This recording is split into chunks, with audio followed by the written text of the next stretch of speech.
Hello, everybody, and welcome to the Great American Short Course Series, powered by Optima Batteries. It's round number 4. It's night racing here from San Bernardino County Fairgrounds in beautiful Victorville, California. Liberty, I'm Dave Arnold, joined alongside Scott Rain. Scott, a beautiful day it turned out to be here, and it's going to be a beautiful evening. But boy, we're halfway point of the season, and this is where things start. Oh yeah, you hear about it all the time. In all forms of motorsports, if it's done at night, whether it's Friday night, Saturday night, Sunday night, hell, Tuesday night, doesn't really matter. There's something about everything under the lights. You see the brakes glowing. You see the flames coming out of the exhaust. And then there's something about psychologically the fans and the racers. It just gets amped up more so than any time during the day. And it's definitely a whole nother feeling, and I think the energy is going to be brought here in Victorville for this. But there's also a lot of things on our mind going into this weekend, too, in our community. Yeah, it was very near and dear to a lot of our hearts. Two individuals that something happened to them. One is Kyle LeDuc. It finally was made public that he is suffering from stage 4 cancer, and not a very good kind of cancer at that. But the family has rallied around him. Kurt is just a driving force. His dad, lots of fundraisers, lots of merchandise sales, to help Kyle. And Kyle wants to keep this quiet. He doesn't want to make a big deal out of this. He wants to kind of keep it subdued. And you know what? I'm a warrior. I'm going to fight this thing with the help of all my friends, my family. I'll get this. And that's how he's attacking this.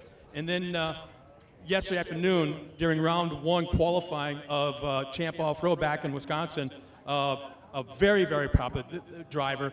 I fully believe he is the winningest short course driver of all time. The GOAT, without a doubt, is Johnny Greaves. Had a huge rollover in qualifying and actually went up and out of the racetrack and disappeared off the racetrack.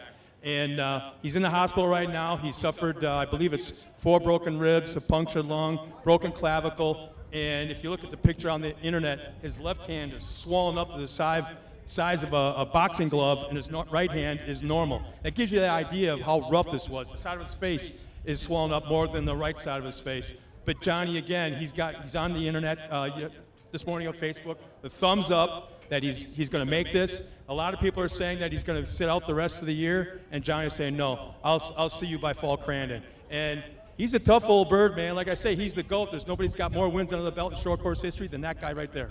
Well, it's a testament to the safety factor that all these vehicles, whether they're on the track there, the track here, and of course, Mid-America Outdoors, which we're heading to Visions next week. A lot of big stuff going on. You got to check out AOE.tv because you won't believe the schedule to 4 short course, rodeo, Barbie Jeeps, pit bikes, Travis Pastrana's Nitro Cross, the Nitro Rally Circus. I mean, these guys are just insane, but a lot of cool things there, Scott. Yeah, 1,600 acres of fun. And if you don't even want to watch any of that kind of stuff, you can still take your side-by-side out and trail ride all across this facility. So if you got the chance, at least tune in. If you got the chance, come on out to Jay, Oklahoma. And hopefully you're all enjoying tonight's festivities here. Great racing. We qualified yesterday for tonight. We just qualified for tomorrow morning's early race, but this is the night race. The main events get ready to start it. But before we get it started, we're going to do it the right way. And we've got our Racers for Christ chaplain, Steve Hansen, with tonight's invocation. Steve? Please bow with me as we pray. Father, we just thank you so much for just the opportunity to come out here and race under the lights. But Father, our hearts are heavy for our Midwest racers, part of our family, friends, both Kyle and Johnny. One of them fighting for their physical health and one of them fighting for their life. And we just pray that your healing hand would be upon both of them, that you'd mend the injuries of Johnny, but you would kill the cancer that's in Kyle. And we just we lift both of them up to you. And Father, as we go out here to race this evening, we do pray for a safe racetrack for all that step on it, from the safety guys to the race car drivers, from the young ones to the old ones, that your hand of protection would be upon them. And Father, we do also just thank you for the men and women that protect our city streets and our country borders, both home and abroad, that you would bless them as well. In Jesus' name we pray. Amen. Amen, Chappie. This time, I ask everybody to please rise, remove your caps for the singing of the greatest song in the world, our national anthem.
Well, that's a great way to do it, but folks, one special more announcement we have. Certain couple up there, 23 years they've been together, and I know a lot of them have been setting short course together and many adventures. So Lee and Poppy Perfect, for the entire staff at Great American Short Course and all his folks, happy anniversary. So ladies and gentlemen, boys and girls, it's time for Great American Short Course. This is Short Course! Let's do this!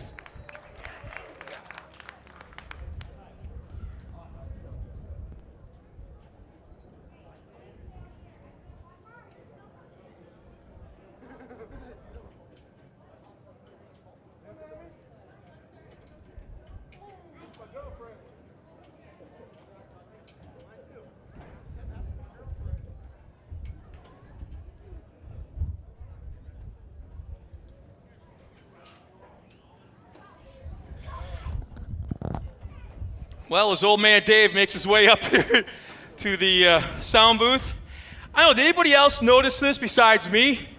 During the last two sentences of the national anthem, all of a sudden the winds picked up and the flag stood on end.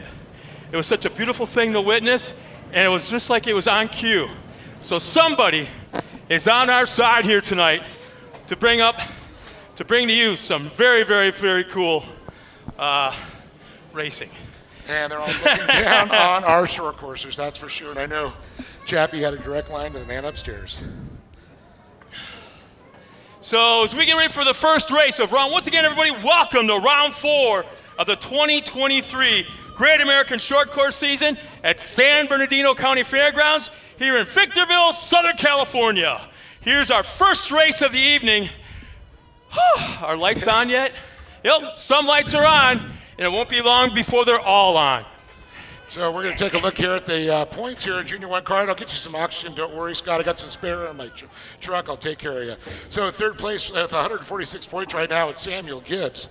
Brixton Work with 163. And then Ian Torfey, the man with the target on his back, with 175 points. So that's the one to keep an eye out there. But Scott, we have a few other drivers out there to talk about here that are going to be trying to put a spoiler in here at the halfway point of the season.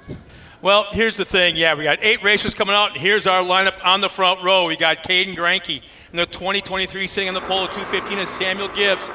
Row 2 inside, Brixton Worth the 241 and Ian Torfey in the 297. Michael Scafuto starts third row inside the 217. Cooper McClellan in the 269 outside of him. And finally in row 4 inside, Penelope Scafuto outside in the 211 will be Lily Shipley Hayes.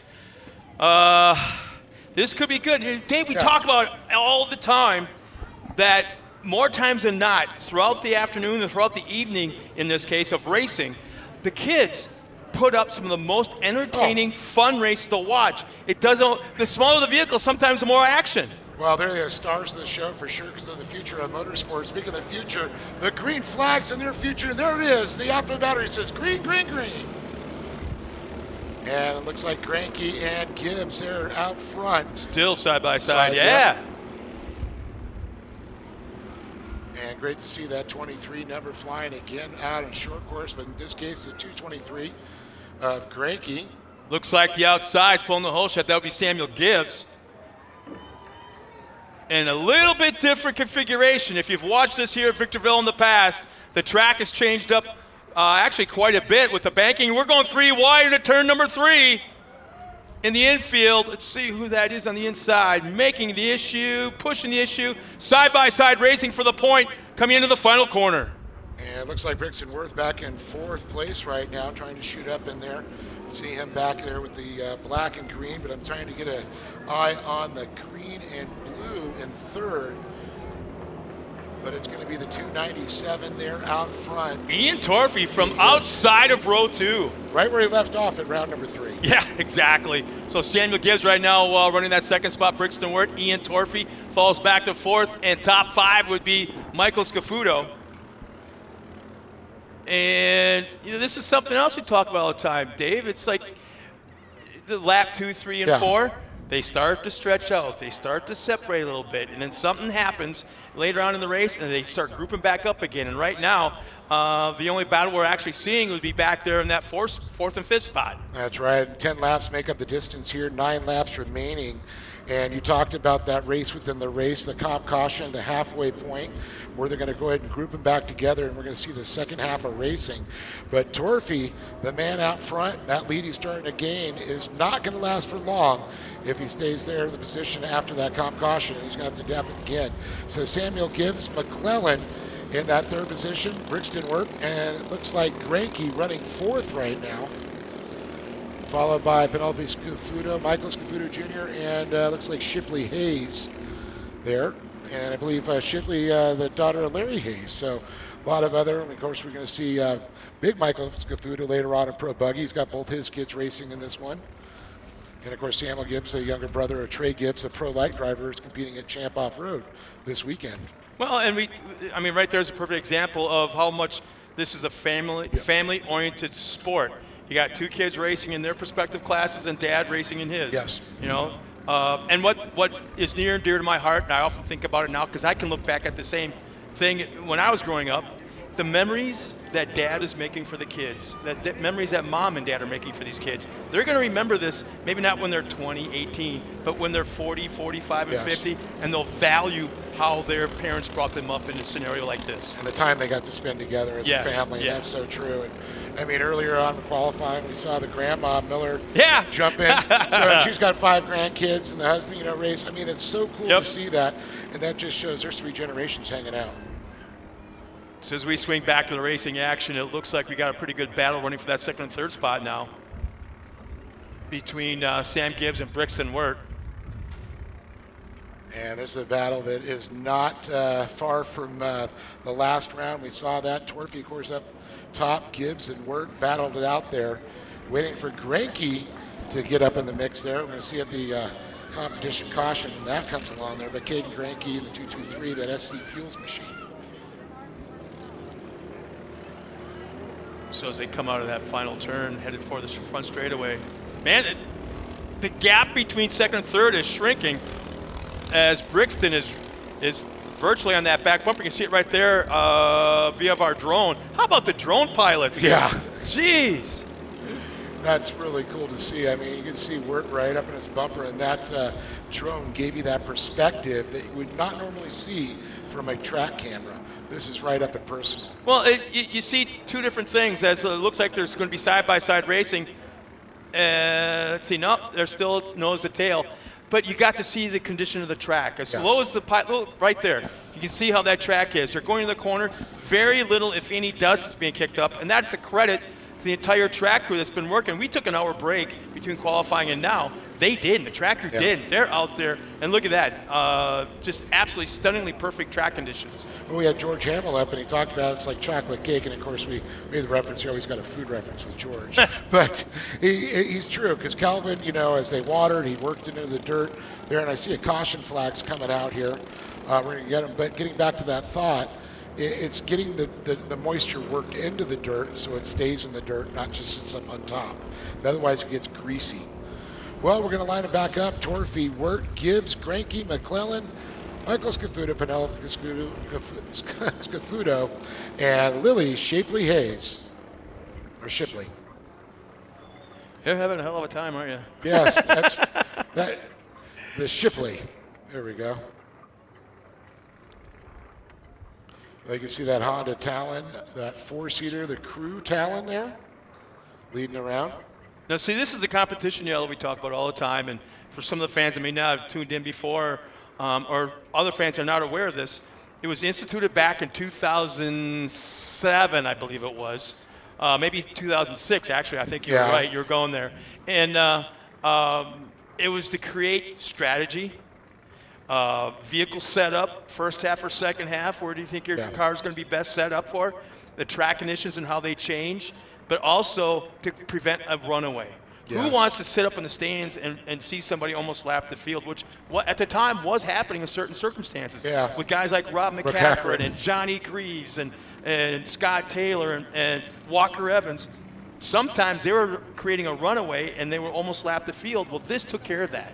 and it added so much entertainment value to the entire race. More drama. Exactly. Yeah. And at first, nobody really liked it. But then the second race, everyone got it. They fell in line. They fell in love with it. Now, here's the other thing, too. We talk about the starting zone. Those 2 orange cones, they're about, 100 feet apart? And that's where they're going into now. As soon as they touch that first cone, the leader controls the pace. He can start anywhere he wants inside that orange zone. If he holds him to the very second cone, he can do that. Yeah. But as soon as he accelerates anywhere in there, that's when the flagman watches him real close. As soon as he accelerates, he throws that green flag, and the rest of the field goes off. And there's a great example. We got to watch it as the rear-facing camera from Brixton Wirt on Samuel Gibbs there.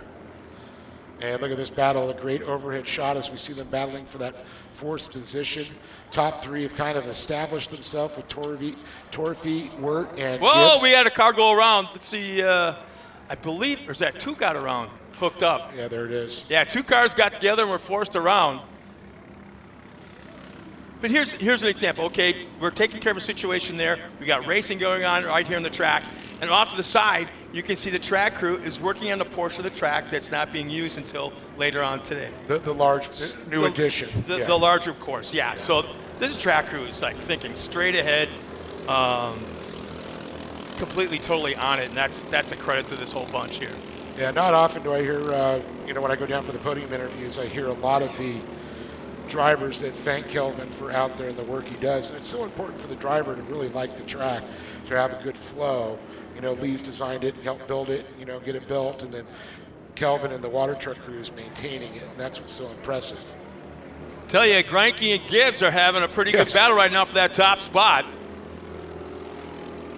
And there'll be 2 laps remaining this time by 2 laps remaining.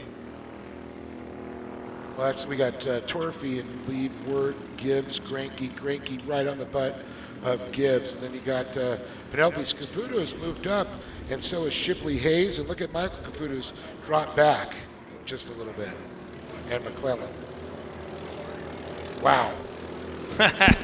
2 laps remaining for Torfey and Wirt and the rest of the field. But I'm really, really, really starting to like, especially at this track, the drone shots, because you're seeing the different lines that they're taking, specifically the top 2. The leader's got the preferred line. Wherever he wants to go, he can go. But then you're seeing the second place car of Wirt, and he's trying everything. He's a little outside there. He tries ducking the inside here. Now he wants to swing outside. He had momentum, and he could have gone to the outside, but you saw our leader kind of squirt maybe 1.5 feet or so to the outside. I won't say blocking, but kind of. A little bit of an alligator tail there, too. Yeah, He's trying to move over a block like you were talking about. And it's like, oh, hey, little traction lost. And to be honest with you, Torfey's got the lead, obviously, but Wirt is learning right now. He is learning where his car is the fastest, where he gains ground on our leader, and where he loses ground on our leader. And there's a good shot of Gibbs coming around that final corner as well as the white flag comes out one more time around for all the competitors in the A.M. Ortega Junior 1 kart division. But look at this right here. This is a battle for the win. Yeah, keeping an eye on this one for sure, with another battle back there with looks like Gibbs and Caden Greinke. But this one, man, I'll tell you, it's about Ian Torfey and Brixton Wirt battling in the points. I can't help but think that Wirt, it's like pulling teeth right now. To let his car, let it go to the outside, keep that momentum up, because that's the longer way around. And it's like trying to tell somebody that could work, give it a try, especially in this scenario. You don't want to go to the outside. You can't convince them. As there's 1 turn remaining for the checkered flag, Dave. All right, they come around here. You can see Ian Torfey with a good line coming around the inside through the fingers. Wirt in tow. Here we go. And the checkered flag comes out for Ian Torfey. Brixton Wirt gets second.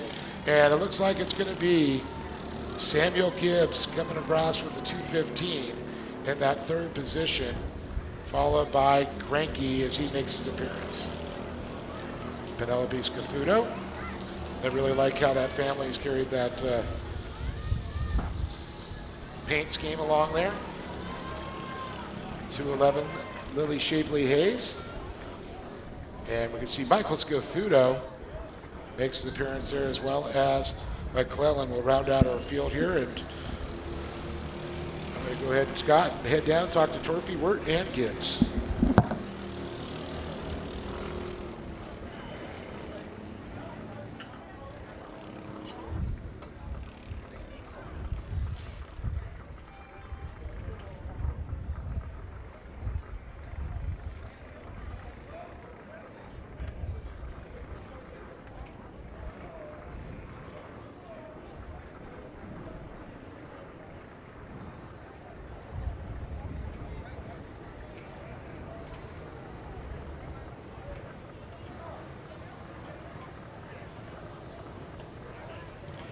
And here we have the unofficial finishing results. In that 8th spot will be Cooper McClellan.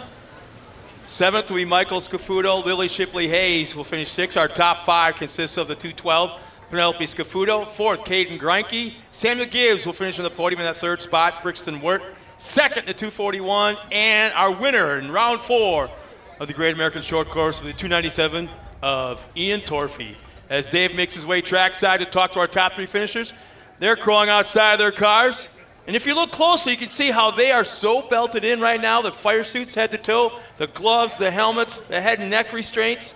They are very, very much safer than if they were playing Pee Wee football, as our top 3 finishers are working their way up to the podium right now.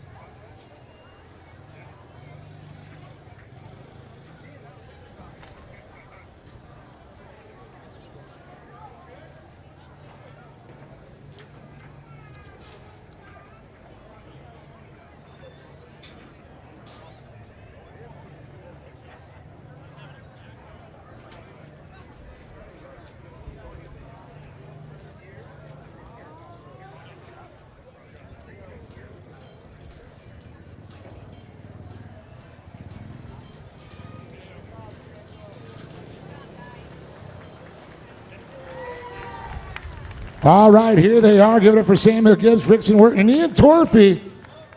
Dude, good run out there. I know you were battling, holding on to 3rd there, Samuel. Yeah.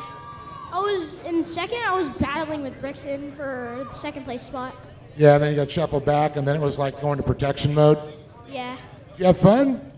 Yep. What was your favorite turn out there? Probably that turn. Probably that turn. You like it coming out of turn 1 right there? Yeah. Keep that momentum up? Yep. Well, do you got some people to thank, bud? Yeah.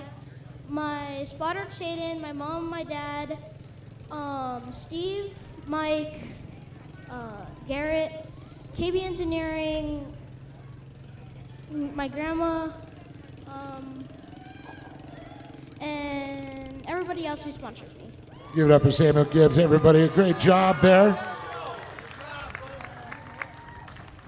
Brixton Wirt, how you doing, buddy? Good. Did you have a good race? Yeah. Yeah, man, I'll tell you, you were battling up there. I know you and Samuel battled for a while, and then you had your eyes set on Ian. Yeah. Where were you going? Are you trying to look for another line when you were out there, or are you just like going, you don't want to screw up? I try to find another line and not try to screw up. I just try to keep it smooth. Keep it smooth, you know? Yeah, that's the thing is you don't want to like overdrive, make a mistake, and then you're off the podium, right? Yeah. What was your favorite part of the race, though? Turn 1. Man, everybody's like at turn number 1. They must have did a good job on it, huh? Yeah. You got some people to thank, buddy? Grom, OGO, Boxo, Pro Eagle, my dad, Coach Troy, my mom, and that's it. Give it up for Brixton Wirt, everybody, with an incredible performance here. But, boy, he's got that momentum going. And how about this? A complimentary 8-hour lift ticket to Mountain High. So cool. You got the cool first place trophy. You got the chocolate milk. And Ian Torfey, tell me about your race. It was a fun race since the start. You like that, rumping up there? Talk about the start there and then again on the restart, because you had 2 starts in there and you had a lot of pressure.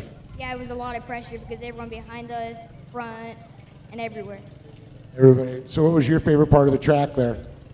Probably the 3 whoops back there. Like the whoops, huh? Yeah. I like whoops too. They're pretty fun. Well, I know you got some people to thank for this win, my friend. Yeah, I'd like to thank Hi Mom, Walker Evans, Racing, Sparko, Troy Adams, Hoosier Tires, Rugged Radios, K&N, Gas, and my mom and dad and my family. Give it up for this young man, Ian Torfey, right there. And how about Samuel Gibbs, Brixton Wirt, and Ian Torfey. But folks, don't go anywhere. We got something we're going to do real quick. We're going to go ahead and have Ian Torfey. You got a Sharpie there? Ian, How about we get you to autograph this and you throw it out to the crowd or give it to somebody in the crowd? Because this could be down the road. Want to get your last name too? There we go. So they know who it is.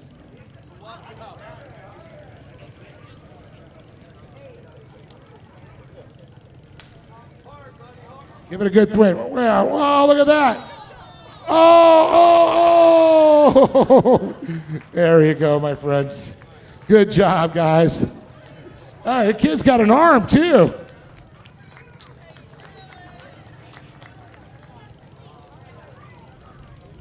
So that's a future autograph to hold on to because these kids are going to be the next superstars there. That's what it's all about, the future of off-road racing in front of our eyes. We're going to go back up to the booth to Scott. Thanks, Slack Dave, and congratulations one more time for our top 3 finishers in the AM Ortega Junior 1 karts. And getting ready now for our next race, which will be a 10-lap race. It's the Breland Ironworks Razor 170s.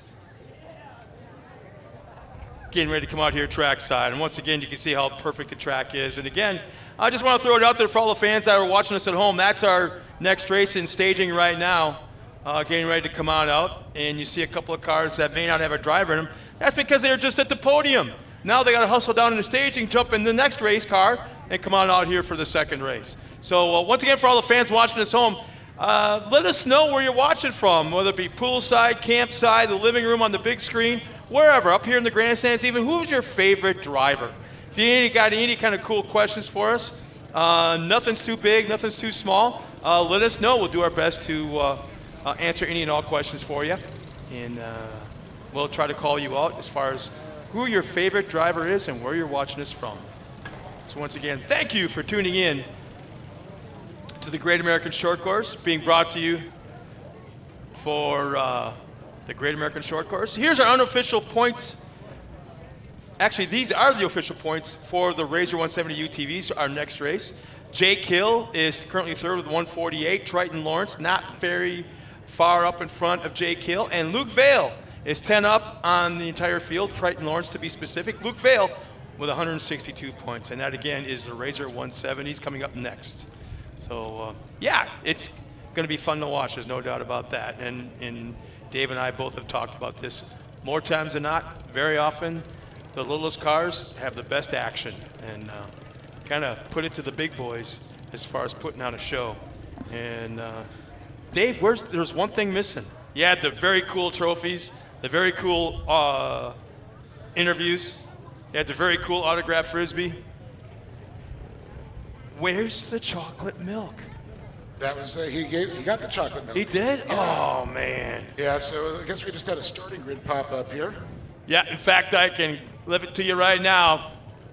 The Breland Ironworks Razor 170 front row will be Brixton Wirt in the 114 alongside Luke Vale in the 152.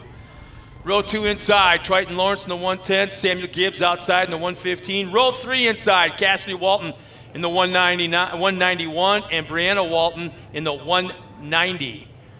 Boy, that's 190, 191, Yes. and both Walton kids are starting side by side. And in row 4 inside, Lariat Lawrence, the 144, and Ian Corona in the triple ones. And rounding out the field of 9 cars, the 170, Jake Hill. How cool was that to see the Ian Torfey sign that Toyota Redlands, frisbee, and then he whipped that thing out there. That was pretty cool. Kind of embarrassing, isn't it? Yeah, he throws better than we do. Yeah, well, I know that for I know. You can see some of the different machinery out there in staging. There's Cassidy Walton, obviously, in the 191. There's not very much on these 170s that are stock. And hey, a buddy of mine back from Oklahoma. Actually, he's from Texas, but Chad Mayo, one of the hot drivers in the side-by-side short course series there, is chiming in. Says love the turnout for the kids' cars. I always wonder, is there always a Texas-Oklahoma rivalry going on? You see it. You see it in the drag racing world. I don't know. In short you course, see it in college football. but you see it all short there. course are all buddies. I love it. There's no state Yeah, lines, it seems yeah. like, between. There might be inside jokes here and Yeah, there, yeah. but it's really crazy because everybody knows everybody, and they could be. It's not like everybody knows everybody in a small town. No, everybody knows everybody over like a 4 or 5 county wide territory. That's pretty cool. And they all work in the same industry, it seems like. One guy's a plumber, one guy's a contractor, one guy's a drywaller, one guy's a paver, whatever, and they all work with each other. It's crazy. Yeah, Chad goes, can't wait to see you guys next week at Visions. It's going to be epic. Chad, are you ready to go? Are you? Are you ready to go? So who's going to have the hot car, you or the wife, huh? Everybody's got an in-car camera. Can you tell who that might be running in-car? He's ready to go. Boy, look at that. I love the way the helmet's kind of tilted down a little bit. He's looking out the visor like he's game face.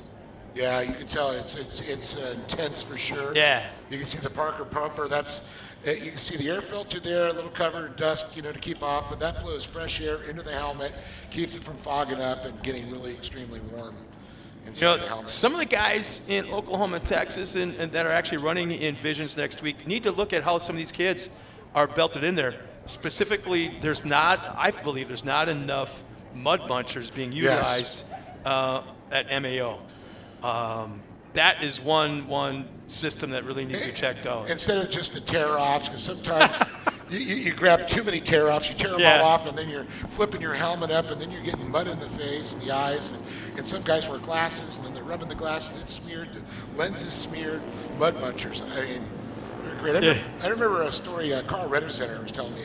He said, man, I heard they were going to go out or they were going to stop making them. He goes, I called all over the country and bought everyone I could. Well, they're still in business right now, but Chad Mayo chimes in when he goes, he's not ready yet, but I will be. Loading tomorrow, will be there Monday. Nice. Really? You're not You're not ready for the biggest races. We go green flag in the 170s. And a big thanks to Opto Batteries, the sponsor of our green flag years. Nice jump. See, here's the thing. Who got the whole shot? They have little cars. Trying to identify. Really? You're going to think you're going to see that with your glasses? Well, it's red and black, I can tell you that. No, looks the same without him. I'm going to go with who was sitting on the pole. With Brixton? Well, there's Brixton work back there. He's in the gray Yeah. car, so not Brixton. So who's on the front row with Brixton? Triton? That could be. Triton Lawrence? Drayton Lawrence could be a possibility. No, it wasn't Triton. It's got to be Luke Vale. Got to be Luke Vale. Luke's another fast runner.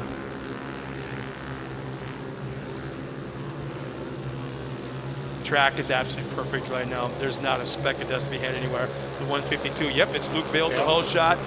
As they cross the line, it's Brixton Worth second, Triton Lawrence third, fourth, Jake Hill. Jake Hill, great run for him. He started almost dead last and is already up into the top 5, running in fourth. Samuel Gibbs in the 5th spot in the 115. Of course, Vale with a good jump out here, and he's established his position.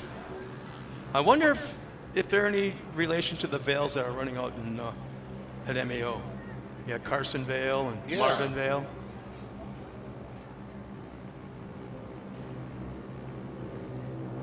Probably a lot of Vales.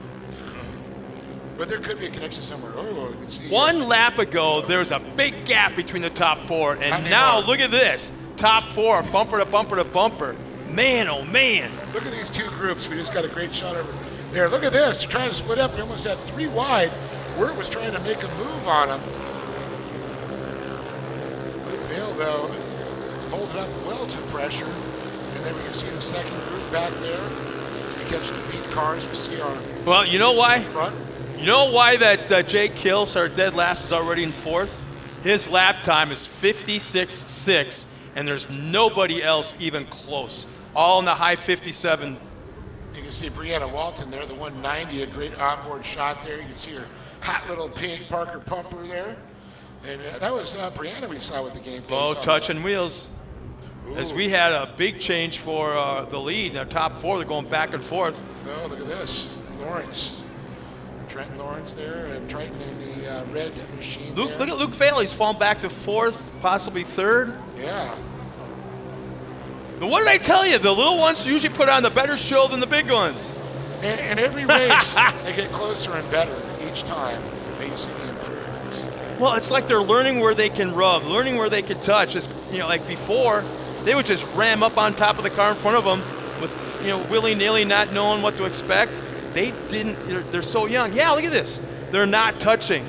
They're close racing, and they're not touching. And look at Jake Hill. He split out, goes the long way around. It looks like there was a touch. Bill got up into work there just a little bit. But that's okay because there wasn't tire-to-tire contact.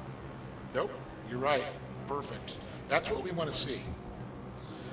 It's okay to have contact, door to door, a little behind, but as long as you don't change the attitude of the vehicle, meaning the I love what I'm seeing right there. Split lane, and they're making the choices. One driver's trying something different, and that's Luke Vail. He tries that outside line through that split lane. I would have loved to see him go a little wider there and not hit the fingers, but I don't think his vehicles really go fast enough to get settled. Does it? Yeah, it does. I don't think it matters. No, I don't think it would have. Look at this. Almost.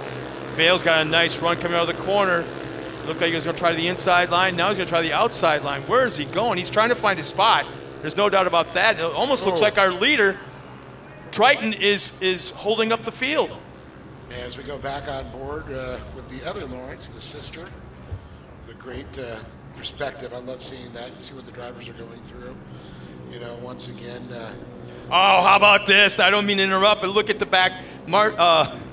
Vail once again tried that outside entrance, inside exit move, and he was allowed to pull up alongside our third place car of Jake Hill. Not able to make it work, but the fact he's trying different lines, that was what's cool to see. And there's the competition yellow. Not that they need it. Yeah, I know. This would have been a great race there. But I think it might be interesting as we get the other group caught up to him. Does one of the other drivers catch up and get into that lead pack there? But I think there was such a learning curve jump for these four drivers. There is that going to be that gap again there. So as I glance back at the timing and scoring, once again, Luke Vail. Luke Vail did have the fastest lap, but now it's Jake Hill with a 56.69 on lap number 2. He's the only driver in the 56-second bracket by almost 1 full second. He has got the field covered. Almost makes you wonder, he's just fast enough to catch these guys, but not quite fast enough to pass them. Or he's our leader, Triton Lawrence, is finding the right line to not block, but kind of get in the way. Well, I don't like using that word block. Yeah. And it just shows, you talked about like the IROC of other classes. This is really a, very equal on power, setup, and everything for all the drivers. Nobody really has an advantage. It really comes down to the driver and their spotter. And that's one thing, is getting these kids at the young age that there are, is listening to a spotter and be able to translate it and still drive. Mm-hmm. That's not easy to do. Having somebody talking to your head as you're trying to focus. Now here's the thing I'm going to watch is how far into that orange zone is Triton going to hold them. Because he can take off right away at that first orange cone, or he can hold them right to the very end. Like we saw Ian Torfey do. He's holding them. Oh, they're on. About 2/3 of the way through, he kind of held him a little bit. Friction work didn't. Yeah, he didn't fall for it. Yeah, he was right on his bumper.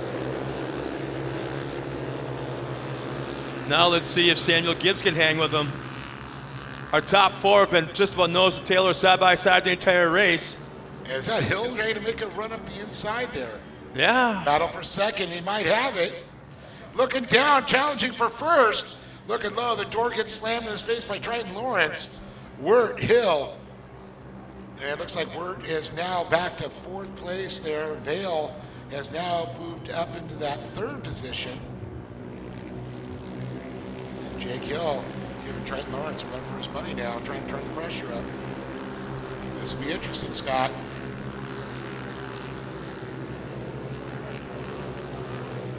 I'll tell you, Triton is running that perfect line. Letting that car drift out just a little bit in the turns to keep that momentum up. But Jake Hill, we got a big rollover. Luke Vail, look, and he's are you kidding me? That was a Are you kidding? Moment. Man, incredible. Wow. I thought I saw tires pointing the different directions, and that car was just toast, but he's back underway, and what, he only lost 3 spots for all that? Yeah, that was a very impressive driving by that young man. Mom's passed out in the grandstands. But he's going to tell Mom how cool it was. Oh, yeah, you knew what was coming. Mom, was that cool or what? There'll be 2 laps remaining this time by the flag stand, and I think Jay Hill has got to find that spot. He's got to get a run out of a corner, figure out where he's faster than the leader, and make the pass. And look at this, the challenge is going on. Look at this, door-to-door action. Oh boy, some tire rubbing. This could get ugly. Yeah, Larry Lawrence kind of ran him up into the inside banking a little bit. As we go back to the front, gosh, Jake Hill gets such a great run coming out of turn number 1. It just not quite able to pull it off going into turn number 2. I mean, look how far these two have pulled away from the rest of the pack there. Triton Lawrence, Jake Hill. See signature propellers on the side of Jake's machine there, a family-run business. Oh, he cut the corner a little bit. I mean, I should say he went to the inside line through the corner. And you can see that option section that you talked about earlier. The split lane, yeah. Split lane. Look at this. He wants to go to the inside so bad. So bad. Triton's just like, nope, I'm hugging the curb. White flag is in hand, and it's waving right now one more time around. It looks like Hill will try the outside line and stay with it. He's pulled alongside our leader through turn 1, down that side straightaway. They're still side by side. Triton. And let's see, still there, not clear. Oh my, there it is, the pass. We have a new leader, Scott. Jake Hill. And I was waiting for him to go down to the inside, and he's pulled it off, no doubt. Jake Hill from last to first. It's taken a while. And I'm not going to say the one car is faster than the other. It has to come down to momentum. There's not a lot of horsepower. You don't want to kind of turn the wheel too much. Yeah, when you got, what, 14 horsepower, 15 horsepower, something like that? How about this? One of the cleanest, one of the best races we've seen in just about any class in a long, long time. No doubt about it, from first to last, Jake Hill will take the win. Triton Lawrence going to come across in second. And it looks like it's going to be, it's Vale, Brixton Work, and looks like Triton Lawrence. You know what? Hang on tight. You got to hear this. Yes. Now remember, Luke Vale was the driver that flipped it right here in front of us. Yep. He fell from, what, second place at the time, I think, back to 6th? Spots, yeah. Okay. Four spots. He's not only finished on the podium, but he's got the fastest lap of the race on lap number insane. 9. Insane. Lap number 9. I know, that's wow. Makes you wonder what if. Yeah, what if is exactly right. If he would have been out there, he could have taken the lead and been battling. Could have been a 3-way battle for these kids. Well, we're going to send Dave Town trackside one more time to visit with our top 3 finishers, Jake Hill, Triton Lawrence, and Luke Vale. What a great drive by our 3rd place finisher, but even more so our winner, Jake Hill, going from last to first. Up to the podium, Dave Arnold is on his way down.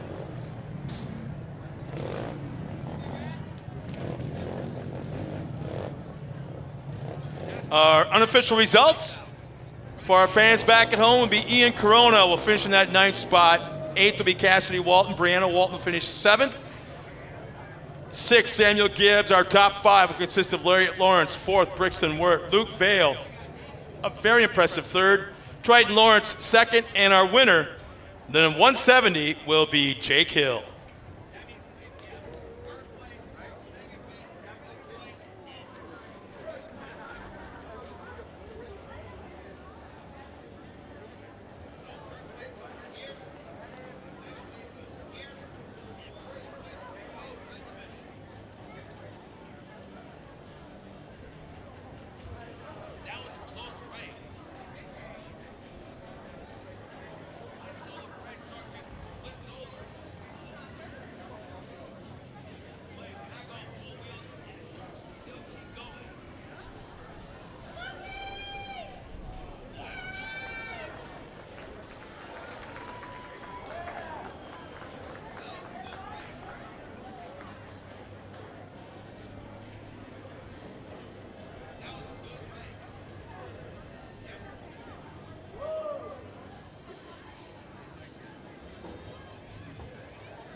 All right, here they are, Luke Vale, Tryon Lawrence, and wow, Jake Hill standing tall on top of the box here.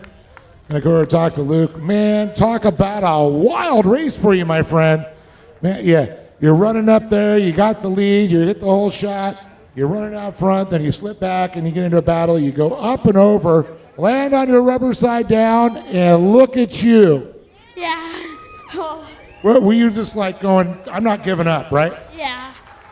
Would you just like, what just happened? Yeah, right when I was back on my wheels, I was like, what's going on? And then I just slammed on it and went and Scott said, yeah, I think you had one of the fastest laps on lap number 9, and you came back. So it was a good run back, all the way back, what, 6th place to 3rd? yeah. Well, I think you got some people to thank, my friend. Yeah, I'd like to thank K&N Air Filters, PCI Race Radios, Brinkley Automotive, my mom, my dad, my brother, the O'Briens, the Hills, and all the above. Luke Vale, give it up for that young man right there.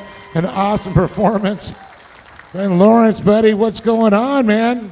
You're up here. You had a good battle. Yeah. I know you had the lead for a little bit too, but what a crazy, I mean, you guys were so equal. Did you have fun? Yeah. What was your favorite part of that race? Probably getting on the inside of Brixton and Luke. Because I'll tell you, the 4 of you are also, it was like who makes a mistake or something happens, because you guys are going to run this one. I think you guys one day are going to go 4 wide to the checkered flag. Yeah, that would be pretty cool.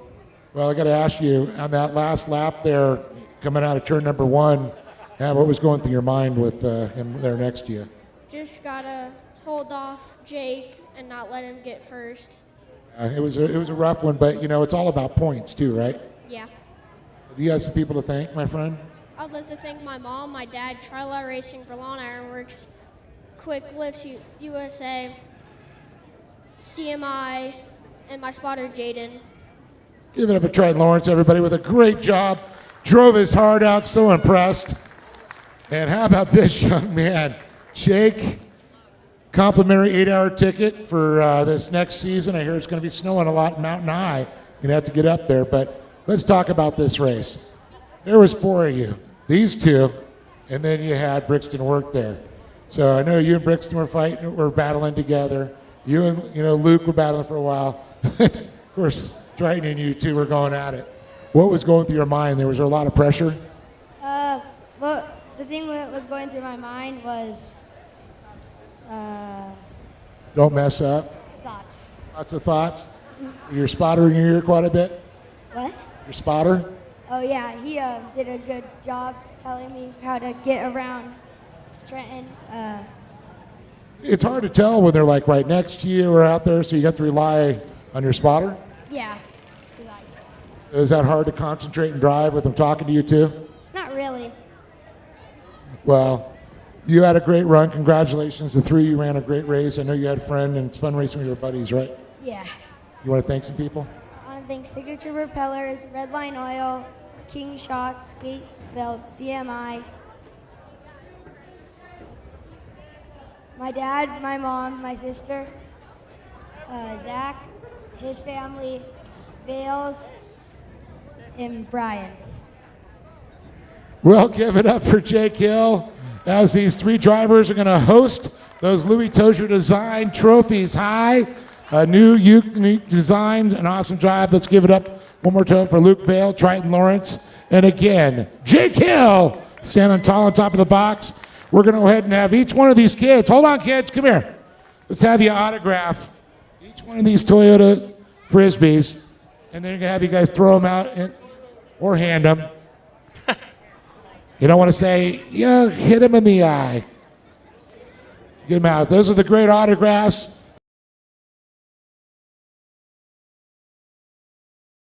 One day. Oh, look at that. He's got an arm. Oh, that's 2. Wait, here we go. Oh, right to it. One more. Let it fly. Uh-oh. It's going to the side.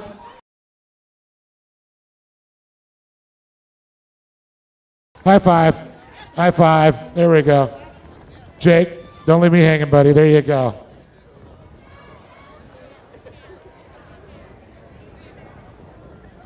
fun times here at the Great American Short Course Series with Scott Rain. Well, thanks a lot, Dave, and once again, congratulations to our top 3 finishers in very, very, very cool race, very, very entertaining, and I could sit down and watch that all over again, to be honest with you. And for the fans back at home, there's a great shot from our cameraman back in staging as our next race is getting ready to come. And here's our lineup as they will soon make their way out here onto the track. On the front row will be Kylie Collinsworth in the 479 alongside of Jaden Manchester in the 423. Row 2 inside, Lake Adler in the 499 and Brody Glaze in the 425. Row 3 inside, Chris Collinsworth in the 459 and Ian Torfey in the 497. Row 4 inside, Mackenzie Montgomery in the 431 and the 484 of Mikey Childress. 5th row inside, Haley Collinsworth in the 444s alongside of Taylon Pike in the 422. And the final row of 6 rows inside, the 410 of Luke Dawson and Braden Bridgewater in the 446. There's some last preparations. It's too bad that the fans here, cameramen right now working on the ground and up in the air via the drone, bringing racing action here to you tonight.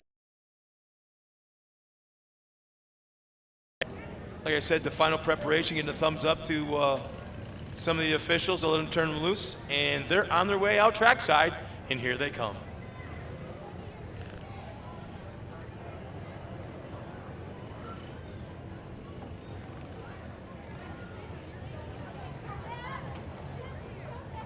Here's our current points in the General 2 karts. How about that? A tie, two-way tie for 3rd with Brody Glaze and Jaden Manchester with 138. And 1 point up is Chris Collinsworth in that 2nd spot, and Mikey Childress. Yeah, he's starting mid-pack for sure, a little bit behind mid-pack. But our current points here with 162 points. So not a real good qualifying position for him. We've seen, no, we talked about him the last round. Last year, I'm shocked he's sitting so deep because he's been such a great qualifier in the past. yeah, I mean, last year, we both said this, it's like a light bulb went off. Yeah. He was a mid-pack or back driver at one point. Last season, about mid-season, it's like a light bulb went off, and boom, he's at the front. And at the front again, and at the front again, and at the front again, winning the championship. Yeah. Yeah. So, I mean, you know, it doesn't hurt to have Mikey Childress as your dad, your namesake, so to speak. Yeah, he's right up there on all-time wins on a motorcycle down the score. Yeah. You wouldn't know by talking to him, hanging out with him, and cool cat. Looking at him. He just doesn't have that, I don't know, Ricky Carmichael, Bubba Stewart look to him kind of motorcycle rider. He's a big burly guy that looks like he could just muscle. Well, if you're going to stuff go around. 500 to 1,000 miles in the desert of Mexico, you got to be a little strong. Yeah. And then the thing is, it's not just a motorcycle. You throw him into a trophy truck or a Class 10s. Yeah. Somebody lost the phone, huh? Yep. Okay, turn it on and look at the pictures. No selfies, Donovan. Well, it's somebody that's got married. Yeah, your butt's covered, so okay. Yeah. So anyway, somebody has lost a cell phone for check your pockets. Maybe sitting alongside you on the bench. It's up here at race control. And there we go. Oh, man. Mikey Childress. Look at this. Childress.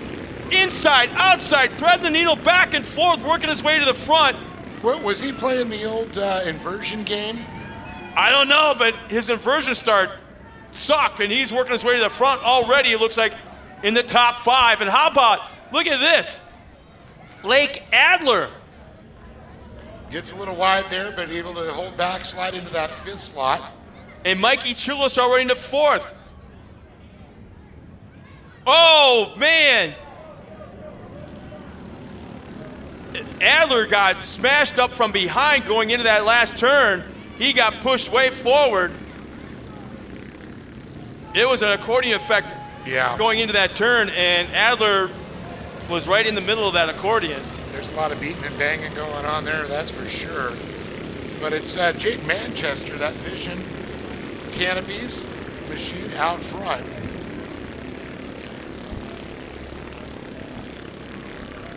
Jaden signing up with Vision Canopies with Kyle Harrisburg and the crew. I know Nikki and Katie Vernola do a lot of work with those folks in Vision. No, I'm watching Kylie Collinsworth currently running in second. The last 2 turns have gone for that inside entrance, outside exit move.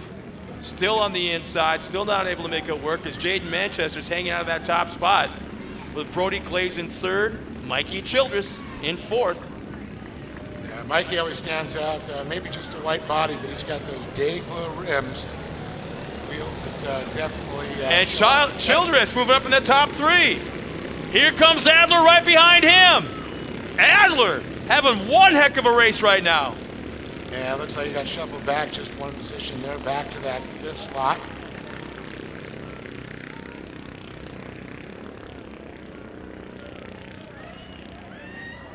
Loving this. You can see a battle for 6th place right now, which is established. Big time contact. Yeah. They kind of like, they ricocheted off of each other, yeah. And Mikey Childress trying to go for another move there from 3rd to 2nd. It's like if there's any kid that has figured out keeping that momentum. Oh, love tap on Collinsworth. That was a pretty good. Hello, I'm here. Hi, how you doing? Top 3 going into turn 1. Nose to tail. Oh man. Childress scrubs a little speed off there. Collinsworth able to get a little breathing room. And Adler gets a nice run off of turn 1. He's got right into it. Wow, he's moved up to 4th place. The off-road warehouse driver. Oh, Childress swings way to the outside. Now he's set up for the inside. Nope, was so close. Is there some psychological warfare going on there, you think? Showing the outside. Look at this. Now he ducks to the inside. Yeah, somebody's playing some head games. That's strategy. That's what motocross riders do, is show them the front wheel on the outside, maybe the inside a little bit, and then they think you're going to go one direction, put the move on. Looks like Adler Adler lost 1 spot on the front straightaway. Childress still right on that back bumper. Our top 3, nose to tail. So it's going to be Jake Mansworth, Kelly Collinsworth. You got Mikey Childress, Brody Glaze, Lake Adler. Oh my gosh. Our top, let's put it this way, our entire field, the entire field is in the 51-second mark. Oh my, look at this. Childress goes to the lead. It looks like Jade Manchester, where Collinsworth got tied up, able to shake him loose, and now he's shuffled back to 5th place. Collinsworth back to 6th. Lake Adler moves up in that 3rd spot. Yeah, they locked bumpers for about 300 feet, couldn't shake loose, and finally did, but not until they lost multiple positions. And here's the caution. Yeah. Re-rack, restack time. Dave, we got us a race, baby. What did you say earlier? The kids? Yeah. The best racing. Now listen closely. Listen closely. Now, these are just fast lap times. All right, these are the fast lap times of every driver. Mikey Childress, 51.7. Brody Glaze, 51 flat. Lake Adler, 51.4. Talon Pike, 51.3. Jaden Manchester, 51.7. Kylie Collinsworth, 51.8. Mackenzie Montgomery, 51.1. Chris Collinsworth, 51 flat. 51.9 for Ian Torphy, 51.7 for Haley Collinsworth. Are you kidding me? Wow. That's our top 10 all in the 51-second bracket. Top 10. That's incredible. They're so close. Well, all right. I'm going to flip a coin in the air. Okay, it's flipping in the air. I'm about to catch it in the back of my hand. Who is it going to be at the checkered flag? Just the top spot. Just the top spot. I'm going to go with the guy in front right now. I'm going to stick with what I know. I'm going to go dark horse. Whoa, here we go, the chain reaction. Oh, the games are being played. I'm going to go with dark horse. I'm going to go Lake Adler. That's a good. I wouldn't call that dog. He's a good chase. that kid's fast. And he didn't roll wrong from the tree either. Oh, and he's riding Brody Glaze all the way into turn 1, man.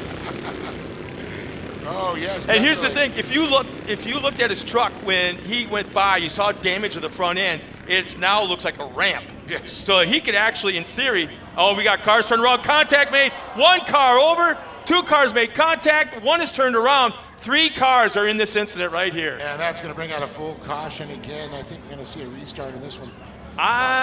Think. It all depends. It looks like the whole track might be blocked. As 1 car gets back underway, but is the entire field or entire lane blocked? We're waiting to see if they get him over in time, if everything's okay. But I do see BDR with the flag up. Yep, full course yellow. Full course yellow. And if you ever see a shot of the flag man and he's holding the other side of that flag and it's just not being waved, waved is usually a local. When he holds it out and shows the driver like that, solid, that means it's going to be a full course caution. And they're not slowing down. Finally, they are. Okay. Yeah, they're going to have to divert him around. But I'm still so impressed. And Chris Collinsworth right now running that 6th spot in the 4:59. He has got the fastest lap time with a 51.08. That's just so mind-blowing. Yeah, it is. It is mind-blowing. The top 10 So are all in close. 51 seconds, yeah. Tenth of a second, discrepancies between those drivers. Are you ready for this? I don't know what she's doing, but my wife just checked in and she's looking at me and I can't tell what she's doing. Clapping or like... Is she giving you the backhand? Yeah, it could be it. No, see, you know my wife. All right, yeah. No, I just know the look. Well, yeah, but she's smiling and that's emoji. But yeah, it looks like it looks like she's winding up for the backhand. Yeah. Here's a look. So, let's see. I'm not sure if they're counting the laps under yellow. I don't think they are. So whether there'll be 3 laps remaining this time by or 2, I'm not sure.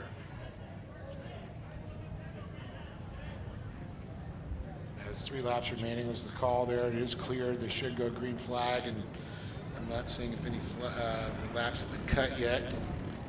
So they're not. We'll see if when they go by here, if it goes down to 2 laps remaining or not. Sharing race control just a little bit. Couldn't hear the discrepancy if it's 2 or 3, but I do believe 3 laps remain here still. They only got a quarter of the lap out of the way. The Honda Talon 4-seater. Oh, and Mikey Childress waits no time, gets on the gas. Doesn't want Brody Glaze and Adler to anticipate that start and get right up on his bumper there. But Adler on Brody Glaze. Look at this. Going to the outside, and this is something you don't. Oh, and Adler lays into that back bumper and almost turns around, gets him loose. He's able to break away, though. Neither driver lose position. But look at this back here. Manchester now fighting with Collinsworth. And they're coming back. White flag is coming out this time by. White flag is coming out. Adler tries to take a look to the inside on Brody Glaze. And that allowed Mikey Childress, Scott, to break away at this point. Glaze feeling the pressure from Adler. Manchester trying to get up on there on Collinsworth right now. We've got a battle for 4th place going with the white flag out. It's Mikey Childress Jr. in the lead. Through turn 1. Adler's been known to get a pretty good run off of turn 1 down that back straightaway into turn 2. But instead, it's Brody Glaze that gets a run on our leader, and here comes Talon Pike in 4th. Pike right in the back bumper of Adler for that final podium spot. Yeah, Talon Pike, I tell you, that kid's got in there, and you can see Collinsworth back behind Manchester. Are you watching this? Yeah, it's insane. A tap from, oh, here we go, the inside. Manchester. Talon Pike taking a look at Adler. 1 turn remaining. Look how tight this race action is. Final time down the straightaway, checkered flags in hand.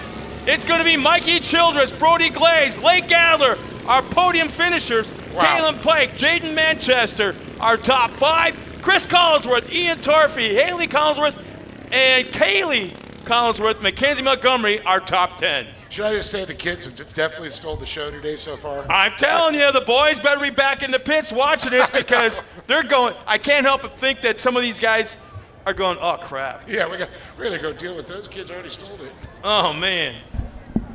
I want to race, but I want to put on a show, but I don't know what kind of show I can put onto this compared to these guys. Wow. Well, impressive for sure.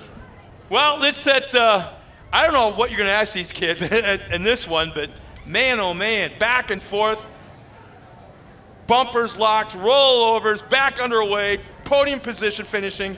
And here's our unofficial results. In that 10th spot, Mackenzie Montgomery, Kylie Collinsworth, Haley Collinsworth, 9th and 8th, 7th of Ian Torfrey, 6th, Chris Collinsworth. Our top 5 consists of Jaden Manchester, Taylon Pike, and our podium. Lake Adler 3rd, Brody Glaze 2nd, and Mikey Childress, another win under his belt.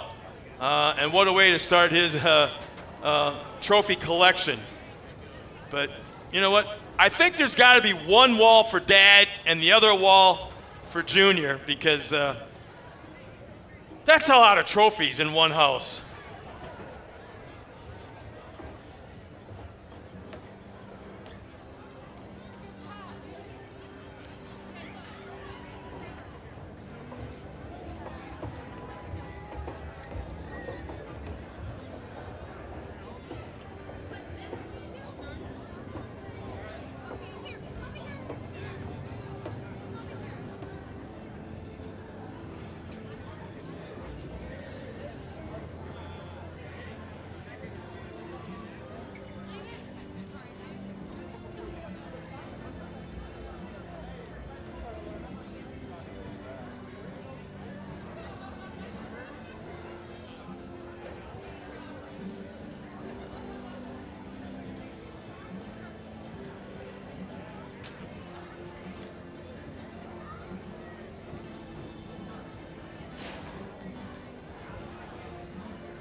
Well, I can tell you right now, we still have a lost phone, and is this a Droid?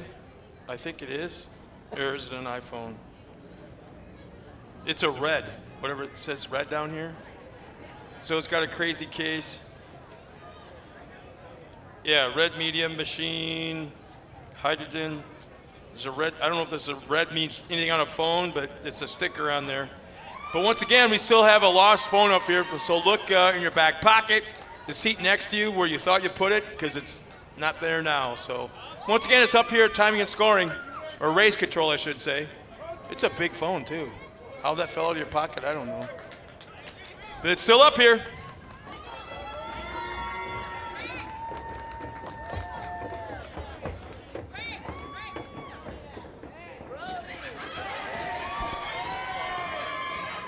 Well, can you believe it? The kids stole the show again. Let's give it up for Lake Adler, Brody Glaze, and Mikey Childress Jr.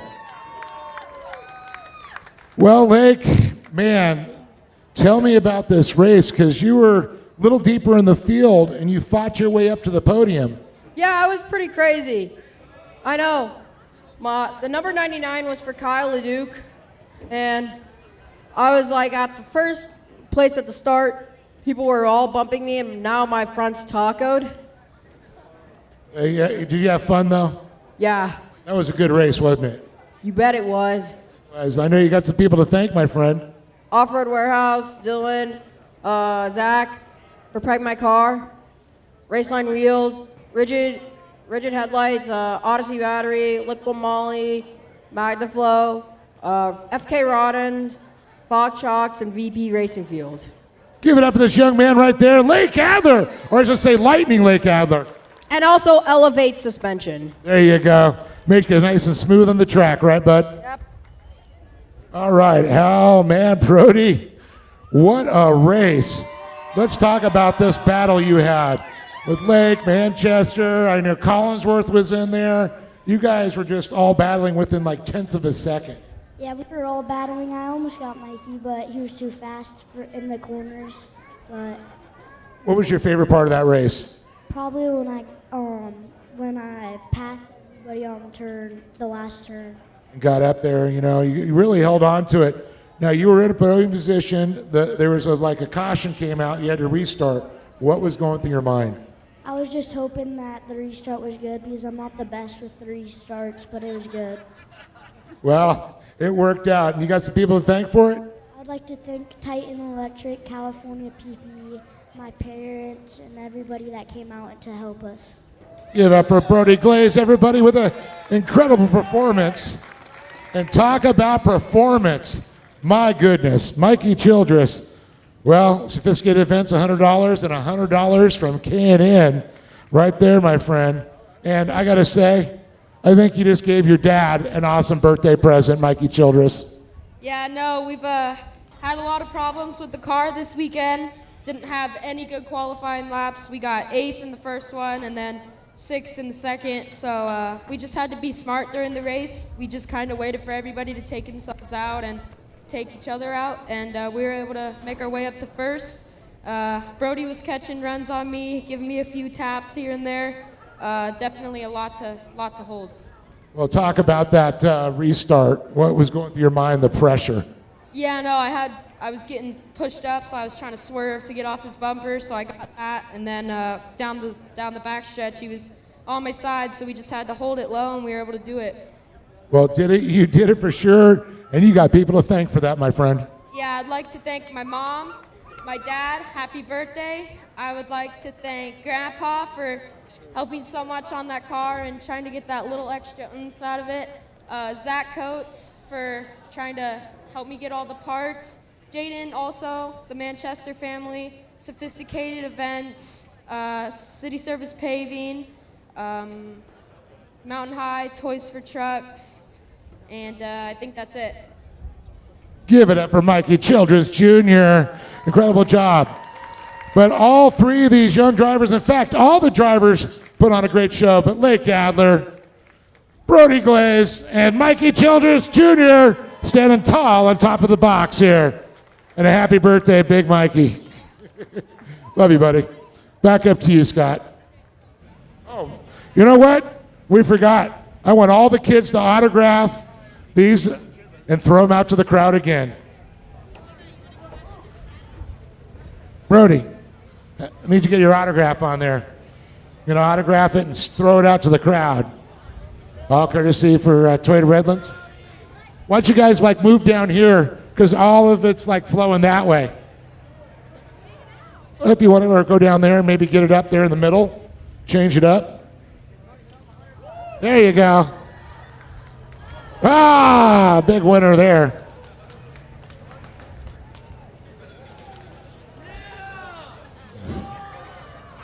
Ah, snake. Then we got Lake Adler, and going to get his there.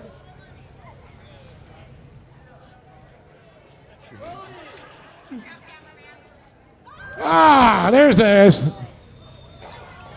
There we go. Good job, Lake.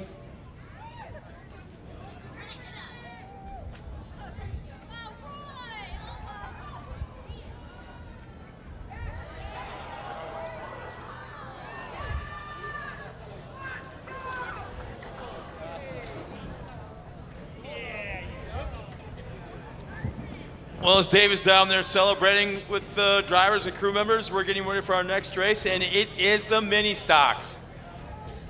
Coming out here in just a moment. Here's our lineup real quick. Anthony Chuzzi's out there in the front row inside. Alongside of him on the front row will be Robert Orr in the 15. Second row inside, Brent Veenstra alongside of Justin Miller in the 99. This is definitely grassroots, as our fans at home are able to, now, can our cameraman go right back? Okay, stop. Right there, stop. They got a cell phone taped to the roll cage? Outside of front row, I believe that's Robert Orr, actually has his cell phone duct taped to the roll cage. I can't afford no $400 GoPro. Here, let's use my $1,000 cell phone.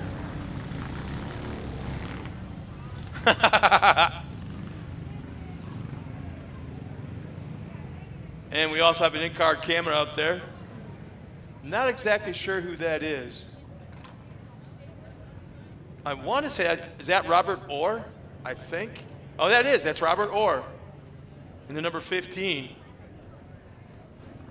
You know, maybe he's out there doing Facebook Live with a cell phone for the race. I don't know if you heard, number 15, on the passenger side, he's got a cell phone duct taped to the roll cage, about so high right here. Probably where the drink holder would be in normal trucks. Is that like a $1,200 GoPro? Maybe he's doing Facebook Live. How cool would that be? That would. That's giving me ideas. But if something goes wrong, it gets expensive. Whoa. Is that a brand new bedside on Choozy's? I think you're right. He's got the fancy paint booth paint job by Rust-Oleum. It's kind of close to the red on the door. The La Bufador on the side there. We're missing Ruben. I guess happy birthday or belated happy birthday to Ruben Fuentes down in Ensenada hanging out. What's he down there for? Celebrating his birthday, I guess. Well, he could have done that here. Yeah, he hasn't been down there in a long time, so it's good to see you get some family time down there. It's nice. Bring the whole family up here. I know, but we're missing the tacos. Oh, I know. See, Junior's here watching, though. He's hanging out with us. Is he? Yeah. Our next race will be coming up. After this one will be limited buggy. Here's our current points in the mini stock division. Brent Veenstra has 161. Anthony Choozy, the 164, and Robert Orr, the 167. I would have thought Anthony Choozy's got the top spot, but then remember last round, he was just. Yeah. If it could go wrong, it went did. wrong. Yeah, everything Didn't about he it. lose like a wheel, I believe, or something? I can't read lips. How about charades? Sounds like it's not a movie. Oliver Golding giving us the 411. Wait. That's not Justin. That's Grandma Miller out there, remember? In the 99. Yeah. Yes, I Grandma. said Justin Miller. That's actually Grandma Miller out there, grandmother of 5. 5, yep. Wow. That's the word, anyways.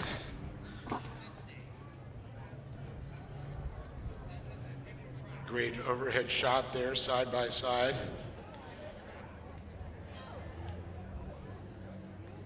That was the weekend too, while new rear end and 3 hours of welding on the frame to fix what happened to Choozy last time. That's a lot of weld this weekend. Yeah. That's a lot of weld. Yeah, that's a lot of welding. No need to put weight on there anywhere from qualifying. And then of course he had bad time at the last race Yeah. when things fell apart. So, but I'm thinking it might be time to go back to the junkyard and get a new chassis. I was going to new say, frame. is there a pick apart around here? Or high desert? Pick auto apart nothing, salvage? just take everything. Yeah. Oh, we got one of our Oh. drivers running is that Veenstra? Yeah, running the lights. Well, did you see what's out front, bringing them around? That beautiful Toyota. God. You know, Toyota of Redlands, thank you so much, Toyota. Let's go places. Oh, what a feeling. I miss those days. yeah. Easter does have those good lights on there. We'll see if those new bedsides help Choozy at all in this race. Make it more aerodynamic. Oh man, he's already got a mirror full. In fact, it's the driver's side mirror full of Robert Orr. Whoa! Oh no. Choozy, now something on the right side Something went. broke. Oh my goodness, there's something went catastrophic. He's driving like Robbie Gordon. When Robbie goes out and races, something breaks. He makes it heavier duty and better than it was before. Yeah. Well, what Choozy did was just that on the left side, because that's what broke in qualifying. Yeah. Now You the forgot about the right side. Oh, my heart goes out for him. But you know what? You know what this does? This puts Grandma on the podium. That's right. Oh, Yeah. my Atlanta. Oh boy, and that was on the first lap, first straightaway. Tough break. Well, Robert Orr, he's definitely got a good Facebook Live. Maybe he's sending his Facebook Live to our production team because we got an onboard with him there too. Maybe, maybe he's like complaining about never getting the airtime. So what he did is he created his own. That's right. Everybody deserves their 15 minutes of fame, Scott. Well, we're going to go ahead and recollect the field behind that beautiful Toyota Tundra there. Toyota of Redlands, thank you so much. Do you think one of the races we could have Toyota of Redlands like show up with like 3 or 4, maybe 5 of their coolest trucks on the lot and put them up front? Ooh, that would be cool. Wouldn't that be neat? Yeah, it would actually. Because then I would drive up with my 6-inch lift 35s and park it right next to it and see if there's one that I like better than that, and he just might have a sale. Yeah, there you go. Well, the cool thing is I heard that like the new Toyotas are saying the gas mileage has gotten really good on this. Yeah, whatever. They weren't before, but now man. they've really gotten better. I'm not saying any particular model, but you look at the sticker on the window, oh yeah, 21 miles per gallon. Oh, yeah, count on 12 or 13. Well, the new ones have gotten a lot better. That new iForce is way better. I was actually shocked. Talked to a good friend of mine, Dan McGranahan, who works for another Toyota people, and he said that they have really fixed it finally.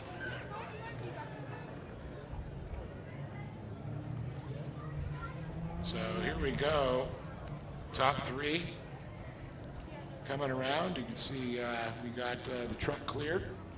We should be going green this next time around. So I wonder if the spotter for Grandma has told her, okay, stay away from those 2. Yes, let them fight. Just go out there and have fun. You know Veenstra and Orr are going to be battling. And Grandma's on the podium. Grandma, you're going home with a trophy tonight. Just keep it on the track. Rubber side down.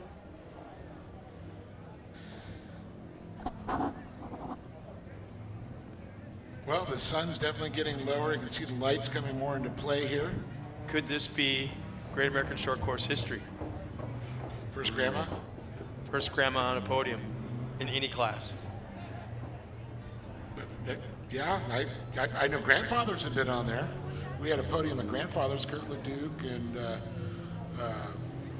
was it Doherty, Jerry Doherty? In Great American in gas? No, it was in Lucas. Well, yeah. But never we've had a grandma.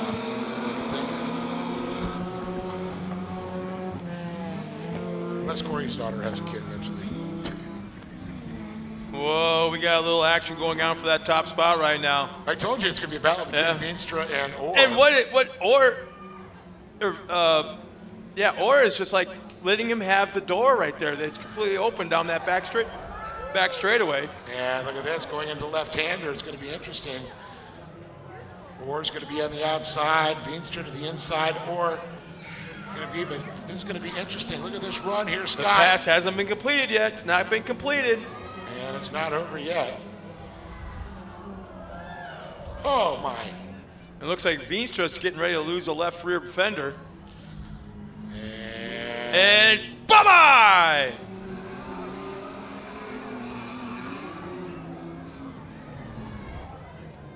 He's not getting back and off. I'm telling you, Orr is leaving every door open for Veenstra to take advantage, and he's not able to yet. And there it goes. We got debris on the front straightaway. Oh, please.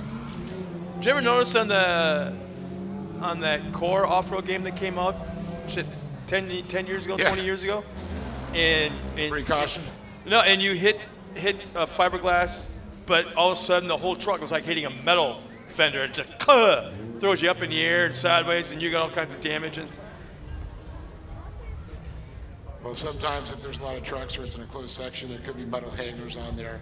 Fiberglass, not the issue, but the hangers, yes. Yeah, it looks like that one just was fiberglass only. Gas track crews got it cleared. Orr's got a little bit of a lead. Maybe leaving those doors open was his faster lines and was able to stretch it out just a little bit. I believe is a comp yellow coming out. I can't. Maybe it's the next lap. Not able to tell you at this point.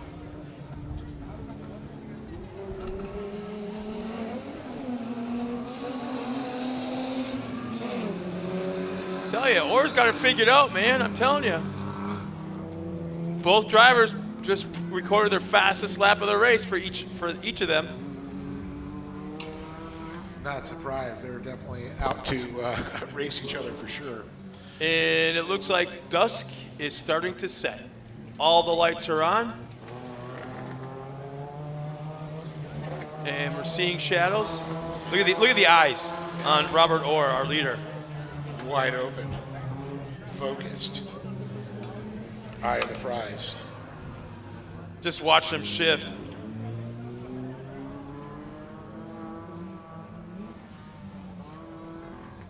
And these are limited suspension. I mean, basically all stock. Yep. This is the comp yellow came up this time by, but talk about these trucks. Single shock. I think they run, is a single leaf in the back or single leaf, single shock. I'm telling you, that truck is set up. Robert Orr's got it dialed. As he crosses the line, takes that comp yellow. Yeah, while we rack, we're just waiting for Miller to come by.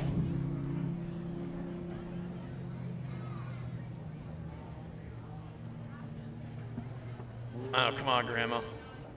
She'll cross the line in a moment and take that comp yellow as well and go around and collect the two trucks in front of her, and I would lay a love tap under the yellow on Vinstra.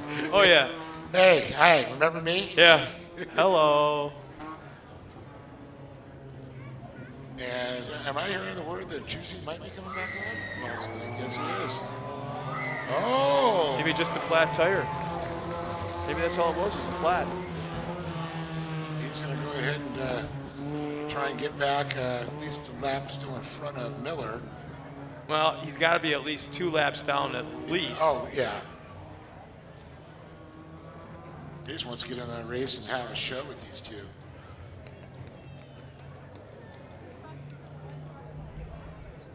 That's the cool part about this class. 2, maybe 3 laps down, comes back on. Yeah. You're not going to see that in a Pro Light or Pro 2, Pro 4. You're not going to see that. No. Because they got nothing to gain. They'll just wreck their equipment. That's their mindset, right? Not in the mini stocks.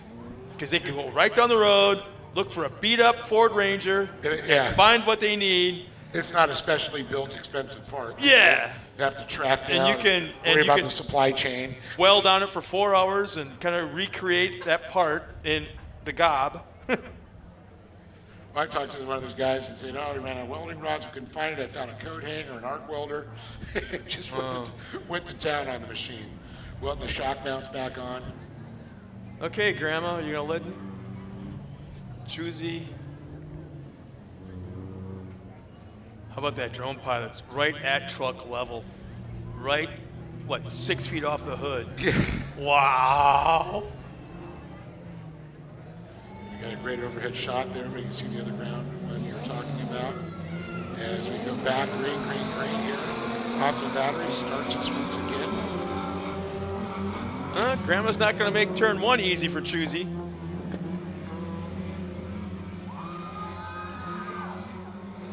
Come on, Grandma. She still has that podium spot going. Yeah, she's still got at least 2 laps on him. Actually, it looks like she's got 4. Actually 4, I was going to say, because that was the first lap that he pulled off. Yeah, so she's got 4 on him right now. There he goes again, or opening the door every turn. Watch this. Going to the next turn, opens the door. It's like Orr doesn't have any preferred line. He just uses them all. Well, it's your prerogative when you're out front. Pretty much. Look at that. And now he'll go to the inside lane through that split lane. And Veenstra makes a run at it. Oh, Orr chops down a little bit, but he'll swing wide. Yeah, he's making it interesting for sure. He just literally hung that right side off the fingers.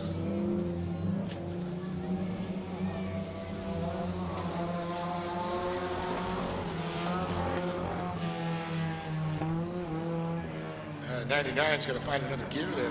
Oh, look at this! Veenstra making a run. He'll have that inside line side by side. Orr's on the outside. He's going to take that middle line there. Veenstra cuts down low. Inside, Or outside. Yeah. Or outside, inside, one of the two. Oh, look at this. Choosy almost getting swapped out.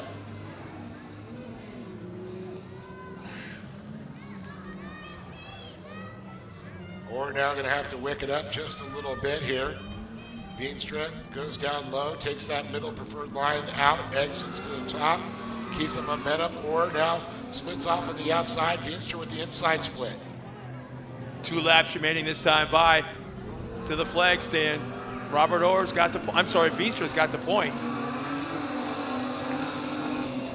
And Orr gets a run down the front straightaway into turn 1.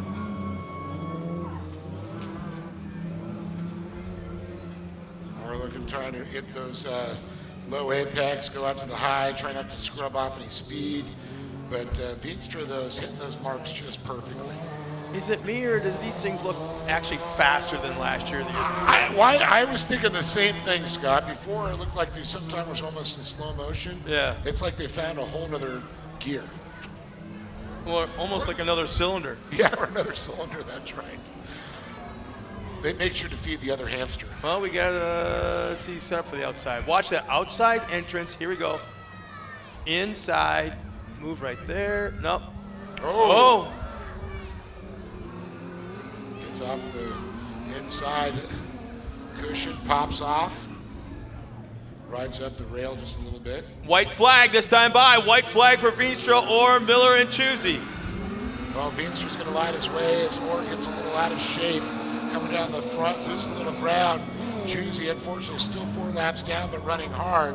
And Miller coming up through the middle of the track, getting ready to head to that right-hander and going to head to the split lanes.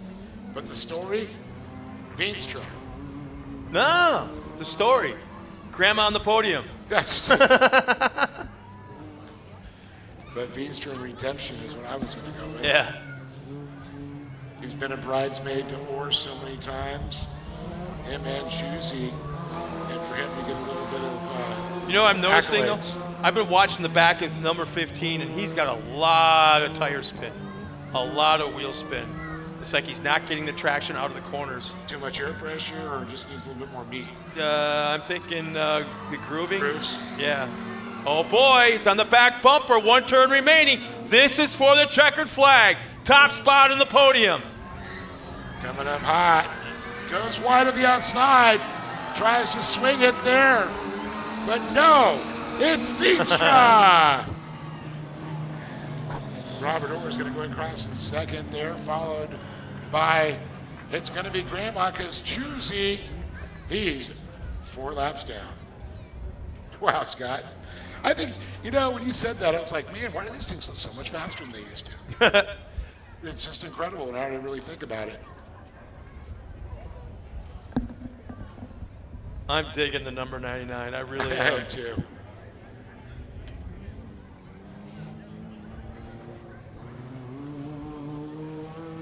So Grandma Miller will make 1 more turn. She'll take the checkered flag, and look at this. The number 99's on her way to the podium. And I want to say, first Grandma in a truck class on the podium. Maybe it might be the first Grandma period. Well, this is going to be a fun one. Down at the podium with Dave Arnold, and another one of those deals where I have no clue what he's going to ask our drivers. Once again, Brent Veenstra will take the win, Robert Orr in second, and Grandma Miller will take that 3rd spot. There you see the unofficial results. For our fans back at home in the mini stock division, Brent Veenstra the top spot, Robert Orr, and Grandma Miller, replacement driver. She'll be the final podium spot in 3rd.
All right, here we are. Janice Miller, it looks like Robert Orr and Brent Veenstra. So Janice are out there going, okay, first grandma to ever make a podium in a truck series anywhere in the country. We've had grandpas, just never a grandma. That's very cool. I know that's a good time. Got I guess a hurt back or something, wasn't able to drive. So I would do that. But great job. You've done some desert racing. First short course? No, I raced, yeah, this is my first short course. And it was a lot of fun, but I had to do the entire thing in second gear, so. We were wondering, you were sort of like a red line a few times. Oh, like the whole time. Did you lose the rest of the gears? No, I just couldn't get it into third and then get back into second, so I said I'd stay in second. Well, you know what? Perseverance puts you on the podium. That's exciting, and I'm happy. Well, Janice, who'd you like to thank? A little embarrassing, but I'll get better. Well, Janice, I know you probably want to thank some people or say hi to some people out there. I did my grandkids. I started racing to show them I could do it, so I wish they were here, but they'll get to see it. Well, it's live on Facebook and YouTube, so first grandma 5, I heard. 4. 4. Wait a minute, she's like 4, 5, 4? Okay, 4. All right, well, good job. Thank you very much. Give it up for this young lady right there, Janice Miller. All right, we're going to move it on to Robert Orr here. First of all, $100 from K&N. Make that machine breathe. Well, let's talk about it. What a fun battle there. And we noticed you started like you were saying, you're probably going into your qualifying runs. Choosy, first lap out, unfortunately. He gets back on 4 laps down. But you're taking some while. You were really fast. Came to that restart, though. You might have had to block a little bit more. Well, it made for good racing. And it's always good to battle, you know. So, most of the time I'll run my line. And if you can get inside and we could race, hey, we'll do that, you know. I'll block occasionally, but I just try to stick with my line, and it's fast line, you know. And if a guy can dive in and hold it, all power to him. We're side by side, you know. But if you got the momentum, you've already got your nose in the turn, you know, they got to back off. Well, eventually, yeah. Hopefully. Yeah, exactly. Would you like to thank some people, Rob? Oh, man, Turo tires. We just brought on the Turo tires, and they held up really well, pulled really good. Sparco, rugged radios. Let me see, a bunch of them. Action Sports Canopy, make great canopies. You know, people ought to check those out. Kart.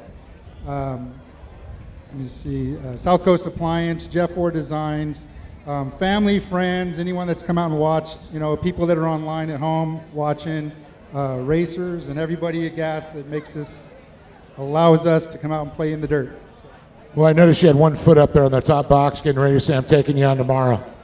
You saw that, huh? He's like, I'm getting ready to step up, Brent. Hey, it's great to be on the podium, you know.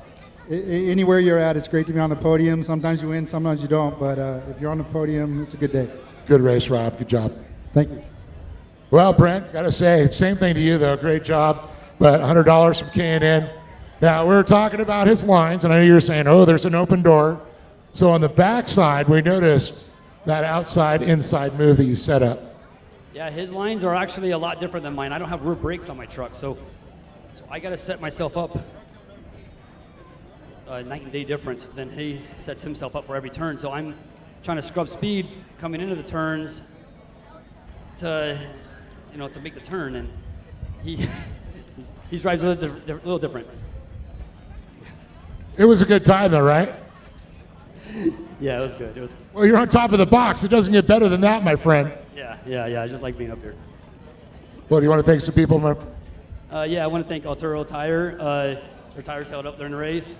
K&N. My friends and family. Oh, I want to thank Robert and his dad for helping me change a tire before this race because I didn't bring the right tools and stuff. And Greg for doing some parts runs for me to get the truck going. Let's give it up for Brent Veenstra, everybody. But again, Janice Miller, the first grandma on the box. Okay. Then, of course, Rob Orr in second, and Brent Veenstra on top of the box. And we're going to go ahead and the honor Brent. Going to autograph that and throw that into the crowd. I can hold it for you here.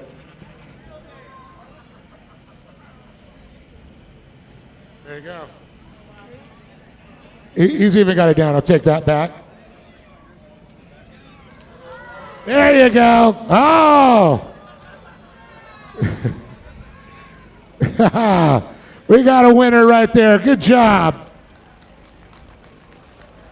All right, we're going to go back up to Scott Rain on a second here. I just wanted to thank everybody for coming out here. Great crowd here. The lights are on. The sun's going down. A beautiful evening here at the San Bernardino County Fairgrounds here in Victorville, California. And we've got more racing, track maintenance going on the track right now. Let all the folks know, and make sure you watch our YouTube if you want to let everybody know on social media, or our Great American Short Course. And make sure to tune in all next week as the saga continues at Short Course at AOE.TV and Speedsport.tv. So we're going to go back up to Scott Rain in the booth. Well, thanks a lot, David. Congratulations to our top three finishers. And like Dave mentioned, a special congratulations to the first grandmother in Great American Short Course history to end up on the podium. I believe, I'm trying to think, going all the way back to my core days, even going all the way back to Shota, back in the Midwest. I cannot remember any grandmothers on the podium in all those years. I'm going back to 1994. So congratulations to her. Next race coming up, limited buggies, 1600 buggies. Two classes simultaneously, limited and 1600 are the desert cars. Limiteds are the short course. And here's our lineup as they come out trackside. You see right there, that's a short course. That's Darren Sefton. But here's our lineup of, I believe the desert cars will be starting in the back of the pack, but they have them right here on the front row. So we're gonna call Richard Woods will be out there in the 1698 alongside Kevin Streety in the 1601. When it comes to limited buggies, row one, inside on the pole, Carson Smith in the 319, outside of Carson Smith, the 318 of Travis Howard. Row two inside, Matt Samodi in the 314. You saw him just a moment ago on camera for all the fans back at home. He'll be inside of row two. Outside of him will be the 355 of Jesus Sanchez. I expect him to be fast in this race as he was in qualifying at least for half of it. Third row inside, Darren Sefton at 368 and Sean Jones at 385. Weller Racing, the SR1 UTVs coming up after this race here. This will be a 10-lap event. Weller Racing's SR1 coming up next after limited and 600 buggies. You can see it staging right there. There's a shot of the grandstands off in the distance as our mini stocks are pulling off the track. And the sun has set. There's still a bit of daylight, but the lights are all on. And she's slowly, you can kind of tell on camera a little bit for the fans back at home.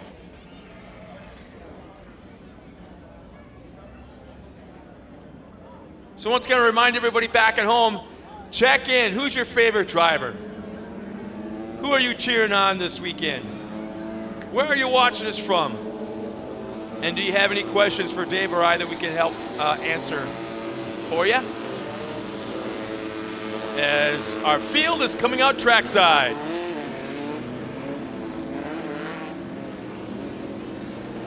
We've got an in-car camera. Let's see if we can figure out who that is. And it looks like our desert cars will be starting in the back of the pack.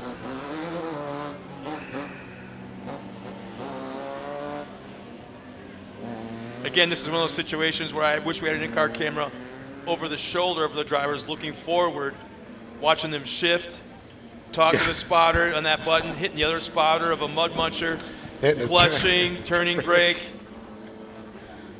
Oh yeah, it's going to be... Pat your head, rub your tummy, and tap your foot. No. And then play a piano concerto. Concerto.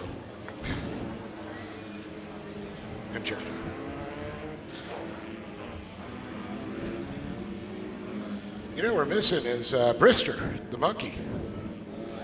Isn't that Pro Buggy? Yeah, I don't know. Maybe he went back and ran back there. You know what? I have a funny feeling. Yeah.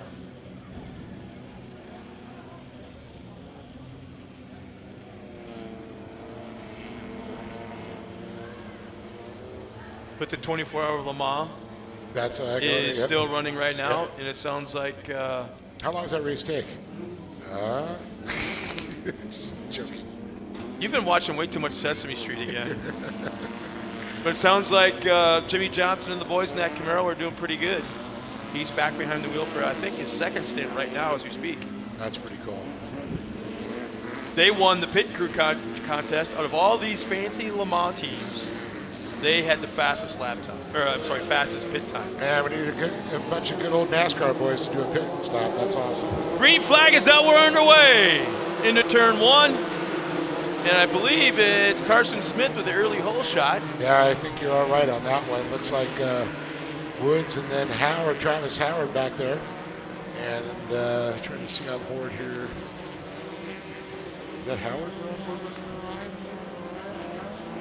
I know we mentioned earlier tonight during opening ceremonies Johnny Greaves, but this is the class that he started off-road racing in. I'm not counting the motocross and that, but this is the first class that he ever raced in. And same with Rob McCaffrey too. On and off, yeah. Bryce Menzies, I remember him running that. Didn't he crash the first 3 races? I think he did. Oh, awesome shot. You see him get Simodi. just. Is that who that is? Yeah. Still hasn't used a tear off. Still hasn't used it. Look at that. And he's actually turned, he spun around. He made contact somewhere. He's actually getting back underway out of our vantage point. But he got turned around or something. Yeah, it looks like it's going to be Carson Smith and Woods, Howard, Streety, Sanchez. Well, that's Streety, actually. There he is. There's Streety. He's a desert buggy. Yeah, Simodi got turned around somewhere. Yeah, it's unfortunate, the 314. I see that number, I always think of John Fitzgerald, one of the most dominant single buggy or limited buggy drivers. Do you want to put $1 on it, whether he won today or not? I'd like to. He was top qualifier, I heard. Yeah. So I'm assuming, but I've been known to be wrong. Quite a separation right now, about 10, 12 car lengths between first and second. And you see the lights on the track really starting to come in play. You see the bright spots there. There are a few dark sections. Carson Smith and Travis Howard still running 1 and 2 as they separated themselves from the rest of the field. Kind of surprised Sanchez hasn't been a little bit closer. Yeah, he had good qualifying there. I was expecting him to be someone running up front, too. And Simodi, that's a shame. He's always a good runner there. And you got Sefton now. But Carson Smith, I'm not shocked that he's running up front. He's always been so fast.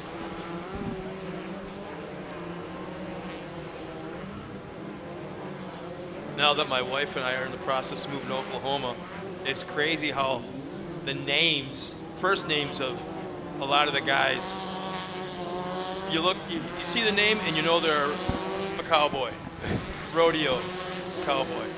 And then you see certain names in the off-road world, well, you knew he was going to grow up to be a driver. Yeah. Like Carson Smith. Yeah. He could have been both. Yeah. You know, Carson, cowboy, you know, it's crazy. Cody. I mean, Brody, some of those names. Cowboy. Yeah. I don't know that. Once again, the Weller Racing SR1's coming up next. Yeah, it looks like a good run with the 1598. Now the Desert Buggies starting to pull away here. Richard Woods. Man, I'll tell you, it's impressive. Hey, it's nice to see somebody out there running with Kevin Streety. And I got to, man, to the day I retire from this sport, I'm going to be telling you that Kevin Streety deserves everything and then some he gets just for going to every single round of racing. And it didn't matter what series it is. Lucas Oil Regional, whether it was out Phoenix area he was at them all. Yeah. At them all. Super nice guy, loves the racing. Good friends with Ken Lothringer.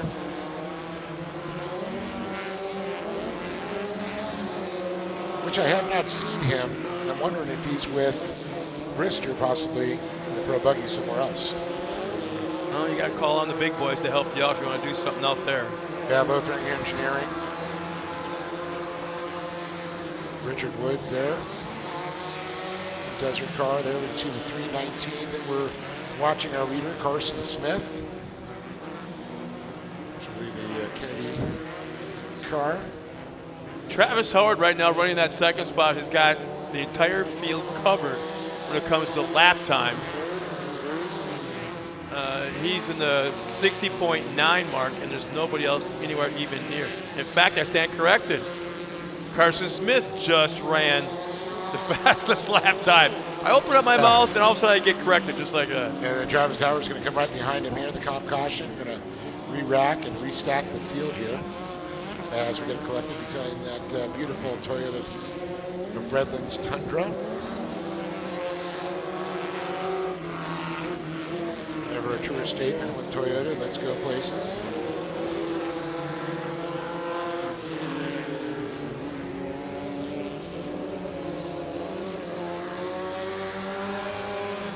Yeah, I'll tell you that Richard Woods' desert car looks pretty cool. And of course, here comes Kevin Streety, which is like the OG original Lothringer desert cars.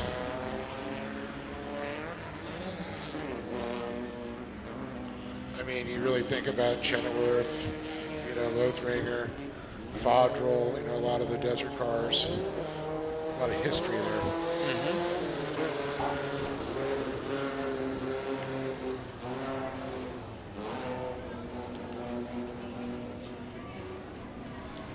Such a fantastic aerial shot right there. Yeah, as the sun is finally setting. The lights are all on illuminating the racetrack. At least as of right now, it appears that there's not one dark spot anywhere on this track. Oh, it looks good. You did a good job lighting it up.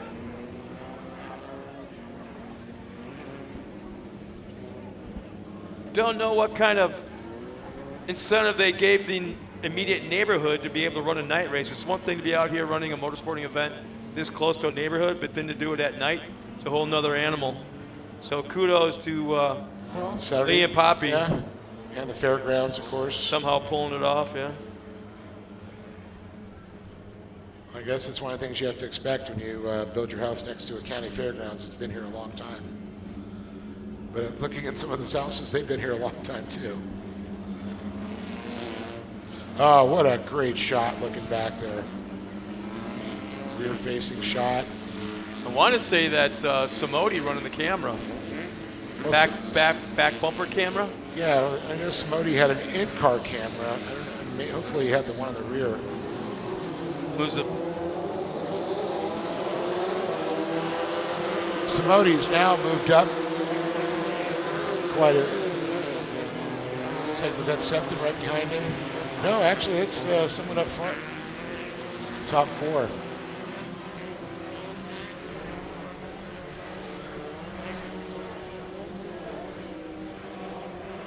The top two have pulled away already. Going to turn number 3. Oh, man, look at this. Contact. Travis Howard gets pushed off the inside there. Carson Smith continues. Man, talk about getting a little hip check.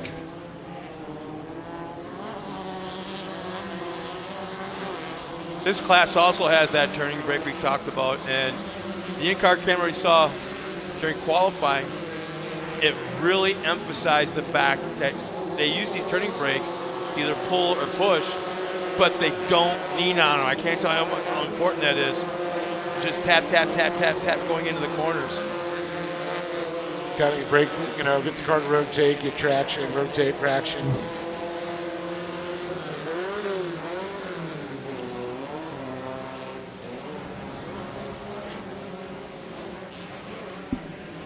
Oh, big spin out there. The 314 goes around, and that's a heartbreaker there for Smody again. That's the second time it's brought him around there. He's going to recollect himself, get back straightened out, underway. Yeah, it looks like his eyes are a little bit bigger than they were 2 laps ago. That is for sure.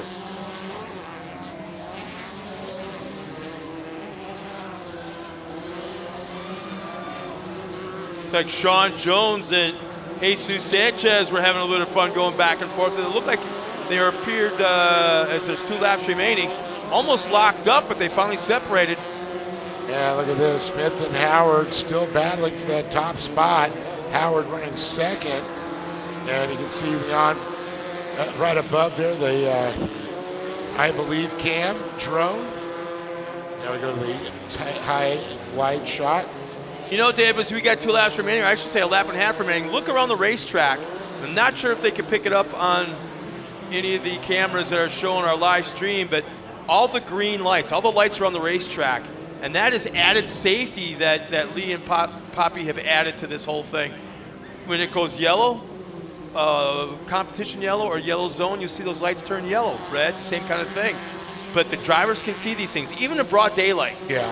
And it's just added safety that we can use up here in race control, that we don't have to have a yellow flagger down on the course for their safety as well. So white flag comes out one more time for Carson Smith and Travis Howard running 1 and 2 as they have just left the field in the dust. Yeah, this comes from Specialty Electronics Group, Peter O'Doherty, who runs I Need a Big Screen, does all the stuff in the Nitrocervic. He started doing this for the Lucas Oil Off-Road Racing Series. We've carried into Great American Shortcourse, and like you said, it's a big safety factor, and it really helps the drivers, especially if they lose communication with either race control or their spotter. So looks like our drone is having camera issues or camera lens issues. Or a little bit of mud. He's getting down in the weeds now with this, or down in the roost, I should say. Now look like It'd have been Travis Howard. Oh, Howard comes really high. Wow. Bonsaiing in the last 2 corners, trying to bonsai a move, and it wasn't going to be a little too late for anything like that to happen, but Carson Smith will take the win. Travis Howard will finish in that 2nd spot. Sanchez, will he amp on the podium? Yes, how about that? Nice run by Jesus. As he'll end up on the podium in this limited buggy division. Sean Jones will finish 4th. Matt Simodi and Darren Sefton a little bit further back as the race for the desert class will come right down to Richard Woods. Kevin Streety finishing 2nd. So for the first time in the buggy division, we're going to send Dave Arnold down trackside. And here's again, you can see the flashing yellow lights all around the racetrack. Let the drivers know that we've got yellow conditions.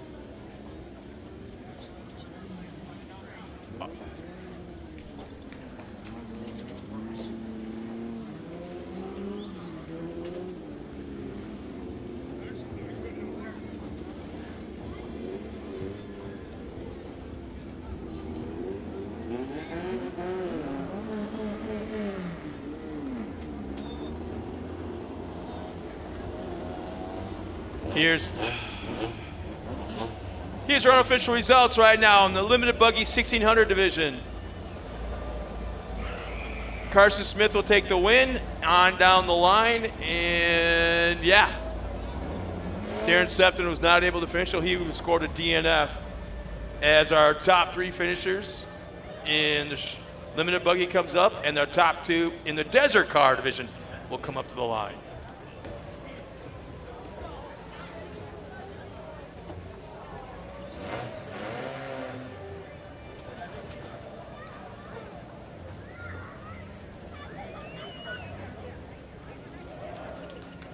Once again, there's our unofficial results. Darren Sefton DNF'd earlier in the race. Matt Simodi will finish in the top 5.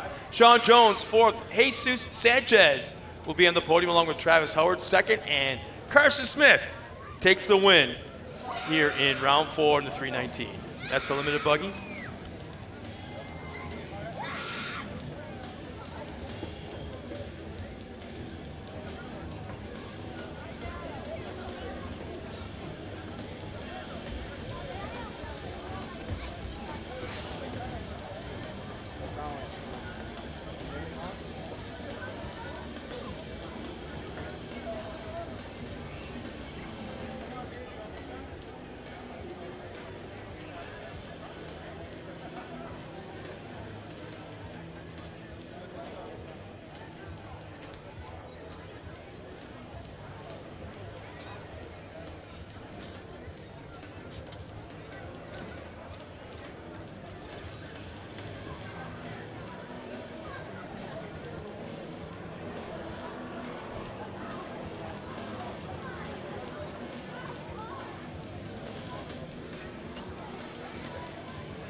Check, check, check. There we are.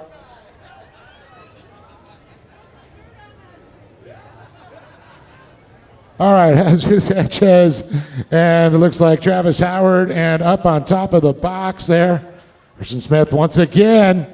Zeus, man, what a great run you had, buddy. Thank you. I feel like Ricky Bobby right now. I don't know what to do with my hands. I mean, talk about a battle, man. There's a lot more cars, and you guys are really fighting for it. Man, I don't even know what to say. It was awesome. After my last qualified, it was terrible. So to do this, it was awesome. And you're the new guy. I am. Second race. I know. That's what's so awesome, man. How about that? Second race. That's 2 podiums. It's awesome.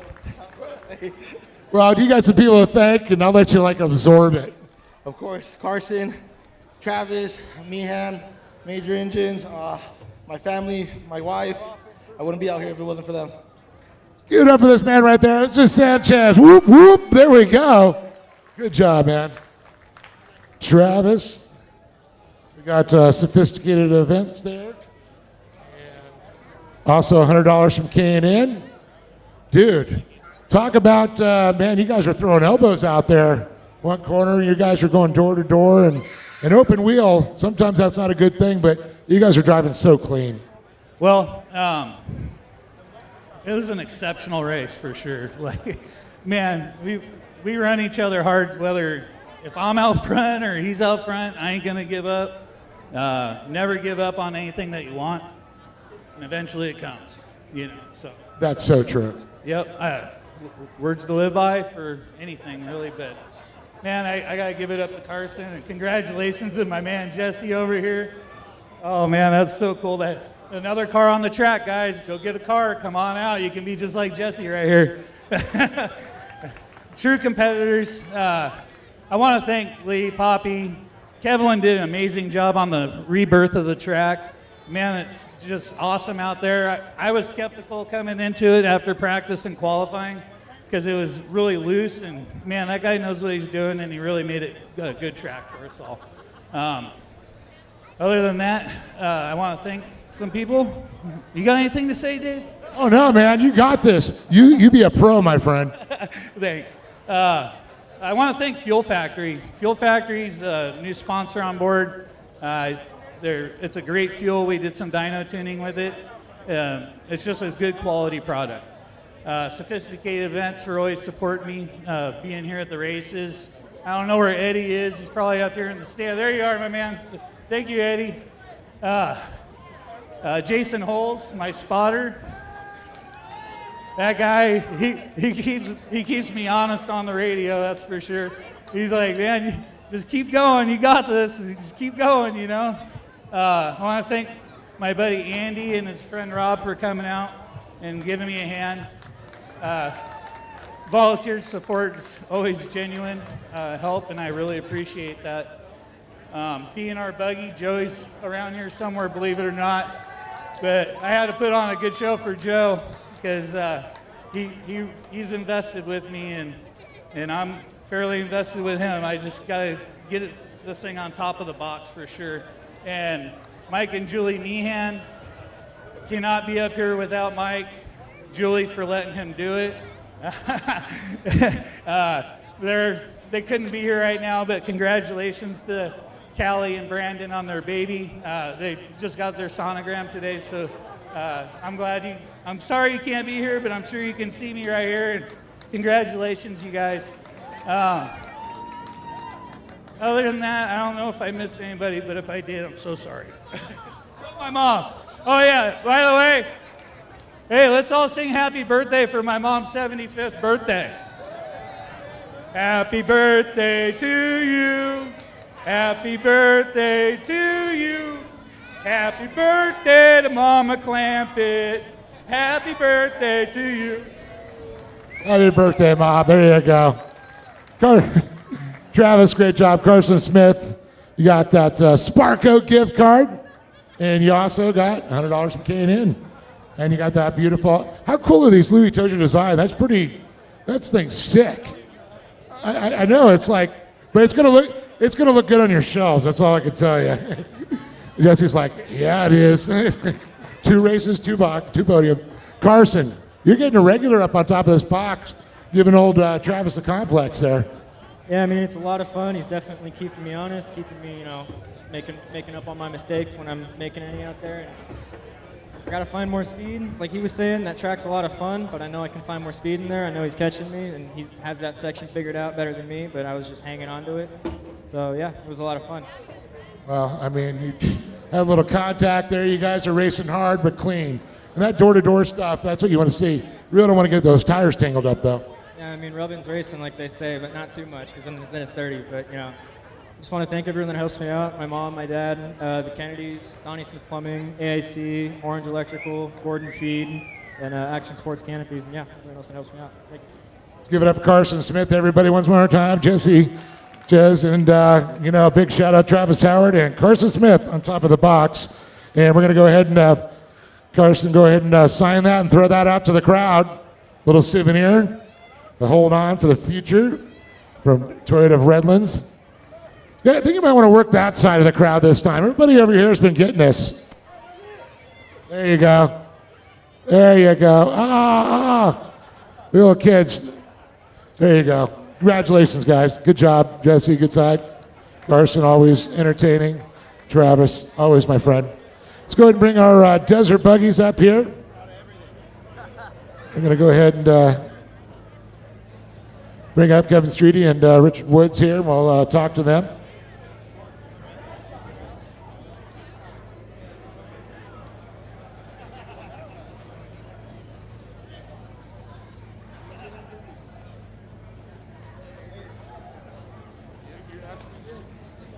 On top of the box. I'm going to go ahead and talk to Kevin over here. Kevin, you got some competition back, so I miss having all the guys that race with you, but Scott and I were saying, what a big heart you have for short course and love. No matter where it's been, you always come out and you compete and have a good time. Yeah, it was a fun race. The car stuck in third on me, but other than that, so hopefully we can fix it. You got Kent with you? Yeah, he's here. So. Yeah, I didn't see him, so I was wondering. But, man, it's a good time, a competition. You guys, you find that other gear. You got to give them a run for your money. Yeah, it was a lot of fun. You want to thank some people? Yeah, I'd like to thank Kent Lothringen for spotting for me and everybody Lothringen Engineering for all their help. Give it up for Kevin Streety, everybody. Second place, Desert Buggies. And, well, there's $100. And I saw Richard driving around. He's got this, beautiful Pro R, and he's like, I'm going to stop and see you today. Sure enough, on top of the box, Richard, here you are. Great race. Yeah, we didn't make any mistakes this time, which is a first for me. But we had a lot of fun. I mean, I loved racing with Kevin here. I mean, it was fun. My co-rider here, Right Turn Mike, my cousin, he kept telling me to breathe. I'm like, I am breathing. But, it was fun, a lot of fun. That's funny because every time it goes, hold breath, oh yeah, I got to breathe. Yeah, exactly. It was fun though, but I love coming out here doing this. I can't wait till the next one. Kevin said he's got another gear that he's going to get working on that car tomorrow, and he's coming for you. Well, bring it, man. I'm ready. I think it's going to be fun, man. I mean, I look forward to it. We brought this car out there to see what we could do, and we put a different transmission in it, which is really, really low because we were in high gear, tapped out halfway down the back straight back there, and I was like, well, the motor's going to stay together or come apart. So we think we need to re-gear that. But other than that, we had fun. Want to thank some people? Oh, yeah. I'd like to thank G1 Product, King, Dave Foltz Trans, DK Motors, OG Racing, my spotter, Oliver, crew chief Robert, my wife, my son, everybody, they're out here. Heck yeah. Richard Woods, let's give it up to them. They're big supporters. But again, Kevin Streety and Richard Woods up on top of the box here. More great racing to go. We're halfway through the program. The sun is dropped behind the mountains. The lights are on. The energy's up. And back to Scott up in the box.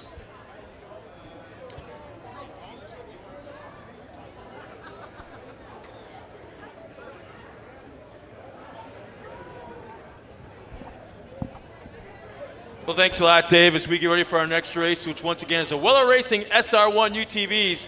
6 cars will be coming out here, and oftentimes we've called them, basically, as we watch for the fans back at home on camera right now, ticked off, really mad bumblebees. And you're going to experience that in just a moment when they come out here on the track. But here's our lineup of 6 cars coming out here in the high horsepower small cars. The power to weight ratio absolutely off the hook. On the pole inside, front row, Corey Weller in the 18. Paul O'Brien outside of her in the number 11. Row 2 inside, Anthony Ochoa in the 71 alongside Anthony, the 75 of Larry Hayes. Row 3 inside, Sammy Nino in the 17. Outside of him, in that 6th spot, will be Robert Gutierrez in the 83. That's the 6 cars coming out. In fact, after Weller Racing will be the Mod Kart kids, the Mod Karts. As you fans back at home are watching, again, you can see the lineup in staging of our Weller Racing SR1s. And it's getting obvious now. You can see the lights, how dark it's getting. Except on the racetrack. What I kind of like about that shot right there, look at the difference in tires. Try what you want, groove what you want, run what you want. And if you think it works, more power to you. And everyone looks like they've got a different idea of what they want to run in these cars.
And here's our current points as they stand after round 3. In that 3rd spot, Sammy Nino in the 141 points. Corey Weller is actually 2nd points, 164. And Paul O'Brien is our current points leader with 169 points. So once again, our top 2 in points are starting side by side in the front row. Corey Weller on the pole, Paul O'Brien outside of her in row 1.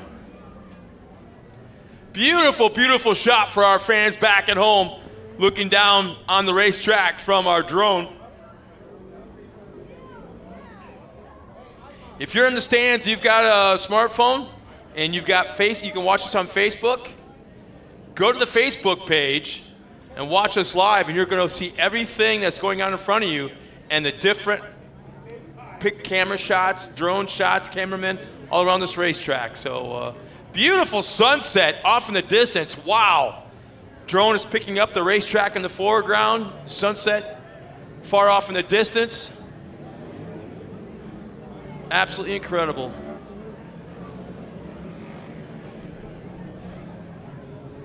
Hey, Dave, how do you like that shot, huh? Wow. Wow, that is absolutely beautiful. I can't even tell you. I mean, that's just mind-blowing.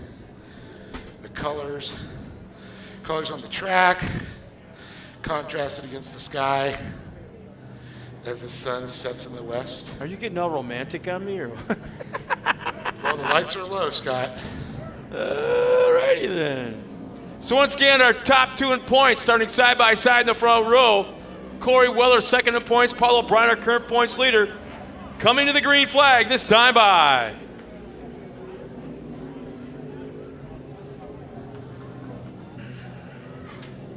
pace trucks off the track. Here we come. There's the orange cones. Corey holds them, and yeah. O'Brien on the outside. Weller jumps out to that early lead going into turn number 1. Brian stays high, wide, and hands with that punch. Brown stepped out. Oh, he goes sideways, over rotates, picks up a car with him. Not exactly sure who it is, but that is going to hurt, at least for the first half of the race. See, that's another reason why the Comp Yellow is such a savior at this point. For somebody like that, it's happened time and time again. A flat tire, major contact, first lap of the race, takes out some of the points leaders. Boom. They can still keep going. They're going to be well off the pace, but here comes that Comp Yellow, and they get right back into it again. Absolutely agreed. I just love watching that unfold that way. Hate to see it happen, but love to see that second chance. Corey Weller right now, a sizable lead, probably about 15 car lengths, which I believe is going to be Anthony Ochoa. Yeah, it is, in the 75. And Sam Nino has moved up 1 spot at the start, as he's currently running the 3rd spot. Is that the 75? Is that Larry Hayes? Yes. Yeah, Larry. Then Nino, followed by Gutierrez and Shoa and O'Brien all the way back. Oof. Just don't beat up your car. Just maintain your spot. There's a big gap to where he's at. He's well behind. Just maintain your spot. Keep the car together. You know, you're not going to win the race in 2-3 laps, even if you do start catching them. So just play that competition yellow. Well, real quick, it sounds like Chad from Intense Steve's down there. Baja Junkies, if you're cold, he said he's got some hoodies down there. Temperature's dropping. It's going to be cool tomorrow. You want to be all decked out in the official Great American Short Course gear? I got to admit, this year's designs for the gas series is very, very cool. Yeah, he did a great job. As we look at this great race action going on right now. Complete lap number 2 as they cross the line. It looks like, Corey Weller, Sam Nino have the 2 fastest lap times. Actually, Paul O'Brien, he's got the 2nd fastest lap time. 2/10 behind Corey Weller. So he's got the speed. He still has it there. It's just a matter of him playing that game. Halftime. And what a beautiful shot there as his drone comes in. Shows the sky in the background and the hot racing action down on the track. Got to emphasize the fact again that the light placement that Lee and the guys put together this week, I have yet to see any dark spots. None at all. No, it is lit so well, so perfect. No shadows, no hidden holes.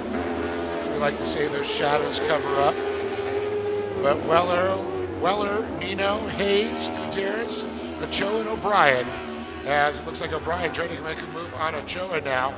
He has an inside line, goes up in position there, and Ochoa doing a little bit of a alligator tail there, swinging around back and forth. So right now, everybody but Paul O'Brien, their fastest lap was on lap 3. So the track is coming around. I mean, it's not that there was anything bad to begin with, but it's really starting to agree with these cars as the lap times are getting faster and faster throughout this race. Great overhead shot there as we're looking at fourth place there. That's Gutierrez as O'Brien has moved up a spot there. Ochoa back in that position. Corey Weller goes across the stripe there as it tips off there with Nino Hayes.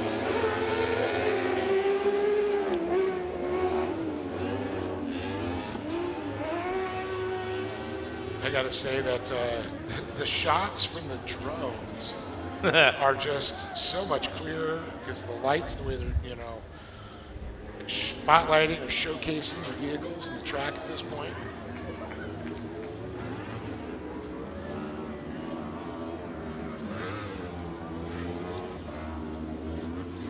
See all our great triangles there, and of course you talked about the safety lights that we see green. Big shout out to Optima Batteries, of course, the Great American Short Course Series powered by Optima. See the Off-Road Warehouse, A. Ortega, Smarco, K&N, Kartech, Weller Racing, of course, watching the Weller Racing Ceremonies. La Bufadora, the official taco of the Great American Short Course Series, of course, Toyota Redlands and Honda. That Honda Talon that's worked out so well for us.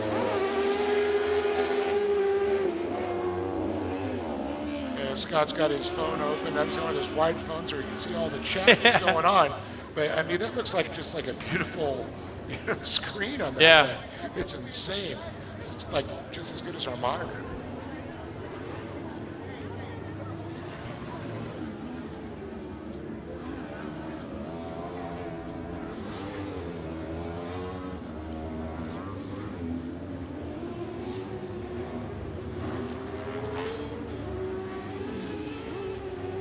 Back on board with Paul O'Brien, the number 11 out of Arizona. As you can see the focus in his eyes. As you can see his eyes go and then his hands go into the turn. He's looking ahead, trying to focus there.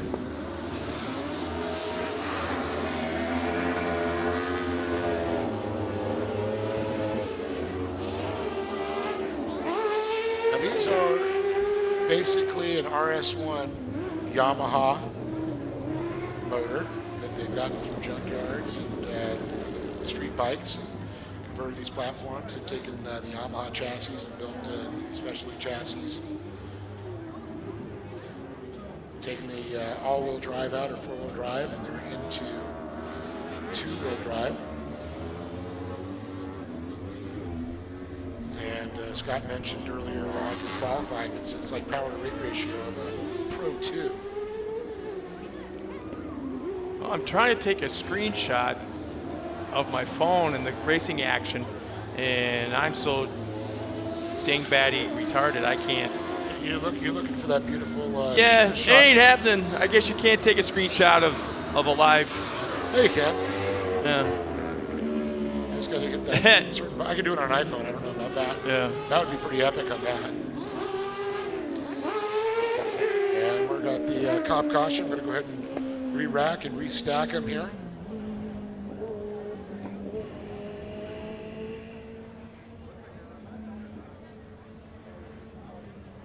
Beautiful footage. Now the sun is gone down completely, and we are solely lit by lights on the track now. And it looks like a vehicle getting a helping hand off the track. Is that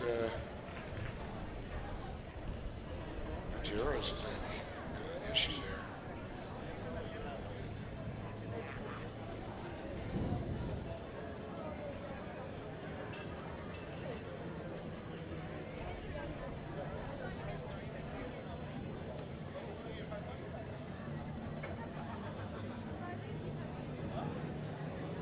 All right, looks like we're going to get that Toyota of Redlands Tundra is going to go ahead and should pull off the track here in just a moment. How long is Corey going to hold him this time? In that orange cone zone. Now we're going to see a little action from Paul O'Brien, currently fourth in line.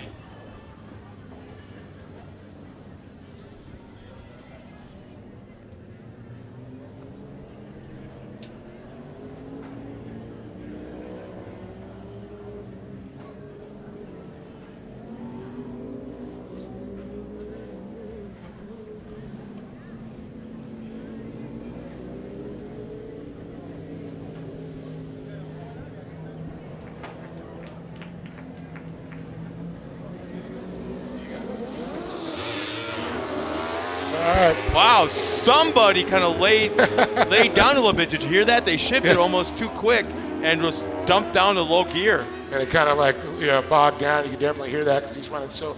Fans were joined again by George Hamill. George, SR1s, you were up here for qualifying. I said, you come running up here to SR1s, or I got to get in the booth. Yeah, exactly. Well, I wanted to catch the start, so I stood down there for a little bit, got a good video of it, and then I saw him go into that, third turn. Dude, you can never beat the sound of an SR1. No. You can hear the difference, too. The flat planes, I don't know if you guys already talked about it, and then the older motors. Oh, yeah.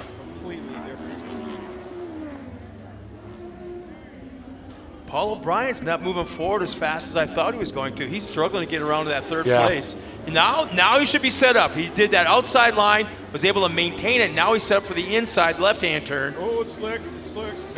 Oh, he held it, though. He let off right there and just used his rolling speed around that turn. That was perfect. And he got by Larry Hayes at that point, too. Now he's got a long way to go, though. And you guys know as well as he does, the further you get to the front, the harder it is to pass. Oh, yeah, especially when you got Corey Weller and Sam Nino up there. He's going to give it up in second, too. Look at that squirreliness. He's reeling him in. Nino made a little mistake. Keep in mind, like you have said many times, this is the halfway point of the season. So right now, there's a point situation in hand. It was Paul O'Brien right now. I want to say it's 6 points up on Corey Weller running in that first spot. I think 17 is driving with his eyes behind him, too. He's getting a little squirrely right there. Yeah, he's definitely got it in his head right now. The Paul O'Brien, I know the spotter probably shouldn't have said, whoa. There's something wrong. Something just happened. Something let loose. Missed a shift or lost a training, lost a gear. So many speculations. We could have a new points leader after this round of racing. 2 laps remaining this time by. Well,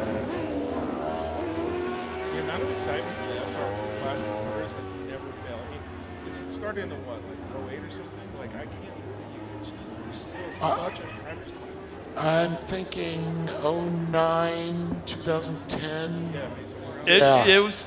SR1s were around for core days. No, it was the last year, of course. So, last year. So 2008. I to be honest, back then I thought it was a fad. I did.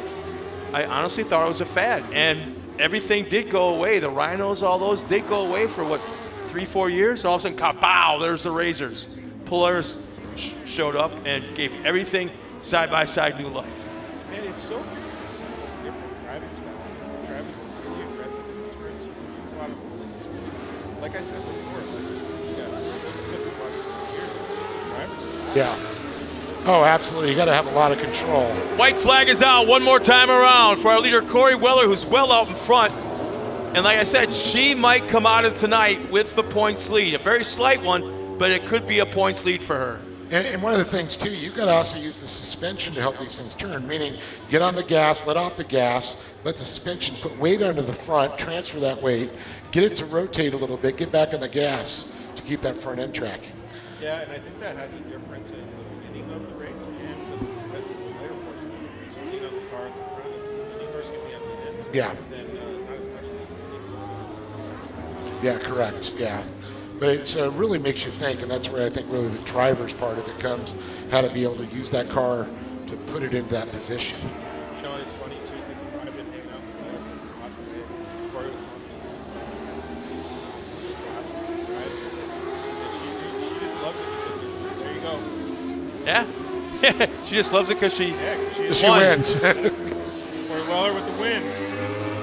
But she was saying she loves it so much because on the car, you hang out, you really enjoy the races, you have your family, and then you get out there and it's just and full adrenaline rush. I've still never had the opportunity to drive. Yeah, I almost got a chance, and then I know Ken Johnson got into it, and he looked at me and goes, Dave, you got to do this. This is the coolest thing ever. All right. Well, we'll send Dave down trackside one more time, talk to our top 3 finishers. And that top spot, we're going to have to hopefully figure out where we stand with the points. It'll be unofficial, I'm sure. But this will really tighten up that points battle for the top spot. And Corey just might come away with a point or two up front. So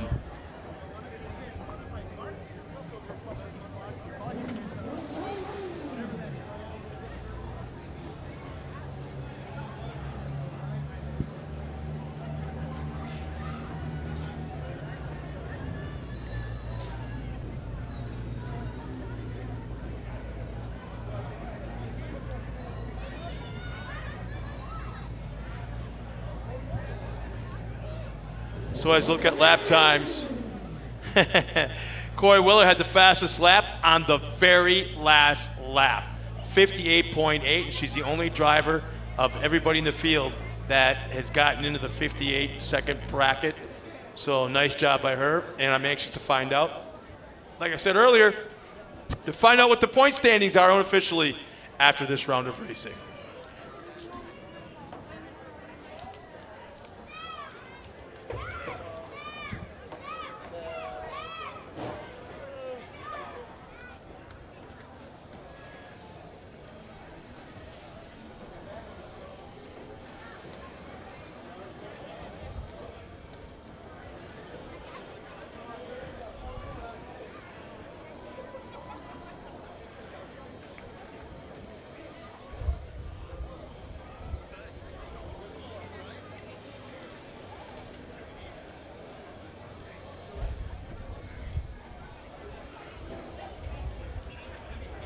And there's the unofficial results. For Willow Racing's SR1, 6th spot will be Robert Gutierrez. Finishes about 6 laps down. Paul O'Brien, tough break for him as he finished in that top 5 in that 5th spot. Larry Hayes, 4th. Anthony Ochoa will finish 3rd, first car on the podium, along with Sammy Nuno, 2nd. And Corey Weller, once again, takes the top spot in number 18. She'll be down trackside in just a moment as they are all stepping up onto the podium right now. Let's go down trackside. Dave Arnold and our top 3 finishers. All right. Not often do they beat me here, so I'm going to make it on over here. We got some checks to give out. The Weller Racing. After one's always so great. We're going to talk, I know Scott just talked about, get up to Anthony here. Oh, man. Dude, Anthony Ochoa, what a heck of a battle. Holy cow, man, that was freaking insane. That was probably one of the gnarliest races I've ever ran in my entire life. I'm pretty sure I compressed my spine and punctured a lung, but it was definitely worth it. Well, I know Larry Hayes was running in there. You had Paul O'Brien was going up. He drops off. He got by Hayes, got this spot. I mean, this was just an all-out battle royale. Oh, man. This group right here is absolutely ridiculous, man. You just try to put pressure on somebody and hope to God that they mess up. Other than that, you're not going to get by them. So it just pedal to the metal and hope for the best. Well, hopefully this makes it a little bit better. $200 there from Weller Racing. I'm putting it up, and that's so awesome how they support the class. Oh yeah, thank you, Weller Racing. I really appreciate it. Thanks for putting on this class. Thank you for putting up some money. I want to thank my friends and my family that come out here. Sam Mowgli, Jimmy, everybody. Robert spotted for me. Brandon over at Cynical Fabrication. My boys came out and supported me. West Coast Mobile Fleet Services, B81 Paving. Everybody that helps me get out here, I really appreciate it. Anthony Cho, everybody, 3rd place. Gonna move it on over to Sam and Eno, and $250, Sam. Man, talk about running with the big dogs. You're right up there in that pack, throwing elbows with the best. Yeah, you know, I think I got a little bit of luck off the start. Those guys piled up, and I snaked up the left and brought it in, and then, you know, it was just a good battle. I was just trying to run it smooth and just get a good restart. I knew there wasn't worth the push real hard in the beginning, so we had the restart coming up, but you know, just really bring it in and keep the lines clean because this track's technical, you know, and it's really easy to over-rotate and blow your line, and then everybody's coming, you know, so. Well, and then on the restart, I mean, everybody starts to split out on you, and then all of a sudden you're like, okay, now I got to really hold my line. Yeah, you know, I just try to stay right on Corey's bumper. I'm like, if I don't leave any room, nobody can get in there. And, you know, hopefully you can try to make a move on the inside or something. But yeah, I knew all those guys were coming, and there was a few different names back there. My spotter was telling me, hey, you know, Hayes and O'Brien and 2 cars, 6 cars, and so there was a few names trading places back there, so I knew I had my hands cut out for me. Well, I know you got a lot of people behind you make this possible. Yeah, you know, I really just got to thank all my friends and family, you know, everybody that comes out. My spotter, Jimmy, He's out here with the racing with me every weekend. Cynical Fab, he does all my fab work. He's right there in Banning, so if anybody in the area needs fab work, he's your guy. My buddy Chris Redden, he couldn't race this weekend with us. He couldn't, but he's going to be at the next round with us. So, and then everybody in the Weller team, Jason and Corey helped me a ton with setup and supporting the class. It's huge, it's really huge. So I got to give it up to everybody. My brother came out and Cash, they helped me with my setup a little bit, so it's cool. I also want to tribute this podium, even though it's a second place, so he probably wouldn't be too happy with it, but I want to tribute it to Kyle LeDuc. I worked for him for 5 years, and he's really what got me into this sport, and so I know he's battling cancer, and I really just want to send my blessings to him, and like I said, he wouldn't be happy with a second place, but this is the farthest I got tonight, so I got to give it to him. God bless you, Sammy. That's awesome. Very awesome. Sammy, everybody. And Corey, here's your money back. Weller Racing. She's like, I got to hold on to it all. They just keep on trying to take it from me. But Corey, what an incredible race. And Scott, we're talking, it's always one of the more exciting classes. So reliable the cars are and so fast. And again, power to rate ratio of a Pro 2.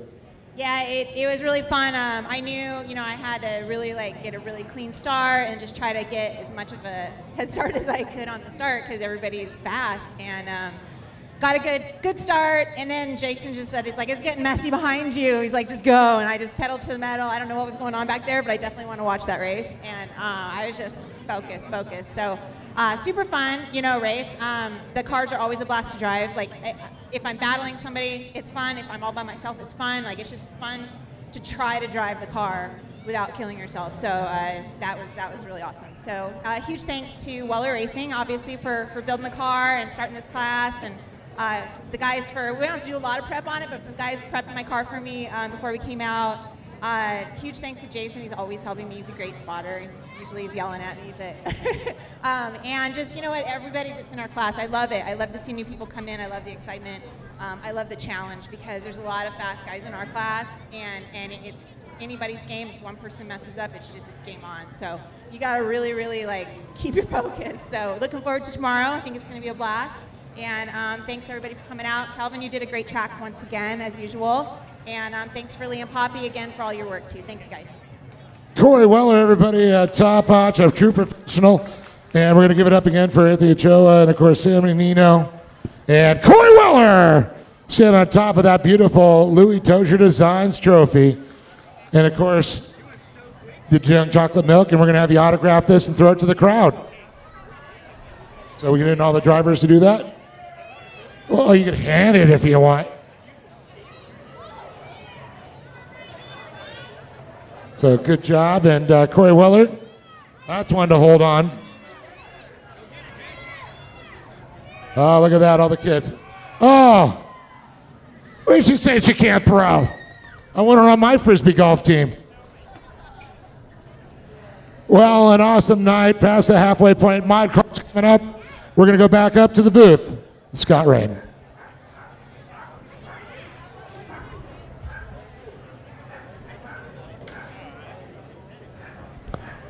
And thanks a lot again, Dave. We're getting ready for our next race, which is going to be the Mod Carts. And this is what Dave and I consistently, weekend after weekend, round after round of racing, call oftentimes the best race of the day. In this case, the best race of tonight. We're going to find out real soon, as we got some incredibly talented young kids coming out here trackside. For the fans back at home, awesome shots from our cameramen down in staging as they are all getting ready to come out here trackside for their main event.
And as we get ready for our Mod Kart A main, here's our current point leaders. Our top three. Ashton Williams is currently third in points at 282. Dane Culver, 326. And Talon Martin with 318. Going into this round of racing. Here's our lineup of 7 Mod Karts as they make their pace lap. On the front row will be Dane Culver, the 501, Ashton Williams, alongside of him in the 520. Row 2, Haley Berry and Lake Adler in that 3rd and 4th spot. Row 3 inside, Luke Berry in the 536, the 585, Travis Jones. And rounding out the field of 7 cars, the 543 of Chase Berry. And Dave, I don't know what to expect from this class under the lights. Craziness, carnage, and grid racing. I mean, how many times have you and I been up here and it was like one pucker after another pucker after another pucker? I mean, this class, this race is full of pucker moments. Well, in this class, I got to say, the drivers are on the edge. Absolutely, it's one of those classes you can't, because there's so much talent, so much skill from these young drivers out here. These are 450 motorcycles, 6-speed transmission. You know, pushing what, 60, 70 horsepower out of a 450? Yeah, I know they come anywhere from 48 to 50 horsepower. They're modified carts. No cams though. Yeah. Just little tricks that make them go fast. And on the pipe it is. That Dane Culver, the knuckles up 501. Looks like a quick jump out front for him. The all white machine there. Man, what a wonderful view from behind there. And it looks like, I believe, it's going to be Williams. Ashton Williams in that 2nd place. The center AC and heating, and of course, see. Oh man, Redlands. What an awesome rear bumper cam. I know I'm getting a little late on here, but it's so holy sick. Smokes. We got a couple of people checking in. One is from Missouri, cheering on Dane Culver, and then we got Mary Renee Hugwin checking in from the grandstands. I kind of told everybody, if you got smartphones, go to our Facebook page or go to AOE.tv and watch it, and you'll get the camera angles, you'll get the camera shots, the drone shots. It's absolutely incredible. And also our Great American Shortcourse on YouTube. So it's Culver, Williams, Haley Berry, Luke Berry, and looks like, I believe, boy, all the berries are out there. Oh, I'm actually shocked on that. 3rd, 4th, and 5th. Yeah, and then you got Jones and Lake Adler. Lake new into this class this year. I mean, he's such a great driver. We see him in the Junior 2s now, trying to cut his teeth now in mod karts. And he's can really wheel a UTV too. Just, maybe it's the size out on the racetrack and the lit track under the lights, but these things look really scary fast. Scary fast. That could have been a little scary there. 536 of Luke Berry, Chase Berry, brother right behind him, the twins, and then we got Jones and Adler, but Dane Culver, the young man up front right now in command. So we got Kevin Burgesson checking in. Go Ashton, get that Burgesson truck on the podium. Yeah. Ashton Williams, of course, also driving for Toyota of Redlands. So you got Burgesson's heating, air conditioning, electrical, solar, and plumbing. And you know what's so out cool here this weekend? Yeah, you know what's so cool about that is they put money up for a lot of these kids. They pulled a ball, whatever that number was the position that was going to get paid. But if they finished in that position, so if you got a 1 and you finished first, if you were the top qualifier, or 4, you took the money. So a big thanks to Burgesson's heating and AC and solar and all the great things they do. And of course, if you're looking to get a brand new car or truck, Toyota of Redlands. Dexter Warren checks in. What's going to go? Yeah, mod karts. I'm like, yeah, Dexter, get your butt in one. Yeah, Yeah, we sure miss him over there. Over here, I should say, racing. The mighty mullet. Yeah, he'll be 25 years old and he'll always be the mighty mullet. Yeah, I know. Some more just drone shots are absolutely fantastic. I mean, if it wasn't for drones, I mean, what would we be doing? Yeah, I'm just blown away from all the years that we had helicopters. Can you imagine sitting out at Mid-America Outdoors right now in front of one of the jumbotrons by the pool? Oh, how sick is that? Which is right next to the margarita bar. Yeah, coconuts. Coconuts too, Yeah. yeah. Floating around the lazy river, getting a glimpse of a mod cart going around at 70 miles an hour. And a great battle as we're watching up front. Williams in that second position with Luke Berry. I want to say that we're, 2 laps from the comp yellow yet? Or just a tick under 2 laps. Just a tick, yeah. But here's the thing. This race, this is typical of what we see in the first half of mod carts. This is controlled by the spotters. They're letting their kids run at the position they're in. Don't beat yourself up, that kind of save this, save that. But then come the second half, it's like the spotters just take the headset off. Okay, it's your race. And have at it, gloves come off. So you got the older sister and the 2 younger brothers splitting them up. You got Luke and then Haley and then Chase. And of course, Dane Culver just checking out Williams all by his lonesome as they come out of the final turn.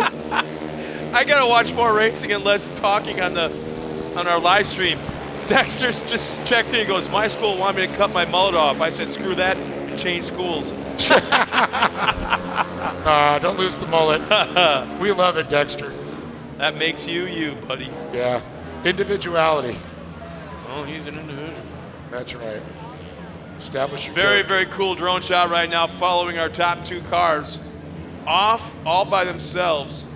Actually, oh no, I'm sorry. That's 3rd and 4th. Yeah. Battling there. So that's Ashton Williams. Then you got Luke Berry, Haley Berry. And then back a little bit farther, Chase. Dane and Ashton pretty much set their pace. Then, like you said, the frustrating spot is when they get all racked up again during that comp caution. And there it is right now, yeah. So we're going 12 laps for mod carts versus the standard 10. We've done some of the other classes. So now it's going to start getting fun. Second half of the mod cart. Gloves are off. Let's just say all HE double toothpicks is about to happen, I think. Armageddon. Dogs and cats living together, mass hysteria.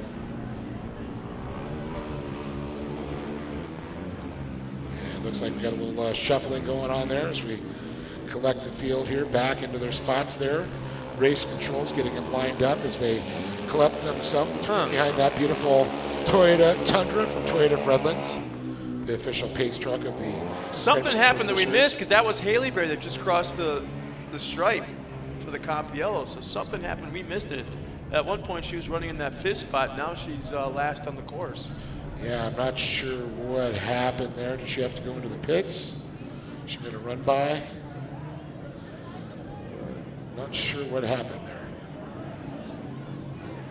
But she was splitting up her brothers there, Luke and Chase. Well, the interesting part is we've got a hot pit set up for the first time. I never know that we've had one. But now you see some of the larger classes are setting up the hot pits, and it's just outside of turn 1 behind the K-rails, which is kind of cool. Haven't had to use it yet, but we still have some of the bigger classes that could take advantage of that here coming up.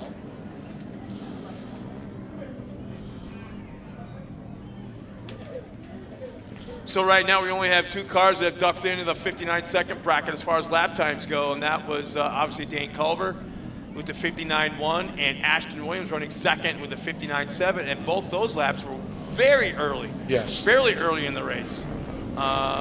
Everybody else is a 60.6, 61.1, 60.9, 61.8, 61.1. So we're going to find out. And those lap times are right before the comp yellow.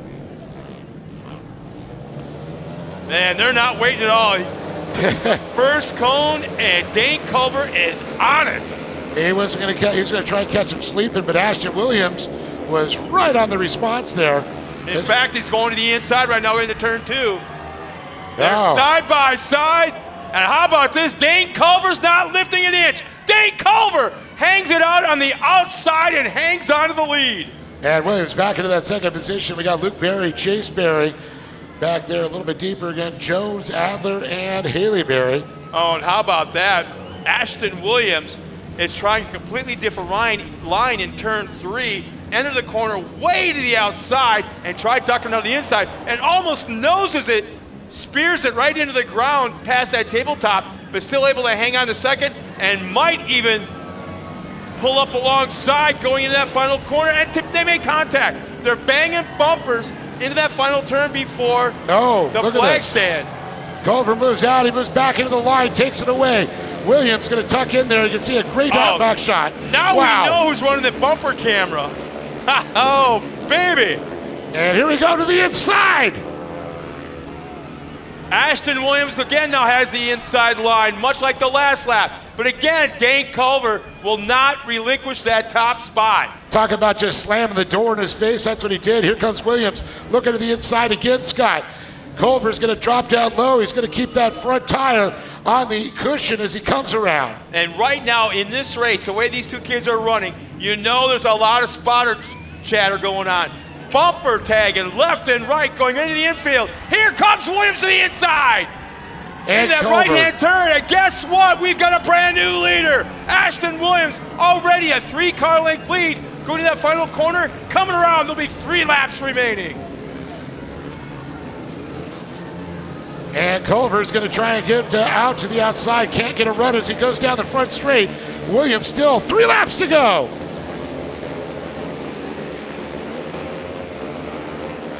Slowly but surely, that lead is growing for Ashton Williams.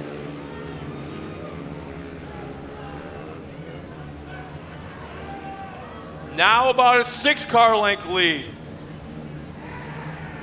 2 laps remaining, this time by Dane Culver. Makes up a little ground, outbreaks Williams going to that turn, but still a sizable lead. And look at that, Williams had the hookup and he's able to pull away just a little bit more, Scott. He is getting forward bike that I don't think that Culver's able to get. Yeah. He may be able to outbreak him going in the corners and reel him in a little bit, and Williams over rotates. He goes all the way around. Oh, that's Culver actually. Yeah. Culver will lose multiple positions. Oh, heartbreaking. And look at that, throwing, slinging mud. 2 laps remaining. And Williams is all by himself. Travis Jones now finds himself in second. Chase Berry in third. Luke Berry and Dane Culver has fallen all the way back to 5th. And that is our current points leader. This is going to move things around drastically as we are at the halfway point for the season. Yeah. And now he's got to start thinking and talking about points. Correct, that's for sure. And it's going to be really going into tomorrow. It's going to be looking for redemption there. As Williams comes by, he'll get that white flag this time by just a couple turns here, and he'll be seeing that. And another driver goes around. Oh, no! Tried to take a course back onto the track and almost lost it.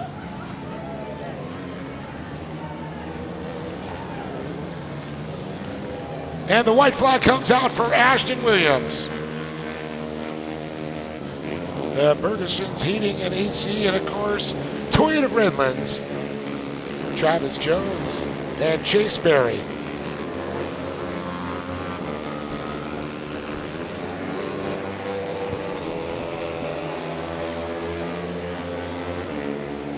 The interesting thing that I'm seeing on the timing and scoring is the fact that the fastest lap times for every single driver outside of Travis Jones was early in the race.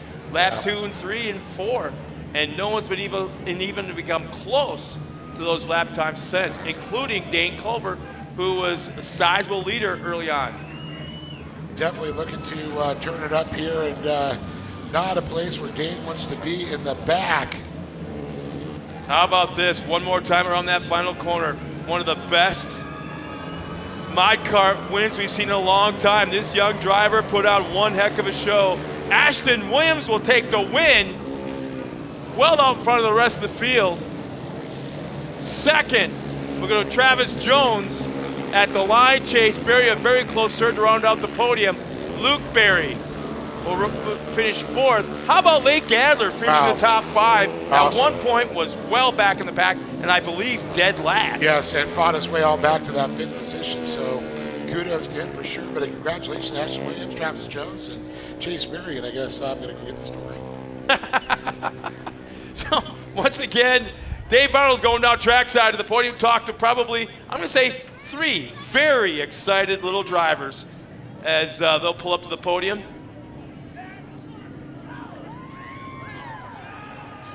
And have a little bit of fun. Man, the crowd just loved that last race. Here's our unofficial finishing order. In the modified karts, Dane Culver 7th, Haley Berry 6th, Lake Adler in the top 5, Luke Berry 4th, Chase Berry 3rd, Travis Jones coming around in that 2nd spot, and in a very, very fun watch to race. And a heck of a drive for him. Ashton Williams will take the win in the 520 as they come up towards the podium out here on the track. And all revving their motors in excitement.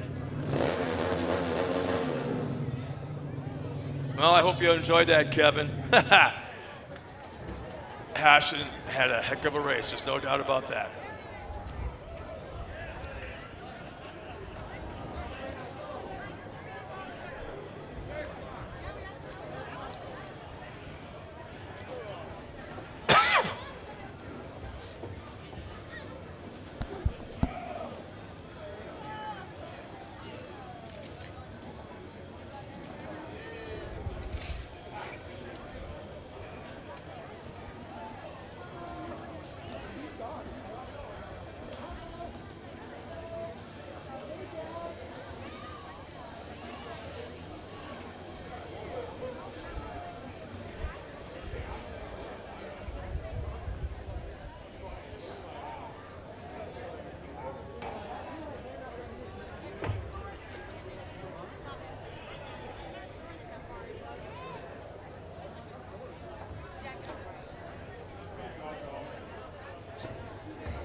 All right, here they are. Chase Berry, Travis Jones, and oh my, Ashton Williams up on top of the box. I'm going to go ahead and talk to Chase about this race. Man, you had Luke there. I don't know what happened to Haley. She got shuffled to the back, but you got by Luke, got up, and fought your way to a podium. Yeah, it was definitely a crazy race with all the shifting tear-offs and the steering wheel. Well, one of the things I noticed on that restart there is like you had to be right on it because everybody was trying to split up and challenge you. Yeah, I had no idea who was behind me. I was pretty scared. Yeah, I hope they weren't telling you because sometimes that gets in your head, right? Yeah, and also my dad was telling me to just race your lines and finish the race, but here I am with a third place trophy. Heck yeah, dude. So stoked. I know you got people to thank for that. Yeah, but it's been a pretty long time up here. I have no idea who my sponsors are. So, Mark, Straight Edge, MRC Construction, Mo Club Jerky, Rugged Radios, WDT, Sparko, and I have no idea. Yeah. There it is. Give it up for Chase Perry, everybody. An awesome performance. Good to have him back up on the box. Travis Jones, first of all, got some money from K&N Filters, so awesome. Let's talk a little bit about this race there. What a nutty one there for sure. We watched pretty much Dane Culver out front. You were watching it all unfold in front of you with Chase, and I know you had Luke for a while on your back, then all of a sudden Chase showed up. It was a very hard race. I only had 3 tear-offs. My last 8 all pulled off in 1, and I couldn't see. And my shocks were way too soft, and every single jump I was bottoming out really bad, so I couldn't go really much faster than 5th gear of the jumps. And I was wishing I could go faster to catch Ashton, but he's a great racer. And after I saw Dane spin out, I was like, it's my chance. Does not make this another King of the Hammers. Make a run for it, right? Yeah. What would you like to thank, my friend? I'd like to thank G&J, G1, Jones Fabrication, JDC Concrete, Concept Powder Coating, DC Shocks, Rebel Gears, and everyone else I missed. Thank you so much. And my mom, dad, and sister. Give it up for that young man, Travis Jones, right there. And how about this young man, Ashton Williams? Wow, what a race, young man. Watching the battle between you and Dane was just incredible. Clean, precise, and you worked it. And you get an 8-hour pass, the mountain high. Not too shabby. We'll have to wait for the snow to come. Everybody's going to play in the rocks and the dirt, but that's okay. Maybe they can talk about taking the mod cart up and down through there. But let's talk a little bit about the race. What was your strategy going into it? Because Dane, the points leader, and you were battling. I knew I just needed to wait to the halfway caution to make any moves, and I did that. I almost died going straight into the dirt. Yeah, I just been patient, and then I went to the inside, past Dane, and then I don't know where he went after that. Checkered flag came out, and here you are, right? Yep, here I am. Well, you got some great people behind you to make this program possible. Yeah, I'd like to thank my mom, my dad, Marky Sharkey for coming out here today. I'd like to thank Big Al, happy birthday to you, giving this a couple days late. I'd like my brother Chad, Tyler, my boy Pac out there, Pam for all the help, and everyone out here that came out here to support me today. Ashton Williams there. They're giving up for that young man. A great performance. Got the trophies, and we're going to go ahead and have him sign a Toyota Redlands Frisbee and toss it out to the crowd. All right. And I'll take that Sharpie there. There it is. Right down. It's so awesome. Let's give it up one more time for all these ones. Oh, he brought somebody. I'd like to thank Toyota Redlands, Burgess and Teagan Air Conditioning, my spotter Brian for everything and helping me out, and Bonafide Truck Repair, and Great American Shortcourse for hosting this. There it is. Give it up for Chase Berry, Travis Jones, and Ashton Williams. 3 more to go. Here we go. It's time to go back to the booth with Scott Rain.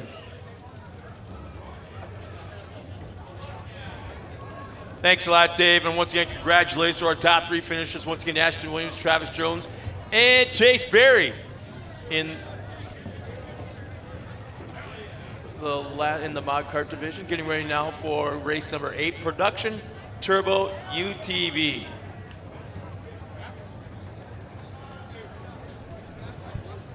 We've got Youth 1000 in there as well with Nolan Bishop. Production 1000, here's our lineup. Of our field, 3 classes will be out there in 1 race. As for the fans back at home watching us, they are set up in staging, getting ready to come out here trackside. Production 1000, we got Dominic Benitez in the 911 starting on the pole, Cody Hodgson in the 955 starting right alongside of him. 2 more drivers in the Production 1000, George Lamosis in the 88 and Chad Williams in the 926. And in row 3, the 902, Connor Berry is usually in that car, but he's not here. He's got a backup driver. I got to do my homework here real quick. I forgot who that driver is, but Jonah Bishop is in the Production 1000 right alongside of him. And in the next row, another Production 1000 will be Michael Bernstein in the 295 and James Johnson in the 973. Now we have the production turbo. The number 10 of Jason Weller be starting in the front of that class, along with Oliver Golding outside of him in the number 1. And right behind them will be Chase Hill in the 1C. So you got Oliver Golding in the 1 and Chase Hill in the 1C. And then Nolan Bishop all by himself in the Youth 1000 UTV. So the largest class out there will be Production 1000. And in just a bit, we'll find out as we watch for the fans back at home, watching on the live stream back in staging. Another cool shot, look at the tires. Every driver, it appears, has something a little bit different in what they think is going to work out there in tonight's track conditions. You see in the front row, you see a little bit different tire than the ones in the row number 2. And then look at the next. All the tires are different, which I find really interesting, which is fun about off-road. You're not locked into running one tire.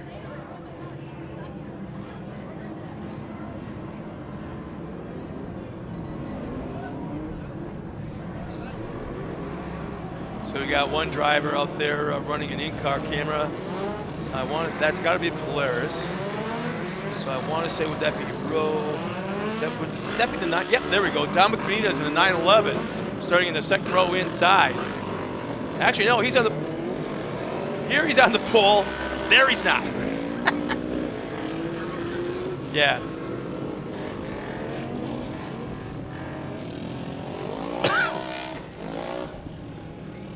So you got Jason Weller, Oliver Golding, and Chase Hill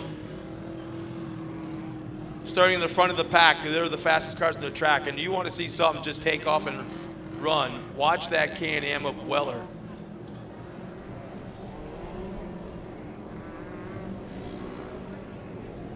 And if you got a smartphone, for the fans here in the stands, please go to the AOE.TV and tune in there, or go to Great American Shortcourse Facebook page and tune in there, because you're missing out big time on the drone pictures, the in-car cameras, and the various cameramen that are around this facility shooting some great, great video. And there's our current points leader. And that third spot's Chase Hill. This is for Production Turbo. So Chase Hill currently third with 109, Oliver Golding in 145, and Jason Weller a fairly commanding 172. Pro Buggy coming up next. Race number 9, Pro Buggy. They're down in staging right now.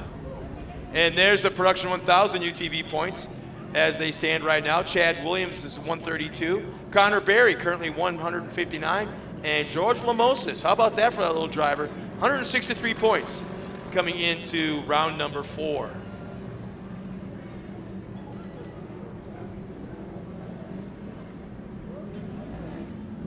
You know, Brian, I was telling Dave a little bit ago how cool it would be sitting in the pool right now next to Coconuts 2, watching this on the Jumbotron right there. The competition director for Mid-America Outdoors is up here with us right now, Brian, and if you saw his reaction to my question.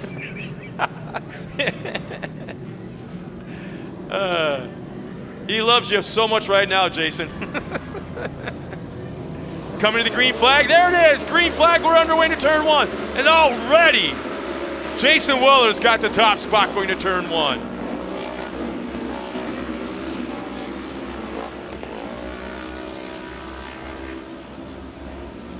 And just the way that Can-Am, he's able to hit that jump, throw it sideways in the air, and land without any issues, nothing breaking, and keep on going.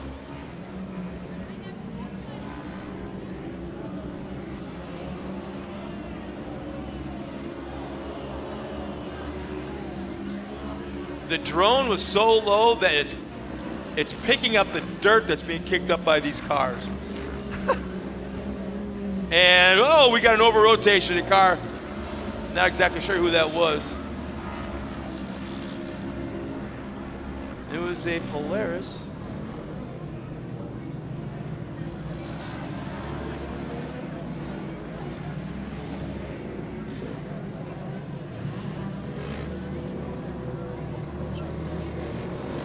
We got a Full course. No, it's a complete restart. It looks like, pace trucks are on the track. The red and yellow flags being waved. Not exactly sure who's running the in-car camera. Oh, Dominic Benitez. I keep saying that. Yep, Dominic Benitez running the in-car camera. But have no idea why there's a restart. These in-car cameras provide some really good understanding of what the drivers see too, because you can see a little bit of the dark spots, you can see a little bit of the blinding light that comes in. So those drivers' eyes have to focus that many times around the track, not just looking at the dirt, but also looking in front of them to make sure that they can see those drivers in front of them too. You get the little dots in front of you and you try to figure it out. Yep. You know that little red light that was on? That means push it to green so you can talk. Oh, wow. And just so everybody knows, Dave had his glasses on too. Hey, I just ran up and down the stairs again. So you're breathing heavy, so your Yeah. eyes affect your vision. The brain. I think these guys are actually going to like that it's a complete restart too, because that means that they can do a redo. It's like hitting the reset button when you're playing a video game. Yeah, that's right. That's a good point. Oh, to you bring just up. totaled your car in turn one. Reset. Reset. Well, in the iRacing, you could reset it on the when you're racing the Pro 2s and the Pro 4s out there, so why not? So Brian knows a lot about the track conditions. He was telling me a lot about the way that they prep the track here today and the way they prep the track in different areas of the country. And Scott, you were talking about the tire choices. One of the things that I noticed, Brian, you can explain a little bit more, is the turbos have knobby tires and the production cars are using more of a short course tire. Like a Hoosier type thing. And to be honest with you, I couldn't tell you what the reasoning is behind that. I just know that the turbos with the more horsepower, they need more bite. That's where these guys with the NAs. I mean, yeah, there's so many variables that come to tire choice. I mean, when it comes to driving style, horsepower, track conditions. And dirt is what type the dirt's made up. If it's like some of the places have a lot more clay, so you get a little bit more bite. You don't need as much of a knobby there, but here it's kind of a mixture of the two. So I can see with the turbos having to use a knobby to translate that power down to the dirt. Well, not only that, but the first half versus second half. Yeah. You know, if you're starting in the back, you probably want to really crucial with those horsepower cars. Something that we've been doing a lot more of, these rolling starts, and people seem to be a really big fan of it. I love my land rush. I do too. Oh I my do gosh. too. I do. That lets you know who's got the brass ones hanging there, you know what I mean? If you got that land rush start, oh boy. Who's going to be the first one to lift and who's going to be the last one to lift? That's what's fun to watch. And that was the cool thing is seeing MAO with some of the classes. We did the land rush there, went up the Rigid Ridge, which was really cool. Yeah. And we're back under green according to Optima Batteries. And once again, Jason Weller jumps out to that early lead. And he's got a bigger lead than he did last time coming into turn one. And somebody's got issues. Is that... I want to say that's Oliver Golding having issues slowing on that backstretch off of turn 3. Oliver, of course, one of those turbo Can-Ams. It looks like he's going to pull off. Heartbreaker for Oliver. I know. Don't take my word. I'm not sure. If that's it. Yeah. Let's see if it is. We get a confirmation when they come by. That guy's running headlights. Look at the move on that. Yeah. So what? Is that an intimidation deal? Somebody comes up behind you, and you start flashing your lights. Yeah. Give Get out it of the way, the pull high over. beams. The high beams. Yeah, you're in the fast lane. Come on. Dude, you're only doing 60 in the fast lane. Move it. You know what I was also looking at when I was watching the UTVs and qualifying, guys, is some of the drivers are really, really good at keeping their rolling speed up. Coming into that first turn, they were letting off on that first jump, like maybe 100 feet in front of it, kind of skipping over that, unloading the suspension, almost bunny hopping over it, and then getting the drive off that second one into that first turn.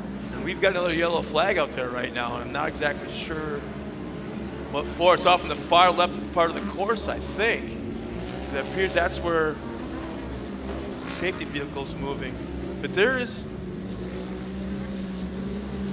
I'm showing a yellow flag. It was just up there a second ago. I'm showing it right here. Yeah, I'm showing green on the track.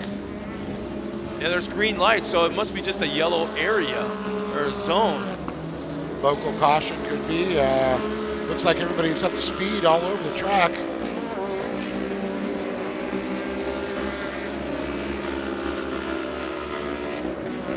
Yeah, I'm seeing full race pace. Yeah, Yeah, I'm showing caution still on our screen here, which is under green right now.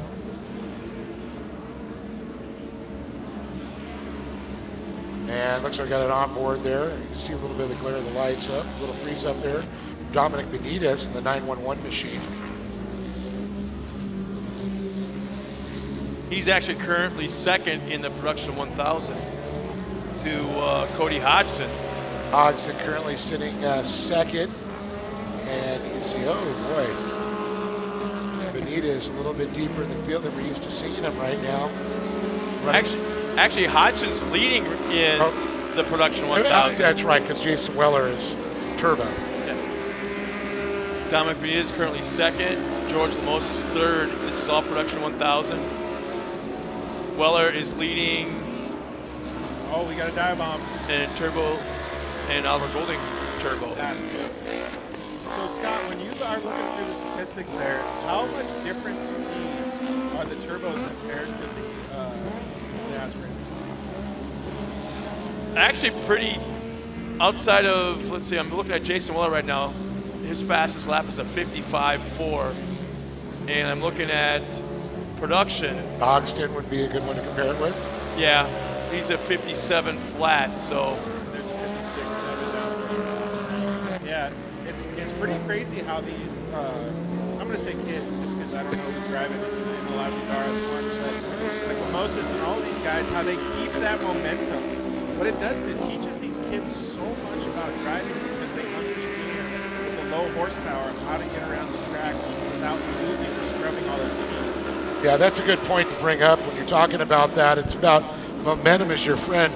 Now, in the smaller classes, a lot of these kids have come up from the kart classes. They've learned, but they just don't have that slam on the tinny pedal and you're going to have instant horsepower.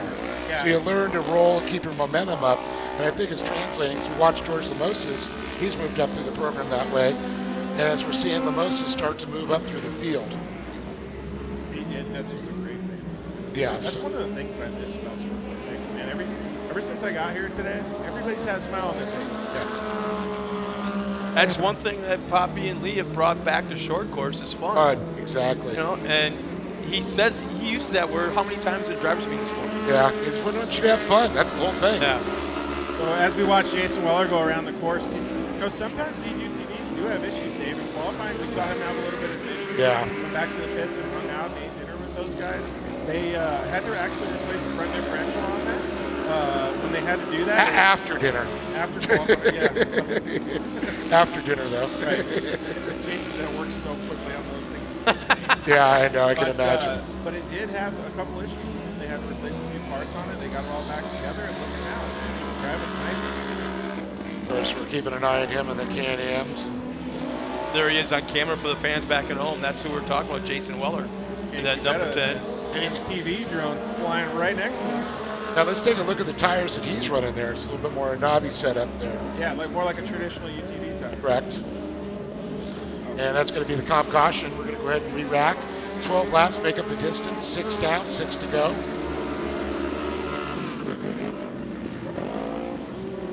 And there's Lemoses.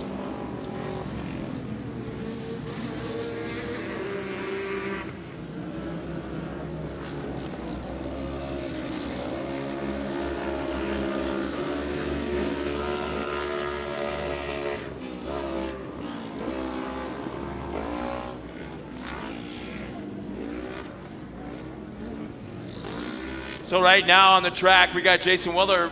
Keep in mind now, we've got 3 different classes at the same time running out on the track. Obviously, Nolan Bishop, he's out there running by himself in the Youth 1000s. But in the production turbo, we got 3 cars out there.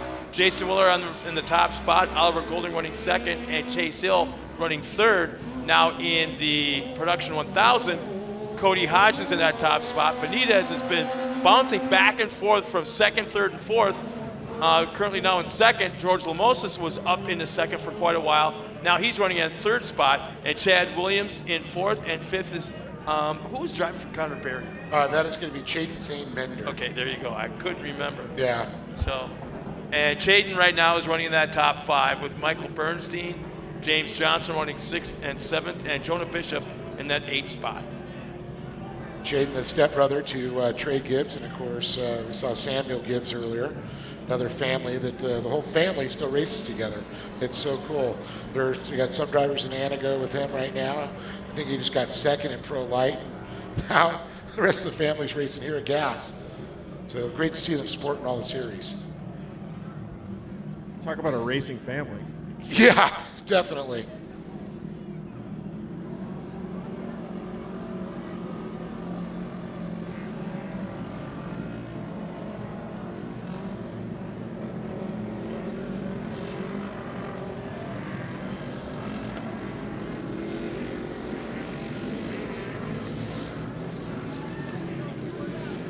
This will be a really cool onboard shot for the restart right here. You'll be able to see these reps. There we go.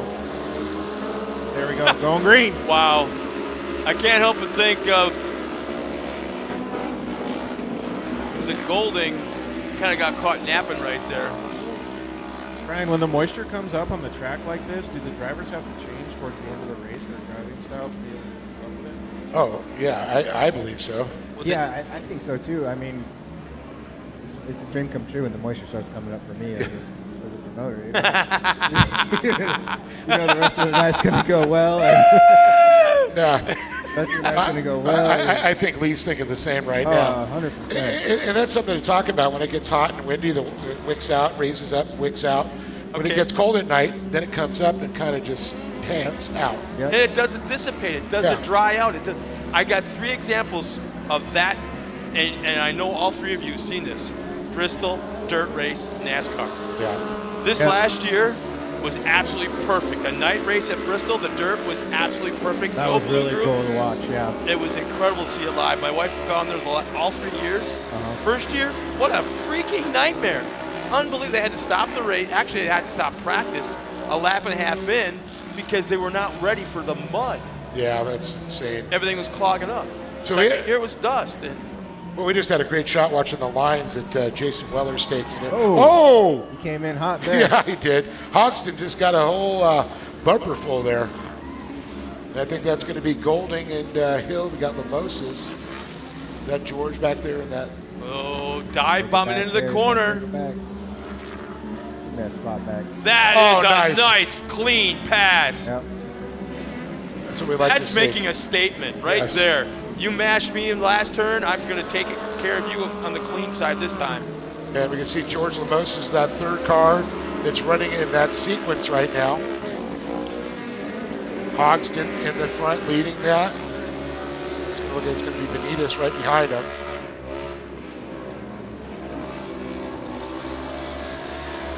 One other thing, you guys were talking about the tires, and we're talking about the, called smooth tires or dirt track tires on those RS1s.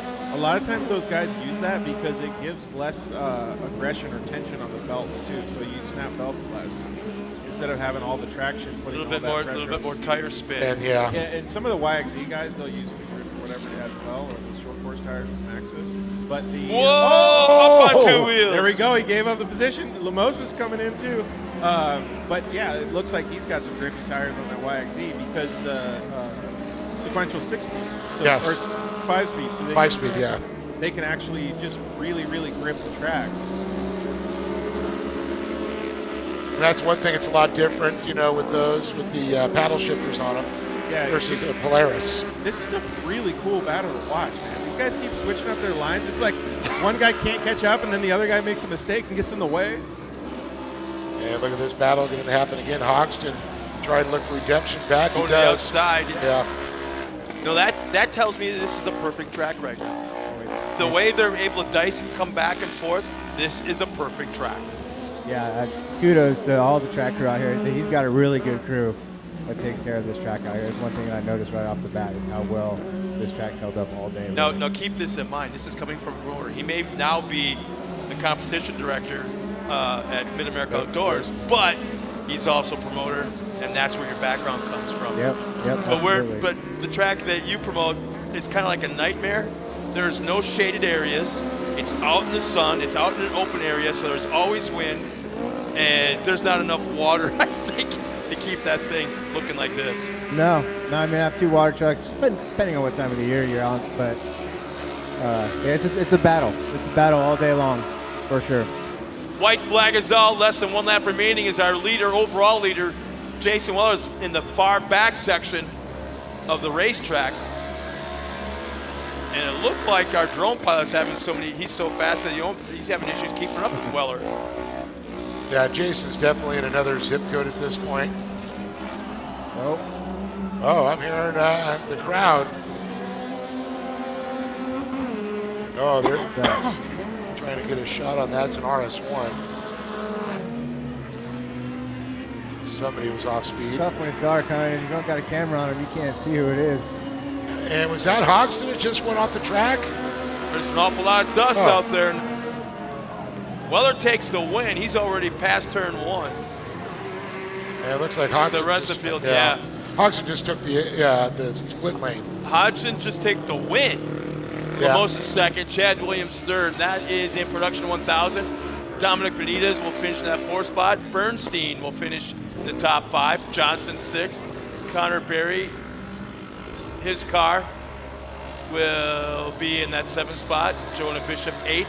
Jason Weller will take the win in production turbo, along with Oliver Golding 2nd. Chase Hill will finish in that 3rd spot in production turbo UTV, and Nolan Bishop will take the win in Youth 1000. Scott, what? Dave, you guys are doing a fantastic job up here. I appreciate you guys having Brian. Oh, no. You're hanging out.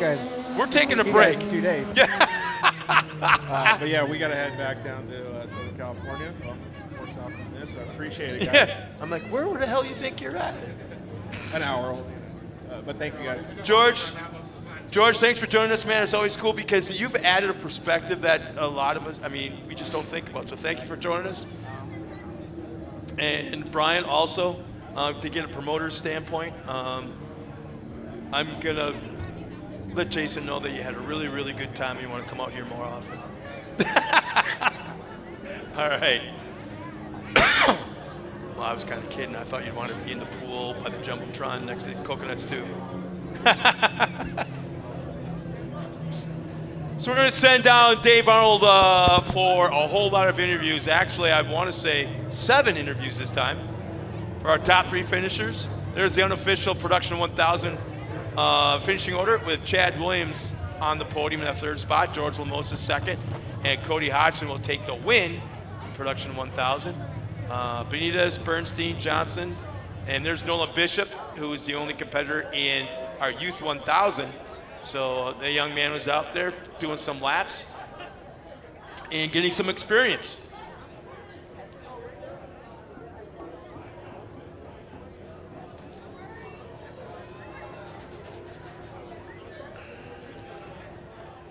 Our next race will be Pro Buggies. Pro Buggies coming up next. And in a moment, we'll be down trackside with Dave Arnold.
Hello.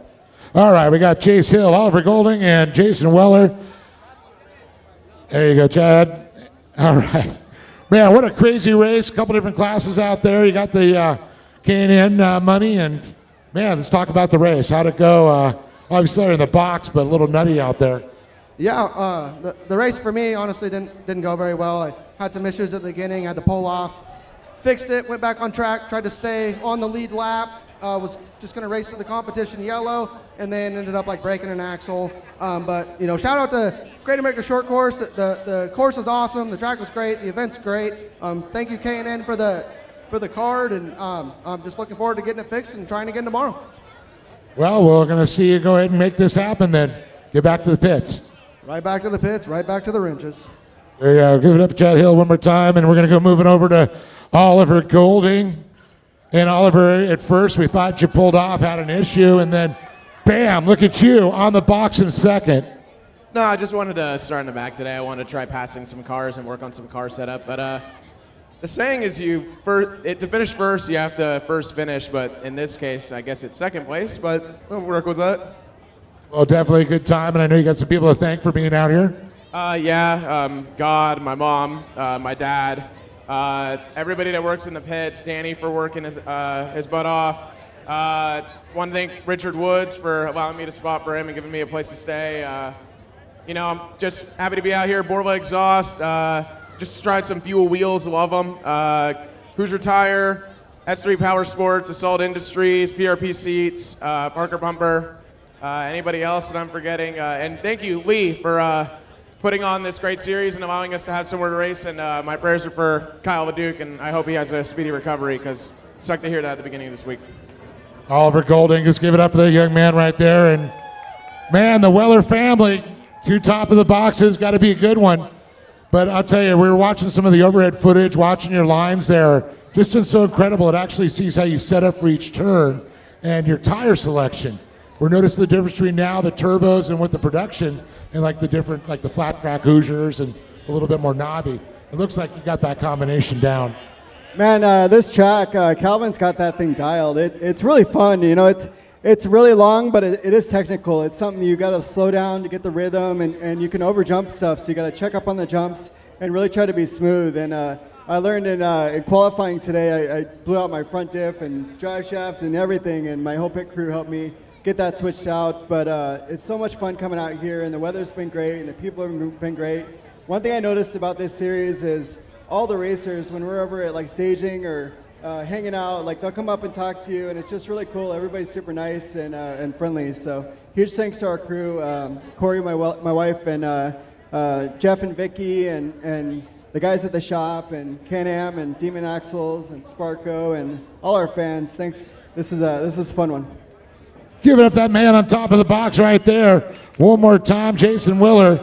But give it up for Chase Hill, Oliver Golding, and Jason Willer standing tall on top of the box. All right, that's okay. We'll switch him.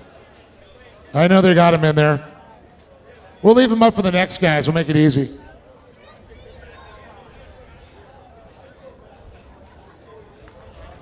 All right, the trophy swap. Oliver's like, I'll give you the second place. All right, let's go and get production 1000 up here real quick. Oh, we forgot the Frisbee autograph. Just do the 1000s? Okay, we'll do one there. All right. Got Williams. Boy, it's a Williams night of the family affair. Your brother was up here earlier and all that. So, Chad, we're going to go ahead and talk about this race, man. Tell you, that production 1000s are all competitive. Then you have the turbos.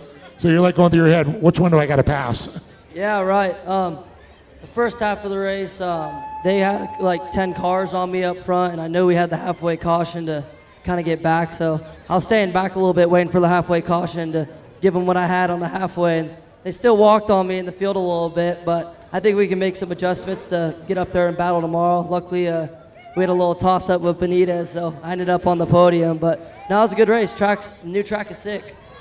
Awesome. I know you got about people to thank there, Chad. Yeah, I'd like to thank my mom and dad, of course, for making this happen. all my buddies that come and help work on my car, everyone that comes and supports us. It's awesome. I'd like to thank Bergensen's Heating and Air, Toyota Redlands, Scat Track, and Bonafide, and my spotter, Brian. Chad Williams, everybody. I've given up to this young man right there, third place. George Lamosis. Man, this is always a crazy race. Watching that end with the three of you guys battling all the way to that checkered flag. I mean, how insane was that? It was nuts. I mean, I was there mostly watching the show. I got into it.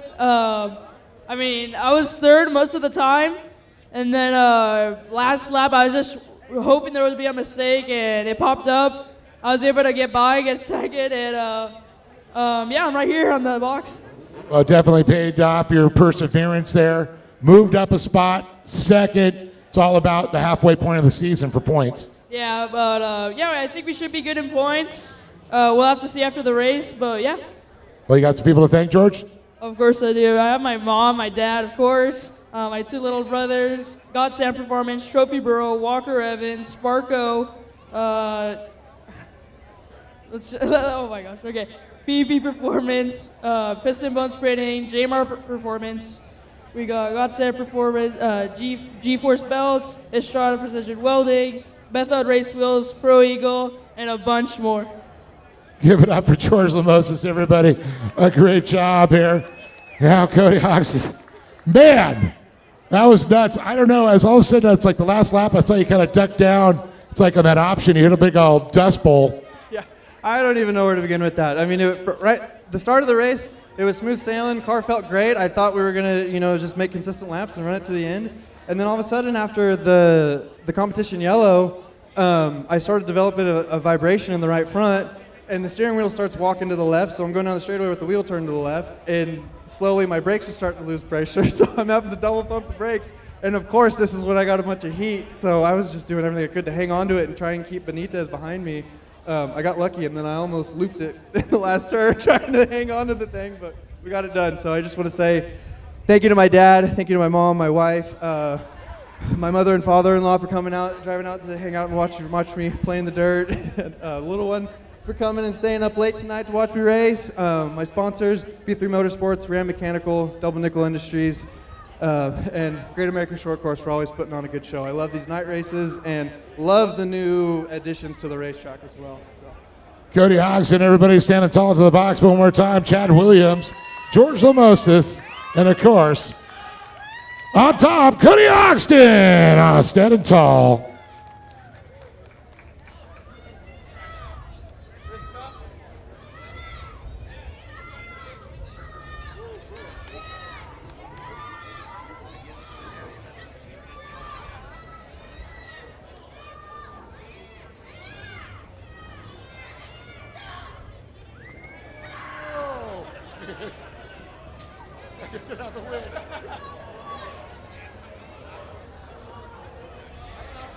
All right, here we go. We got Youth 1000. Let's go ahead and bring him on up here. Nolan Bishop. Nolan, what's up, man? Hanging with the big boys out there, weren't you? Oops. All right, let me get your trophy here. Hold on a second. Where are the Youth 1000 at? There it is. Youth 1000. There you go, buddy. Don't want you to not get that Dewey Tozier Design trophy. Those are pretty sick, aren't they? Yeah, they are. Yes, I did. The track was definitely really rough. My shoulders hurt from my car bottoming out, so yeah. Well, tell me about racing with all those guys out there. There's some fast ones. You were right in the mix. Yeah, I definitely got a lot faster since Glen Helen, but I wrecked at Glen Helen, so I was a little bit scared, so it's pretty cool. Does it teach you anything, racing with the faster drivers out there, a little bit more experience? Yeah, it does. I like to follow their lines and see what they're doing, and that's how I get faster. So watch out. Nolan's coming for you guys. Production 1000, right? Definitely. You want to thank some people, buddy? Yeah, my mom, my dad, my grandma, my sister, my brother. I hope he's okay for wrecking his car out there. Victory Heating and Air, OG Racing, Rancho Engine Machine, and Polaris for making this awesome machine. Nolan Bishop. Look at this young man. One more. Hold on. And Danny for helping me out. There it is. He's got it. Danny's the man. I know you, buddy. All right, Nolan Bishop. Can't wait to see what you do in Production 1000. Big round of applause. Back up to it. What's a Frisbee? All right, let's go. Let's see if we got another Frisbee. We got a Sharpie. Here we go. I got a Sharpie. Let you sign it and throw it.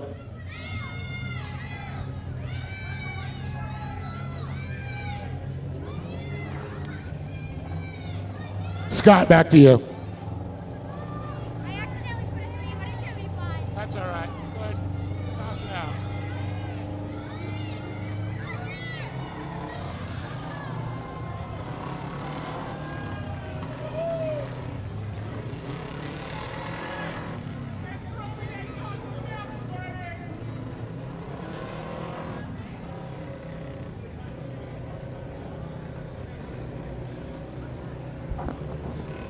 Well, for our race fans back at home, you can see right now what's in staging. It is Pro Buggies getting ready to come out next. Our lineup, real quick on the front row, Lorenzo Bonacci's in that 33, the 31 of Jaden Uribe in row 2 inside, Zach Drapkin in the 1, Gunnar Kennedy alongside him in the 82, and Mike Scafuto will start all by himself in row number 3. Right there's actually, that's Mike Scafuto right there. Brand new in the series, brand new car for him. And right in the background, for all the fans at home, you can see one of the Pro 2s lined up and staging, getting ready to come out next. Our final race of the night. You can see the different, we often talk about tires tonight. You can see the back tires. Look how they're grooved. Those are actually street tires. Grooved up. There's Zach Drapkin right there in the Red Line Oil, defending class champion. He is yet to pay up on the chocolate milk that he owes me. That goes to the winners. There's Kennedy in the background. The 31 and 33, that's Lorenzo Bonacci and Jaden Uribe in the 31. That's Bonacci right there in the bomber eyewear entry. And there's another different theory on how to run the tires. Skinnier tire, different groove altogether, different tire altogether, brand name, and limited grooves in the front. How about that? There's just one circumference cut on the steer tires. As our 5 Pro Buggies coming out trackside.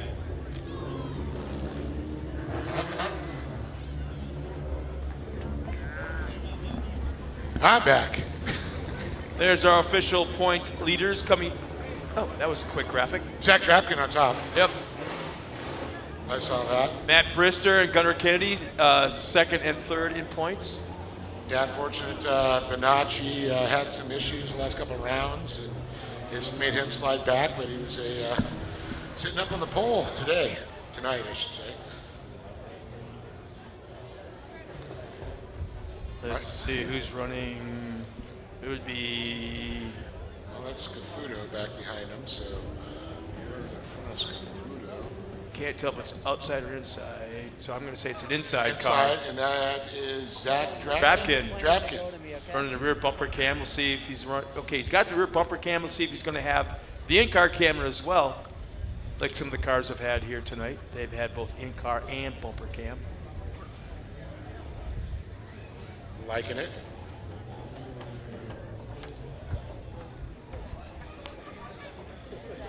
Once again, Drapkin starting in row 2, inside of row 2. That's actually not a bad place to start because it's like. No, not at all. The front 2 always have a tendency, when the green flag drops, they kind of separate. They take off, yeah, but they kind of separate and leave that hole right there in the middle. And if you time it right, get through the gearing right, it could be 3 wide, if not the whole shot, going to turn number 1. Well, I'm not going to doubt Zach Drapkin a little bit there, and of course Bonacci very quick, and Jaden Uribe.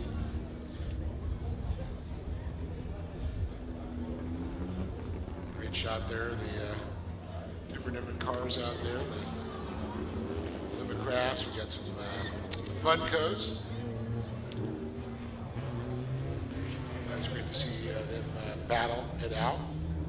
And these are not new cars. These are recycled through a few other races over the years. Here we go. And the play of the king, green, green, green. Got her kicking back there in that full position. Benachi to the inside line with Draken behind him, but it's Uribe on the outside. Drapkin was actually pretty smart about that. He didn't try forcing any issue from row 2, try to make it 3 wide anywhere. He wants to see what the track is like under race conditions. It's been a long time since they've been on the track for qualifying this afternoon, so how has it changed? So I think he did a smart thing by kind of hanging back.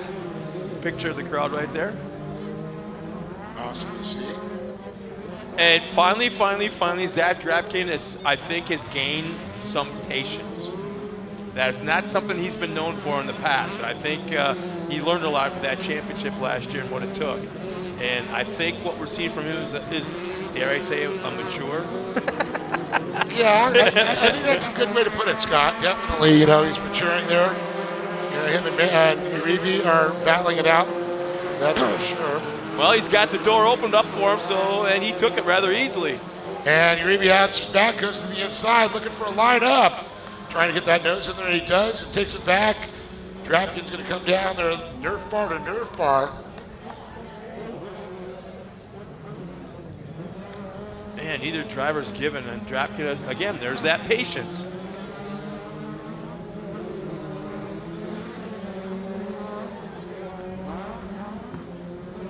Up over that big air off that tabletop, now to the inside.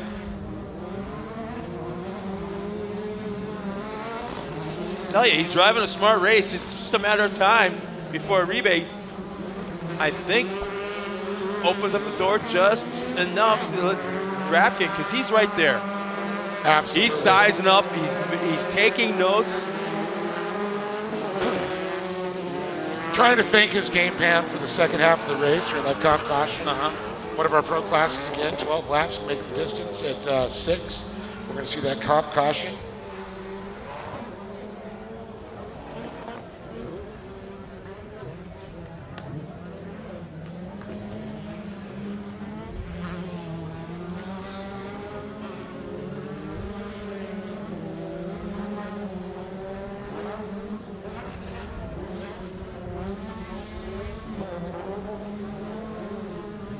Tell you, Bonacci's running a really nice race right now. And is he running chassis lights? That's, yeah, he is. He's got lights on that thing. It's lighting up underneath, that's for sure. It's easier to see on the live stream than it is in person. It looks like he's got a headlight of sorts. But to pick up the undercarriage lights, it's hard to see in person, but on camera you can actually see it, Yeah, definitely, that's very cool. Man, I tell you, Lorenzo has got the fastest lap of the race, 55.5. Uribe's running, he's got the second fastest lap with a 55.6. And right now, Zach, is he just not 100%? Is there something wrong with the car, or is he actually being really, really patient and waiting for the second half? I think he's learning the patience, like you said, the maturity. Oh, big kick there. You see it kicked him out. Connor Kennedy. He just made the pass on Uribe. So Zach is, he's in second. He's right where he wants to be. It's right where he needs to be. Yeah, that's a good way to put it. Good place. It's right where he needs to be. But he's getting pressure back from Jaden.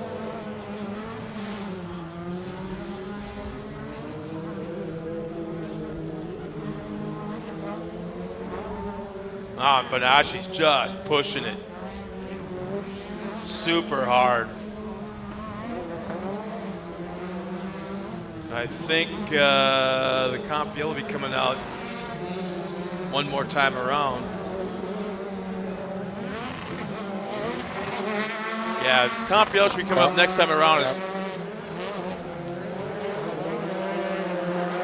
telling you, the 31 is going nowhere. He's still tracking down Zach Drapkin, currently in second.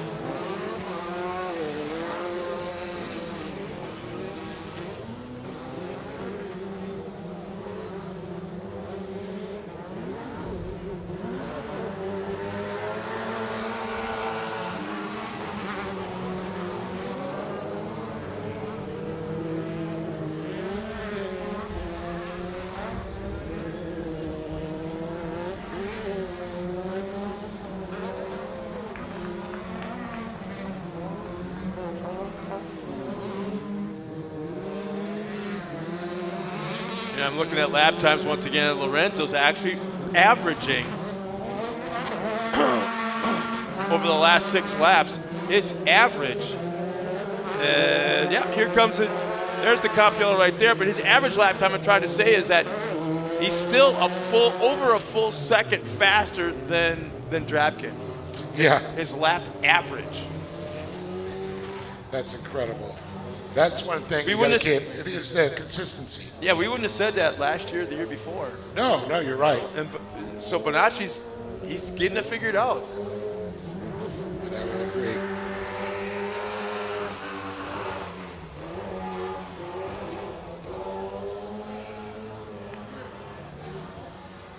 Now we're going to find out if there's a tiger underneath the hood of Zach's car or not. Now does he turn it up a notch?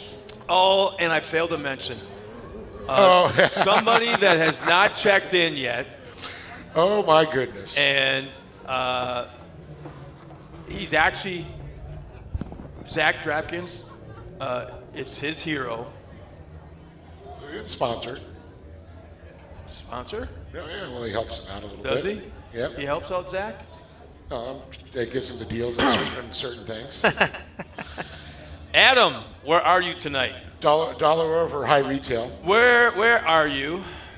We have not seen him check in at all. You're right. No, he hasn't said one word. Maybe he saw what Zach had to say on Facebook earlier today. I'm not sure, but Adam, if you're listening, if you're watching, Zach loves you. He misses you, and he wishes you were out here on the racetrack. And it's not the same without you here. All that I just said is a complete lie. I was going to say, what? Well, he doesn't just like him. No, I'm not saying that, but he thinks he's being a big old baby for not coming out here and racing with him. He wants to race with you. How about that for a camera shot, huh? Oh, yeah, that's so great there. Uribe just coming up, going knocking out the back door there. Oh, look at Bonacci. Got a great jump. Yeah, definitely a great jump for sure. And Drapkin, though, trying to reel him in. Uribe. Kind of caught him napping, because that's a heck of a lead. That's, what, 6 car lengths in a half a lap. Yeah, Jaden, though, is right up on Zach's bumper right now as we're watching him unfold there with, looks like Kennedy in tow. Kennedy going low, getting up on the cushion there.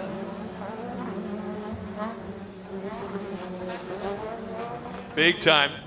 Skying up off that tabletop, jump in the infield.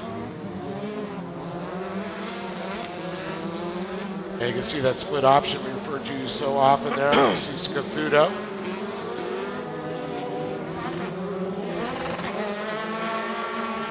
I think Bonacci's pulling away a car length or two every single lap. Think nothing, he is.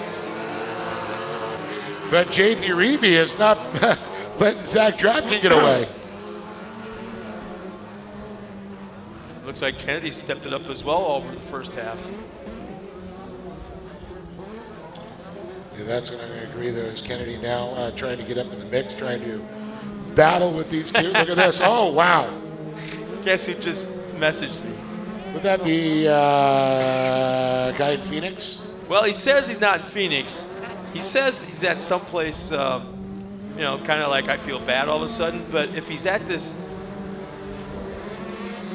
celebration of life, how does he know we were just talking about him? Yeah, is he the guy that's watching the football game or the race? During the funeral? Yeah, that's what Adam's doing right now. at 10 o'clock, that's a late celebration. Well, yeah, he's at a buddy's funeral in Huntington Beach. Oh, bummer. That's what he says, but how did he know we were talking about him then? He's got to be sitting in the back row there with the cell phone on. Bust you, Adam, bust you. Telling you, this is a good race right here. I know, I'm watching Jamie Reeby is just reading on every line, showing up on the right, showing the left. You could barely see our leader in the camera shot.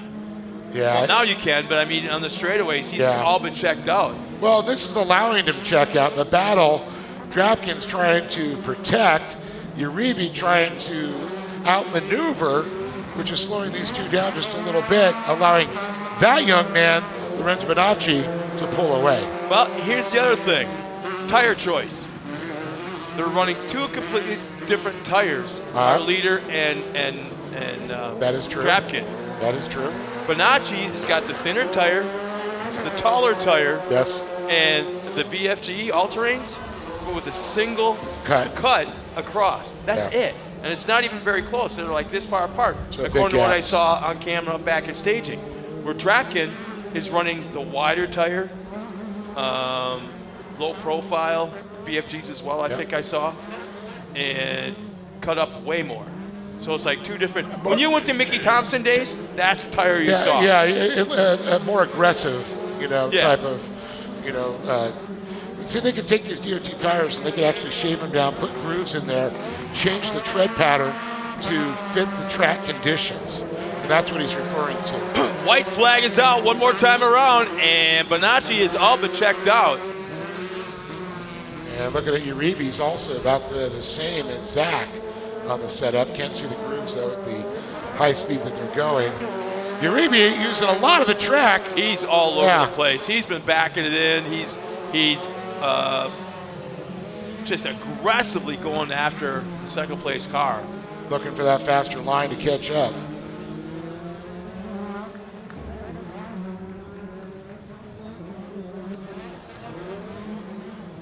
Just one turn remaining for our leader. Is Bonacci won before? Yes. Yeah, he has finally got a win. And Drapkin, he went off pace there. Uribe goes into second. Drapkin, there's our issue. There's our winner. Lorenzo Bonacci will take the win. Second on the last lap. Uribe will take second. Zach Drapkin falls back to third. All three are on the podium. And it looks like our Toyota of Redlands pace truck is trying to catch our leader and not able to right now. So is that a victory donut out there? Lost out in the dust? Something happened out there behind the banking. Hey.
There's our unofficial results of the Pro Buggy race. Scufudo finished in the top 5.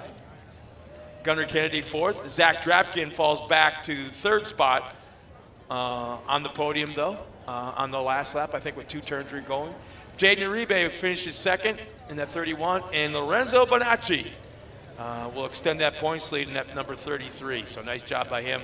Very, very commanding win and a nice race job. So once again, Dave Arnold making his way down the track side, talking to our top 3 finishers in the Super Buggy. And 1 race remaining, which I'm sure the neighbors are happy about. I want to thank them for hopefully being patient.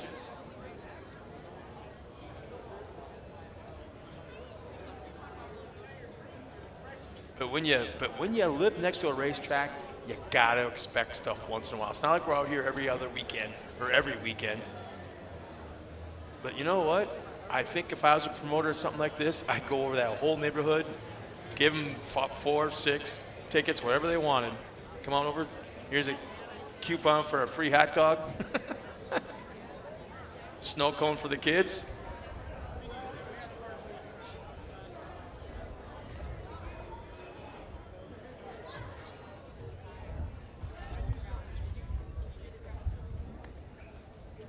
So we got all the media down there, some of the crews walking around the race cars. This is where we need the drivers to kind of step it up and kind of speed it up to get to the podium. We got some racing early tomorrow morning. Well,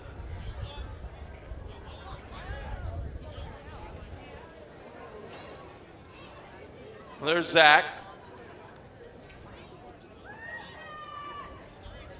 Let's get up to the podium, boys. We're waiting on you. Dave Arnold is getting tired. It's past his sleepy time.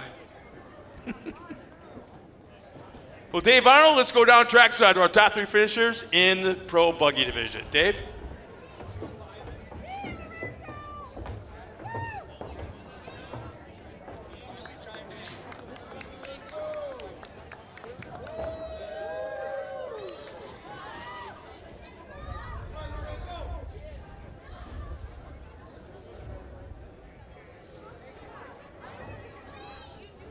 All right, here we go. Zach Drafkin, Jaden Uribe, and of course, top Lorenzo Bonacci. So first of all, Zach, Sparko, and K&N, baby. Got the right combination, apparently.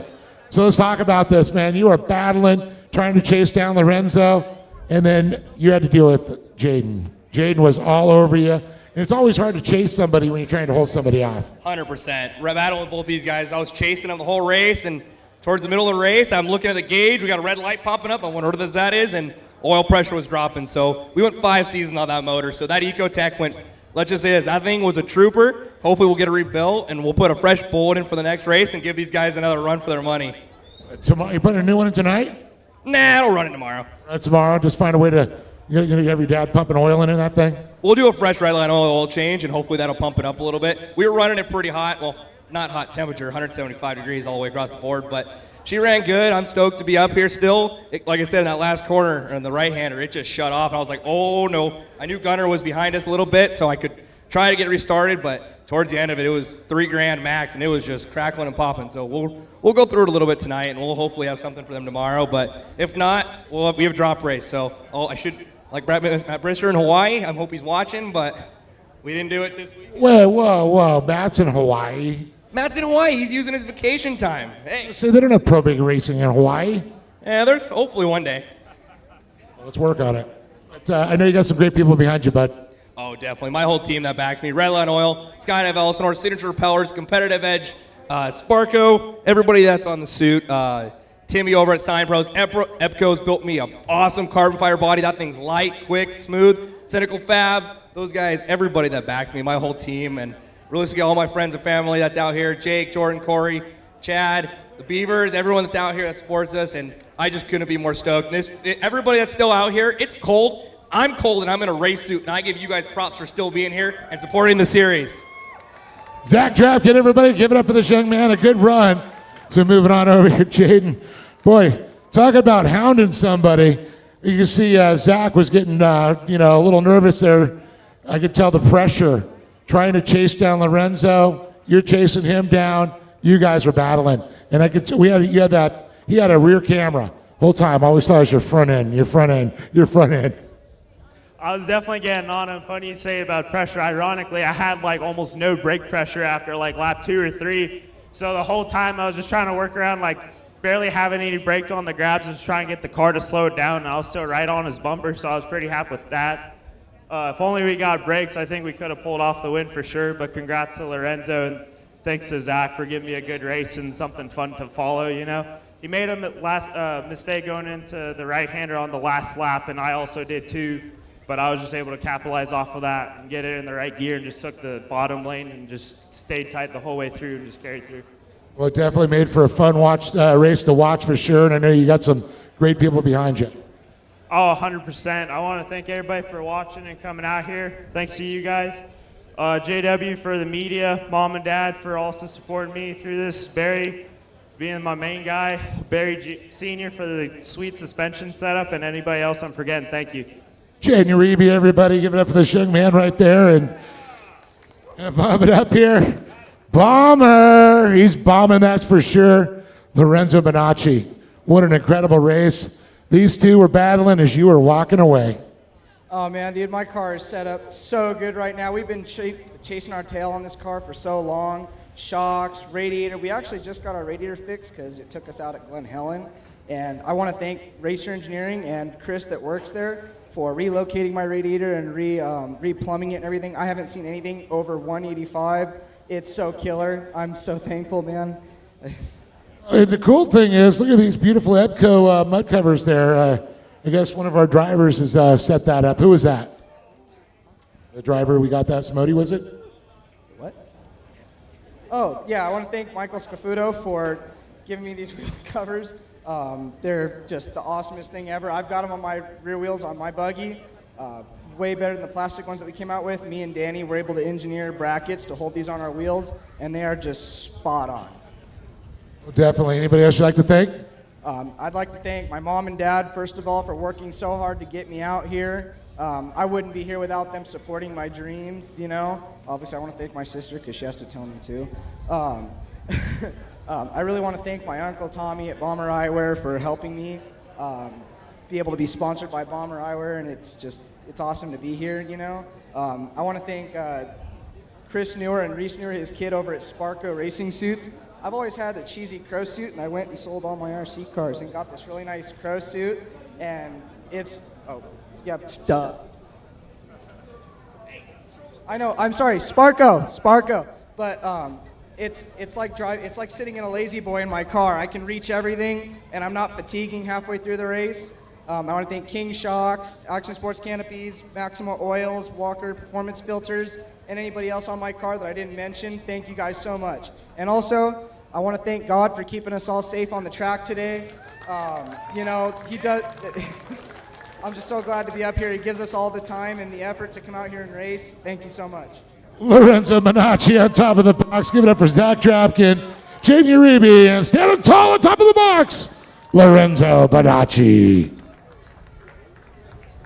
Well, as we say down south, uno mas. One more to go. Scott, back to you.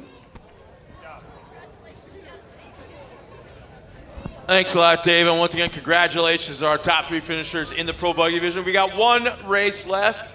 One race. And it's the Pro 2, Pro Light, and Mini Open coming out in just a moment. We got Brian Cannon in a Mini Open, which is basically an early Pro Light. Standardized chassis, one of the first ones to come off the line back in the day. Still a very, very nice car. This is when they came out back in the Pro Light days, standardized chassis days. This was, they ran the high horsepower 4 cylinders. Since then, they've standardized the chassis a little bit more, put a sealed crate V8 in them, restricted them a little bit more, and that's what you see next to it in the number 47. That's Tom Madigan, one of his first times out on the racetrack. I think this might be his first time, I'm not sure. But right there you see the difference in Pro Lights, the best that you can. One right clearly in front of us is the old school, going back to about 2001, 2002, when that was instituted from the 7S class. And what you see on the left is current day Pro Light standardized chassis V8. And then up front, you've got the Pro 2s. 900 plus horsepower, 2-wheel drive, full-size truck. 16 inches of travel in the front, 18 in the rear, and the grandstands will move. There is nothing like those things out on the racetrack. And what we don't have here that doesn't run in the series are Pro 4s, which is the same truck, a little bit heavier, same horsepower, but four-wheel drive.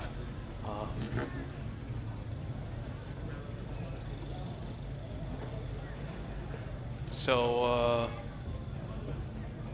Dave Arnold, turn your microphone off.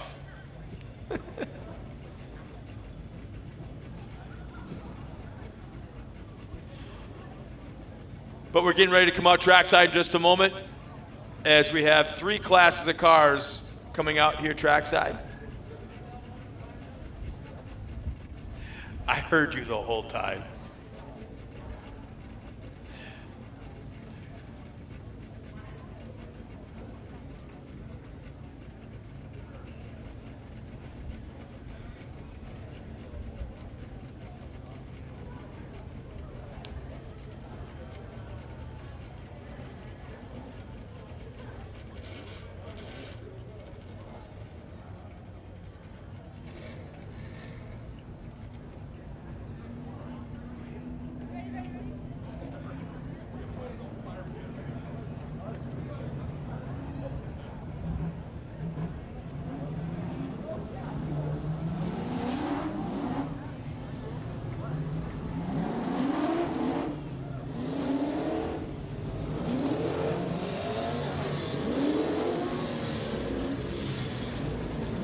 Well, race fans, there we have it on the track, our last race of the afternoon, which is now evening, under the lights. Brian Cannon out there in the Mini Open standardized chassis, the old school Pro Light chassis, the number 73. Man, what a great onboard shot that was, Scott. Alongside of him will be Thomas Madigan in another Pro Light, in a, I guess you'd say, current state-of-the-art Pro Light. Sealed crate V8. Yep. Brian Cannon running a high horsepower 4-cylinder. And then sandwiched in the middle, you've got Brock Hanmer in the number 99 Pro 2, Mine Spaccarelli in the number 12, also in a Pro 2, but no Kip Michaels. Yeah. Saw Kip here, and I guess there was some kind of issue. He said he ordered all the fuel, got everything, and I guess something didn't show up to make that truck work tonight, so hopefully we'll see him tomorrow and he gets that issue rendered not a problem. Here's our current points leaders, and not one of them is here. Kyle Knott is actually going to be running. He's registered for MAO. Yep. Johnny Holcher will be there, and well, all 3 of them will be there. Yes, Connor Berry is also registered.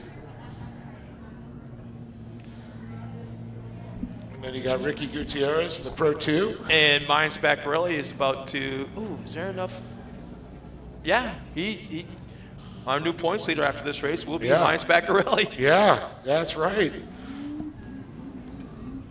I just missed who's running the in-car camera.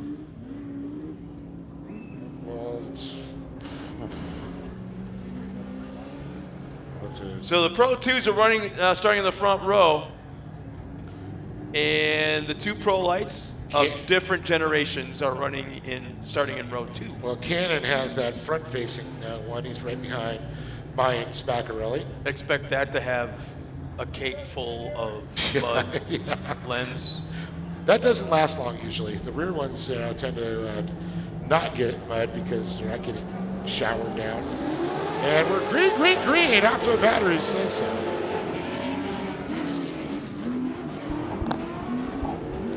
Hammer with a great run out there. See Spaccarelli, and then you see Madigan and Cannon battling the back of the Pro Lights. You know, Spaccarelli are currently running in that 2nd spot overall. He is, he's been known to run the series sometimes now, sometimes later, sometimes, iffy kind of here and there. But this year he's been running the whole season, so it's nice to see him back, I guess you'd say, with the series full time. And he comes the inside on Hanmer. Well, where'd they go? Where'd they go? There they are. Well, it's one of the great programs just for the kids, that he helps out that youth risks or that risk youths. And he works with them, and he has all high school students and kids working on that truck, making it happen. So keeping busy.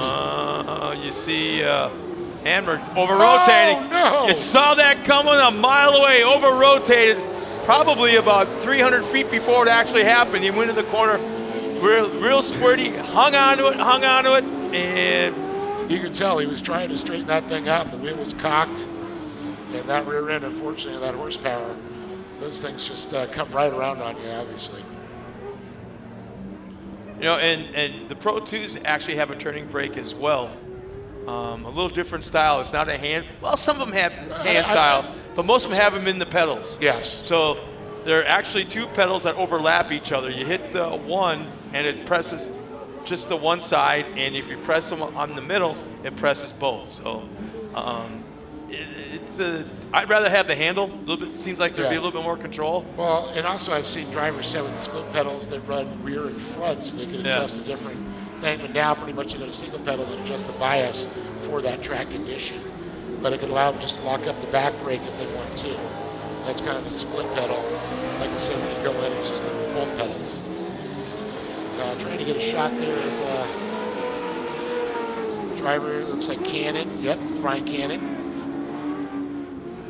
He's got onboard in front and also taking a look there by the fire door.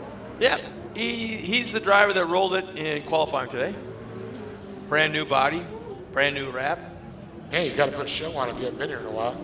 I'm just, yeah, he was the one that we were talking about earlier that had to refreshen his motor last year for racing season because he put so many hours on it running up and down the street in front of his house.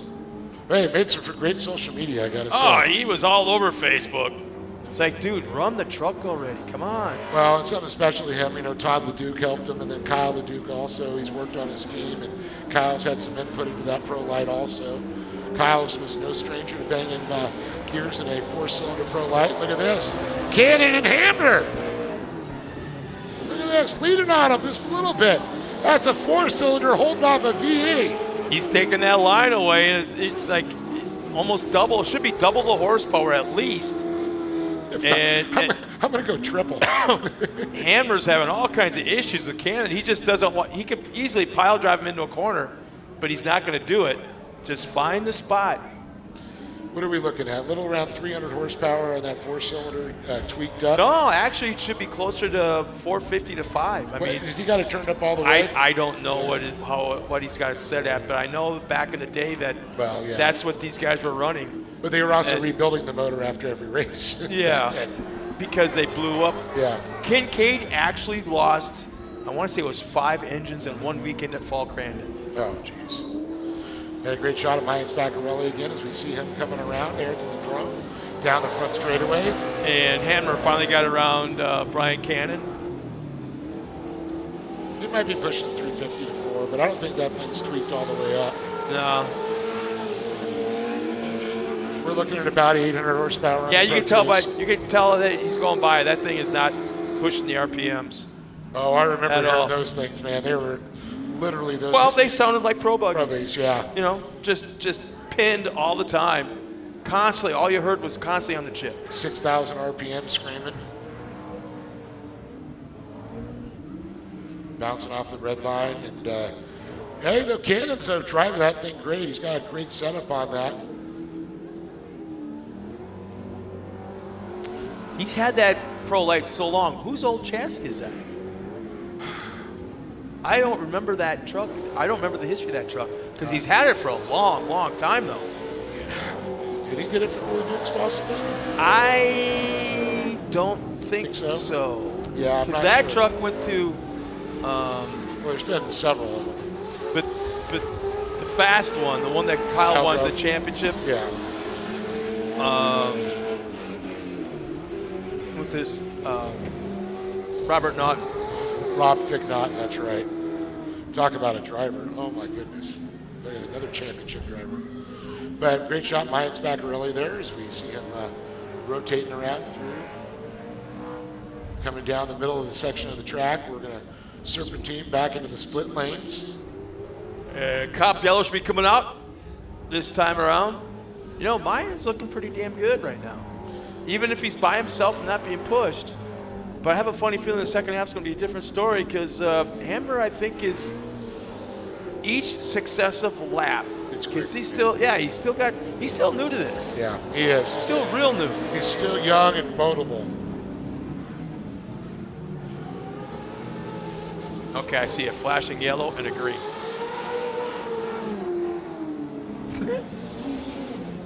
So mine is slowing down a little bit.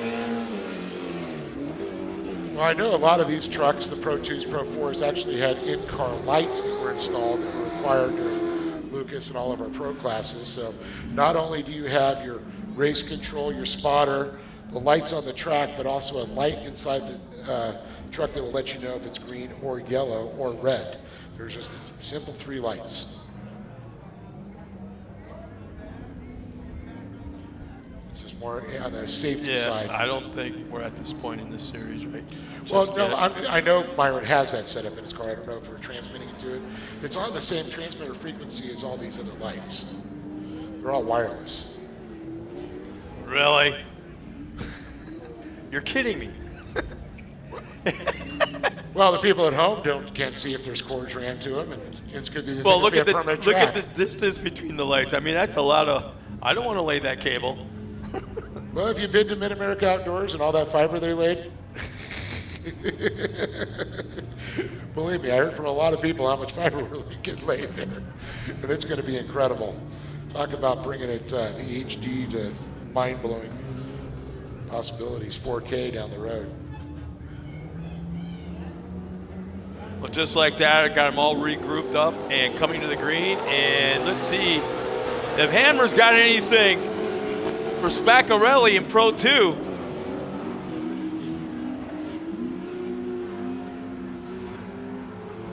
Madigan in that Pro Light, that current state-of-the-art Pro Light, he's still new too, so he's getting some wheel time, Yeah, definitely, and that's, I mean, just the learning curve is pretty steep at first. I know for the drivers that moved up from mod cars and other classes, UTVs, a little easy of a transition. Just jumping into one of these things, boy, I'll tell you, a lot to learn. Yeah, but we talked about my experience growing up and running the dirt track late models. Dude, I raced nothing, and they put me in a late model. That's a big jump right there, too. Oh, I spent the first season just bouncing off everything known to man. Mommy and Daddy threw you in the deep end. Well, great shot by the drones as we watch Spaccarelli. You can see all the cooling set up there with the fans there. Mayan's been known to put that thing on the box back in the day. Isn't that an old Greaves chassis, I think? I think it is, yeah. It's a Toyota Paraplat. He ran Tonka and TRD. I think that was a takeover. But I think that was an old CJ Greaves chassis. Or was it? Yeah, CJ's. And the Pro 2, yeah. CJ ran that because I think Johnny only ran Pro 2 1 year. And I don't think it had that that chassis style, the roll cage style. But I remember the way the fan setups on there, like CJ's. Well, I'm looking at the curvature. No, I'm looking at the curvature of the roll bars that go back by the radiators and by the fans. Yeah, but that's very different. That's what only we see set up that the Greaves did. There's a nice radius to it. Good shot there, Van Cannon. You can see him actually banging gears through there. That's a manual.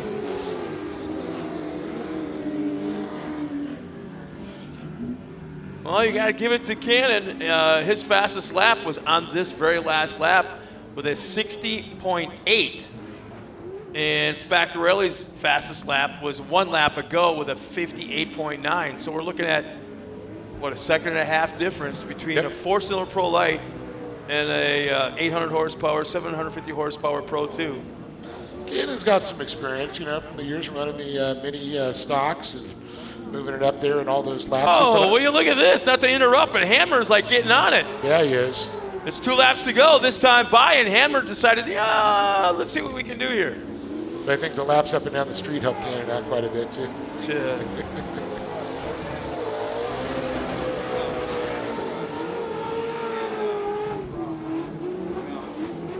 Hammer? Yeah.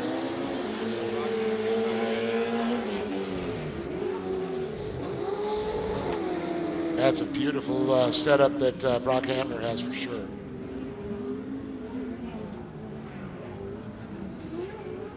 So we brought up Hammer a second ago, and just like that, he's kind of lost contact with our leader.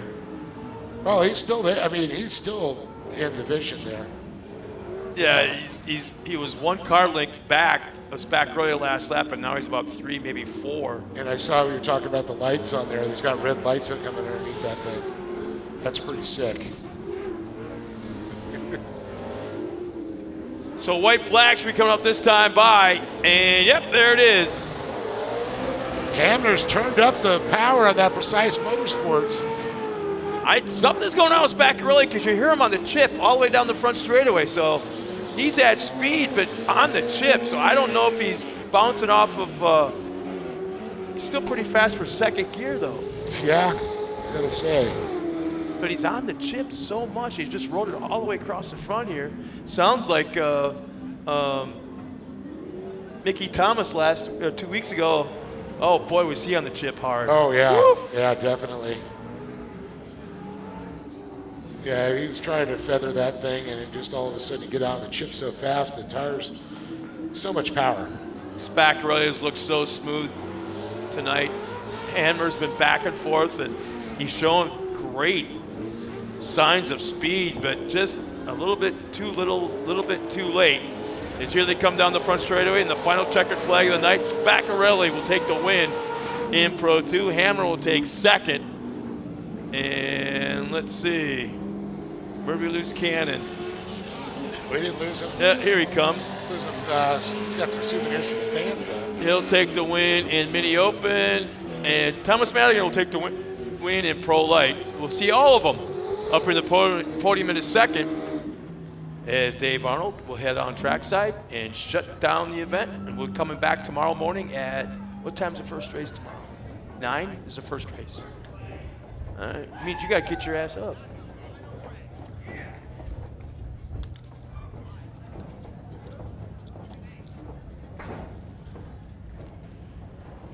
Well, let's go down trackside in just a moment with Dave Arnold and all our truck drivers in a second.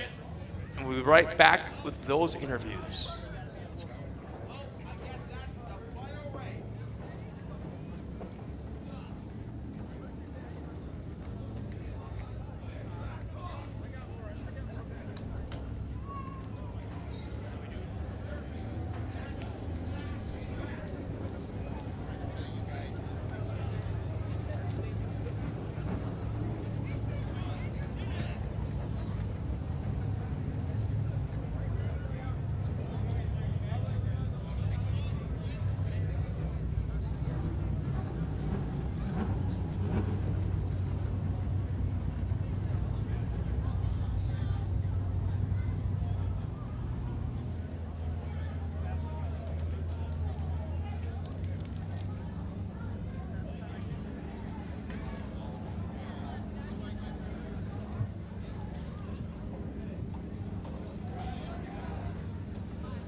All right, here we go. We got 3 different classes up here. Let's go ahead and first go with the Pro 2s. We'll talk about them. We'll just have you all up here, and we'll talk.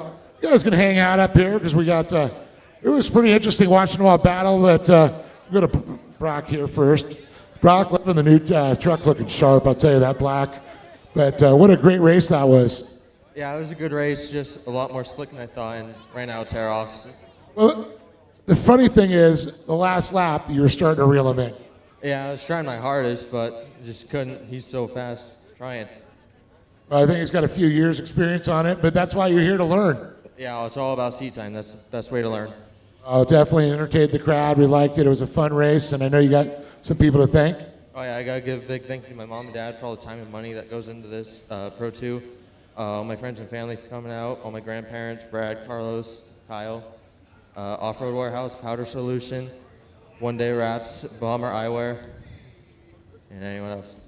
Give it up for this young man, Brock Hamner in there. Great job in the Pro 2, and Mayan Spaccarelli. It's been great to have you back this season with us. I know with the great charity you're working with, get those kids out working on the Pro 2, and what a great thing it is. You know what? We worked on the truck till 2:30 last night. Every one of them stayed. The adults went to sleep, but the kids stayed up, and we worked on it till 2:30. And that's what it's all about. You have this agony where you just didn't know what to do to solve the problem, and they stuck with it. Then we went to a charity event this morning. They stayed and fixed the truck. I came back and, hey, kids, is it fixed? Yeah, it's ready to go. So out we went. Brock's getting there, man. It's really cool to see him picking up speed, and it's all about the young people, putting all their effort in. We didn't know what was going on with the truck. We all prayed together as a team, and all of a sudden it was fixed. So thanks to God for that and keeping us safe, and thanks to Yokohama for putting some tires on us. My daughter's boyfriend Matthew's out here filming our social media stuff, trying to blow up gas, Great American Shortcourse, and my wife Viviana making all the food and keeping us sane and getting us places on time, and of course my crew chief Chris over there, and my old friend Steve. Anyway, just got a lot of people to thank, and we're grateful to be out here. Thank you, Lee, and the track guys for putting on a great track, and we'll be out here to do it again. Give it up for Mayan Spaccarelli, everybody. And again, Brock Hamner, a great performance. And we're going to also switch gears here, get Tom Magan and, of course, Brian Cannon up here, and we're going to talk to them.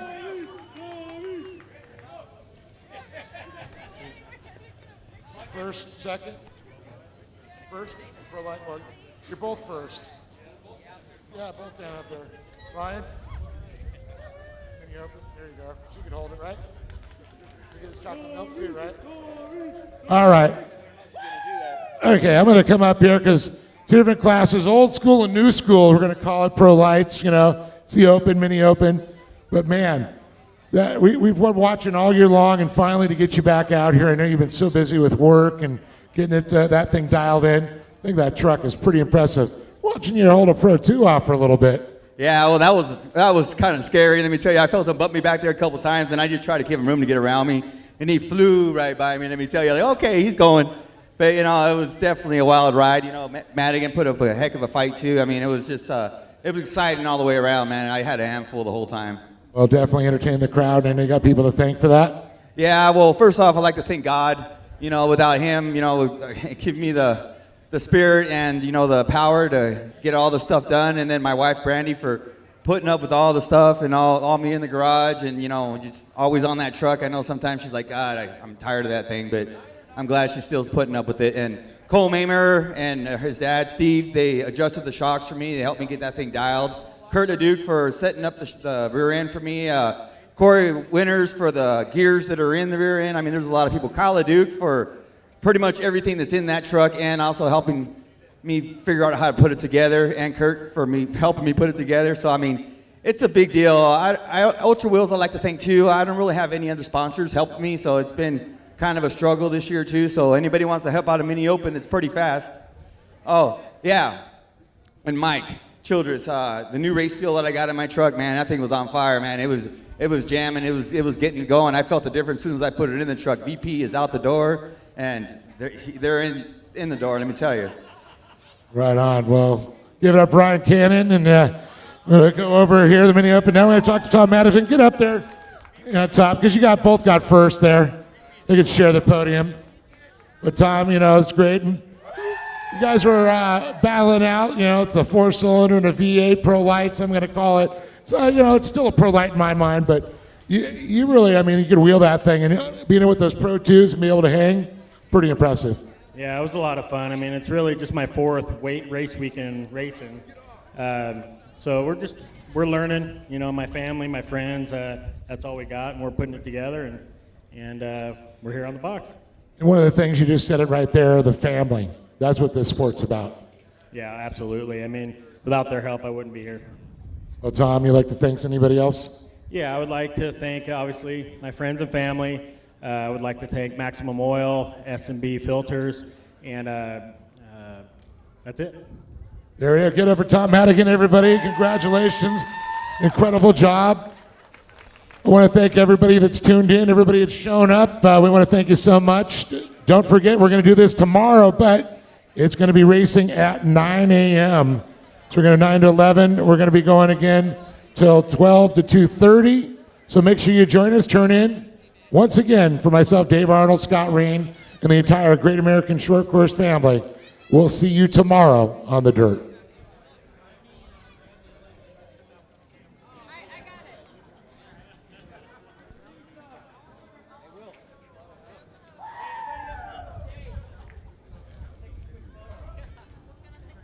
I got it. Viviana, I got it.